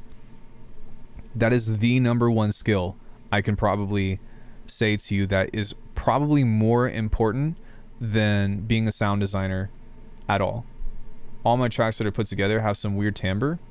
But I mean, it's going to change over time, right? Like, yeah, we all perceive sound in a specific way, but like, don't worry, it'll change over time.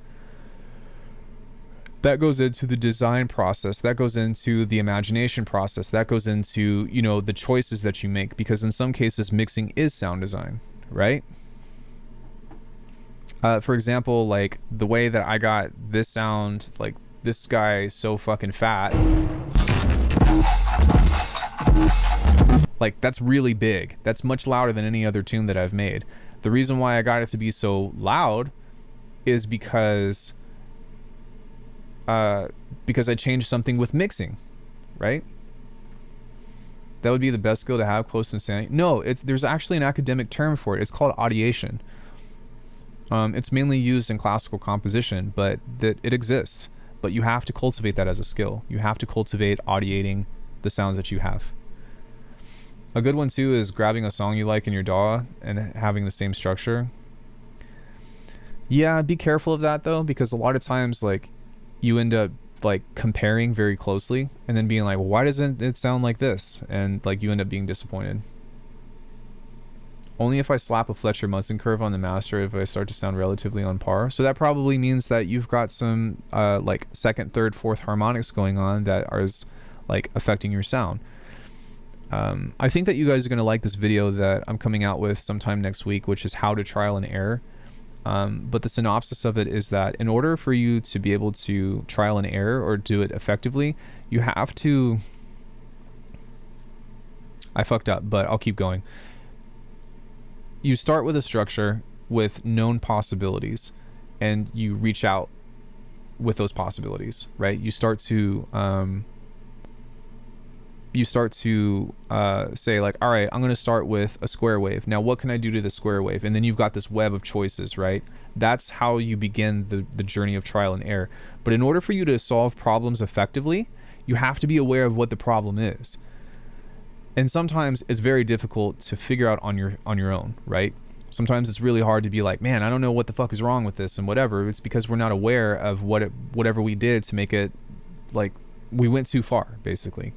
So sometimes having that peer feedback or peer review or discussions within a community can be super helpful.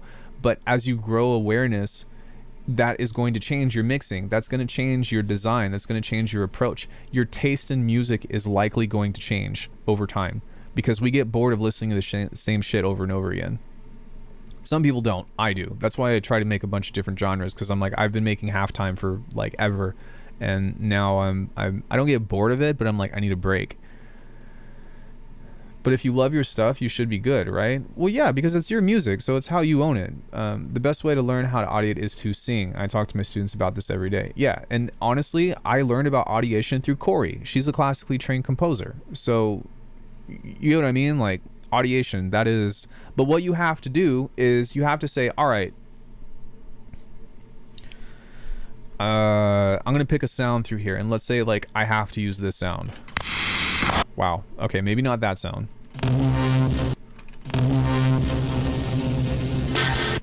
Okay. So, even something like this, right? I'm going to pitch this down a bit.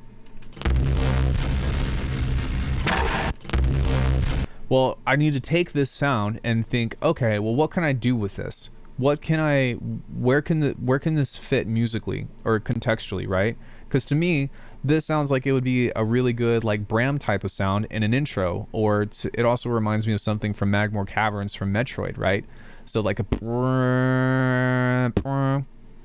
So thinking about it and phrasing it in specific use cases. And I think that if you can sing it, that's the easiest way to do it. But sometimes like it's an effect, or sometimes it needs to be rhythmically, but vocalizing it, I think as a whole, right? Well, look, I just came up with an idea. There we go. I can build a track around that now. Does that make sense? Like, and that's why like beatboxing and singing as a whole is so useful, you know? Like if you have any of this other stuff too,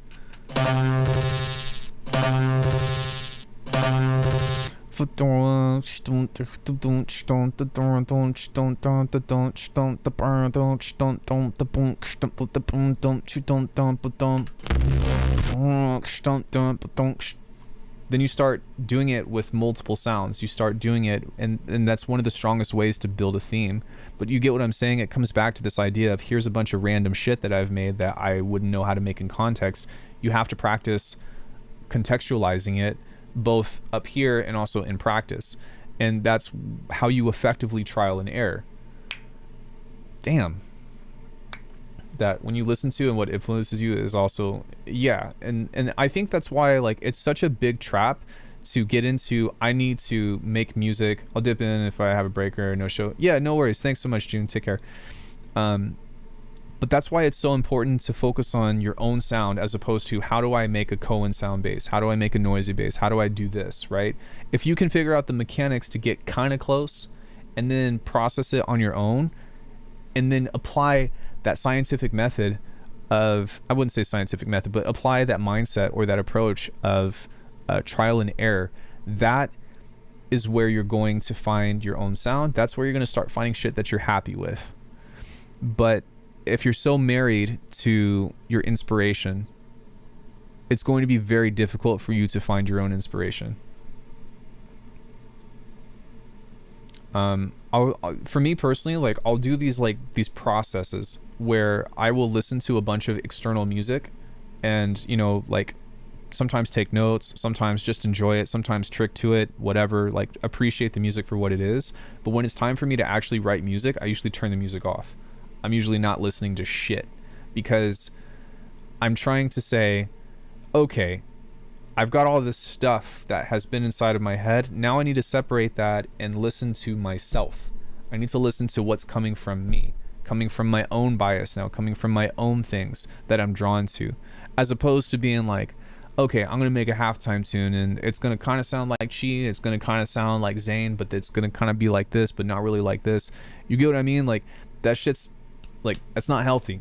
I wouldn't do it that way. You can. There's not a there's no right and wrong, but at the same time, like I wouldn't recommend it. Thanks for doing this stream. Yeah, for sure. I'm having a good time. I'm just fucking blabbing on about some shit. I'm surprised you all are still here listening to me. Usually everyone's out the door when I start going on a rant. But that's the approach to sound design that I have anyways. And that's what I try to instill within people, because that's where you're going to really, you'll get it. You will get it. You will get it. Sometimes you have it and then you try something new and you lose it, but having that same mindset and then being aware of the process brings confidence in letting it go. Does that make sense? So like right now, I have to remind myself of this a lot because I'm trying a new methodology of music production. I'm doing lessons with Cage. I've been doing lessons with Cage for years, but we're talking about these concepts about how to take anything and turn it into a full track, right? Loops, TikTok videos, which he's doing on his channel. You guys should definitely go follow Cage at Cage IDK. If you type in YouTube/Cage, I don't know, as in IDK, you'll find his channel. Yeah, I usually defer to him from how much he's taught me, but yeah, so he'll take TikTok videos and then create like a drum and bass tune out of the whole thing. He'll make kicks out of vocals or out of little percussive things that kind of sound like kicks, kind of sound like snares, and then just turn it into a fucking banger. And because he's teaching me that, I'm not used to it, so I'm having to let go of my comfort zone, and I'm going to make a lot of shitty music because of it. But I've been down this road before. I've been through this process before. So I know that at the end of it, I'm going to come out with a deeper sense of perspective that's going to, how do I say? It's going to enrich all of the other fundamentals that I've been cultivating over the last decade. I recorded a mix this morning and then made a track in the evening. I can definitely see what you're saying about listening and then not listening. Yeah. Well, you know, it's just what I do. And some people, you know, especially in a learning process, like to do what Palm Tree was saying, where they'll literally put their track there and try to make something kind of like it. I've done it successfully a few times, but I find that like it pulls me closer into this expectation and into this bias to where I'm like, fuck, why doesn't it sound as good? Well, it's because I'm fucking copying an idea. That's why it doesn't sound as good. It's not as original as it could be, as it should be.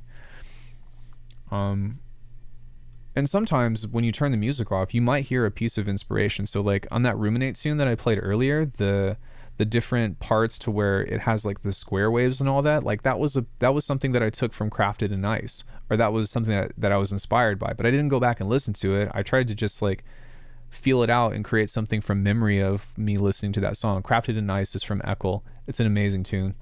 It's also in B minor. It's fucking sick. Let me recommend you an amazing cultivation simulator. You're going to love it. I'm telling you. Does that sound like the message that I'm conveying right now? Or are you being serious? Does it sound like I'm trying to sell you all some shit? I'm not, I promise. Not at the moment anyways.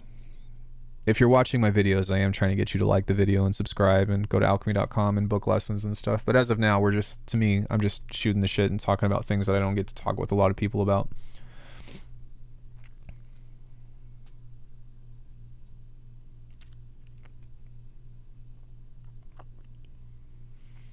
Cultivation. Unison plugins. Yeah. Is there a cultivation simulator? Well, don't have to copy. I use that technique to stay within a structure. No, I know, but I'm talking about the degrees of that, if that makes sense. I'm talking about like there's a spectrum of doing that. And on one end, I know that you were talking about just copying a structure, but I'm saying what I have done myself in the past of getting too close, doing things that are more than the structure, trying to pull the beat out, right? That's one thing that like once I gave up on, I stopped trying to make beats like other people and just focused on like building really strong drums and building unique grooves on my own. That has been so fucking helpful. Oh my gosh. It has been so helpful, man.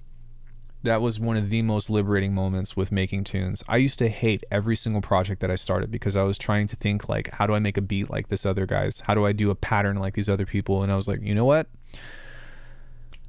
I don't have to fucking do that anymore. In fact, the way that I source percussion and all that other stuff is so much more organic, so much more like original from the approach aspect of it, that making beats has become one of the easiest things that I can accomplish just from switching my mindset, just from changing the way that I look at it. You know, like most people start with a kick and snare and then they're going to layer some hats and then they're going to, you know, find some other kind of cool percussion, whatever. I don't fucking do any of that. I take a sample or take a loop turn it into some kind of percussive aspect and then play with pitching and stretching it around and then do lots of distortion to it, and then it has its own groove. And I'm like, fuck yeah, like the tune is already picking up. It's doing its own shit already. And that is such a good feeling. Such a good feeling. That's fucking Cage. Thank you, bro. That's something that he taught me. And it is probably the most valuable skill in my genre, in my opinion.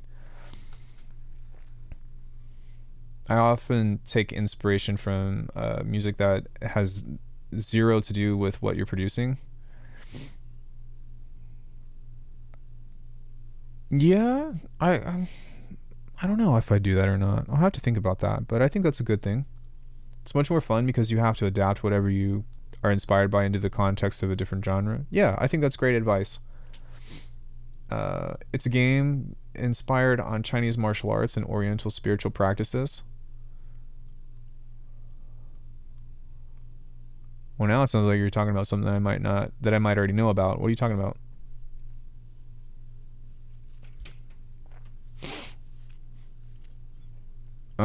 Does anybody have any other questions that might not be sound design related? Amazing Cultivation Simulator. Is that what it's actually called?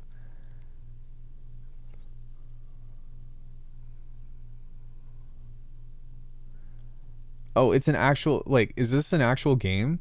This is a real thing? Oh my gosh, alright. I'll check it out. I've been playing Street Fighter 6 and I'm so disappointed with the soundtrack. Ugh, it's terrible.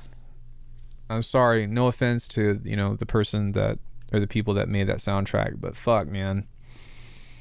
You are not connected with Street Fighter at all. Oh, it's so awful. So I was thinking about maybe for like reaching 20k subscribers, I was actually considering maybe doing like a remix EP or like a concept EP of something that I feel like would be more suitable to the Street Fighter genre. Am I on Bandcamp? No, I have my own website for where I host all my music and stuff. It's just alchemy.com.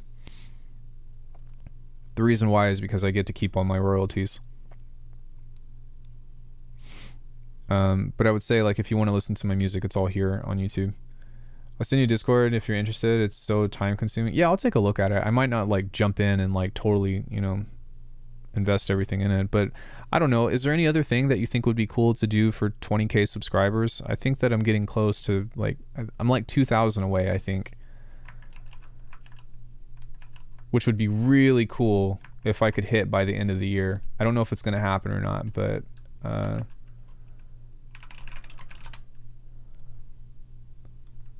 me see how we're doing.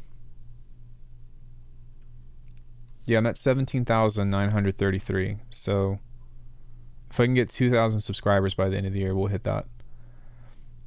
I'd like to hear something like that. Yeah, that could be cool. Also, I've had requests, maybe me playing live, like playing Street Fighter. We did that on Saturday. I got my ass kicked. I'm not gonna lie, I'm terrible at the new Street Fighter. I'm fucking garbage at it. How about a cool mix set? I just uploaded one. And I can't upload like other people's music. No, like with Launchpad. Oh, you mean like perform the EP or whatever live? Yeah, maybe. Yeah, gotcha. I'd probably do it in Bitwig. That's how I did my last DJ gig, which I forgot I need to do a video on how I use the array to DJ that gig. Give me 1 second. I need to check this real quick. Late again Tuesday is going to be there at 11. Oh, he's going early. Okay.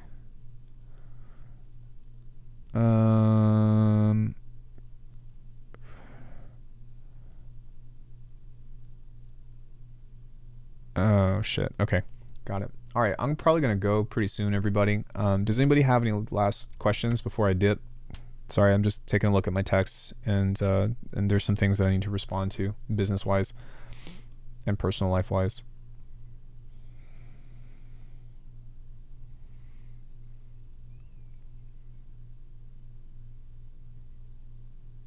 I'll go to bed right now, for sure.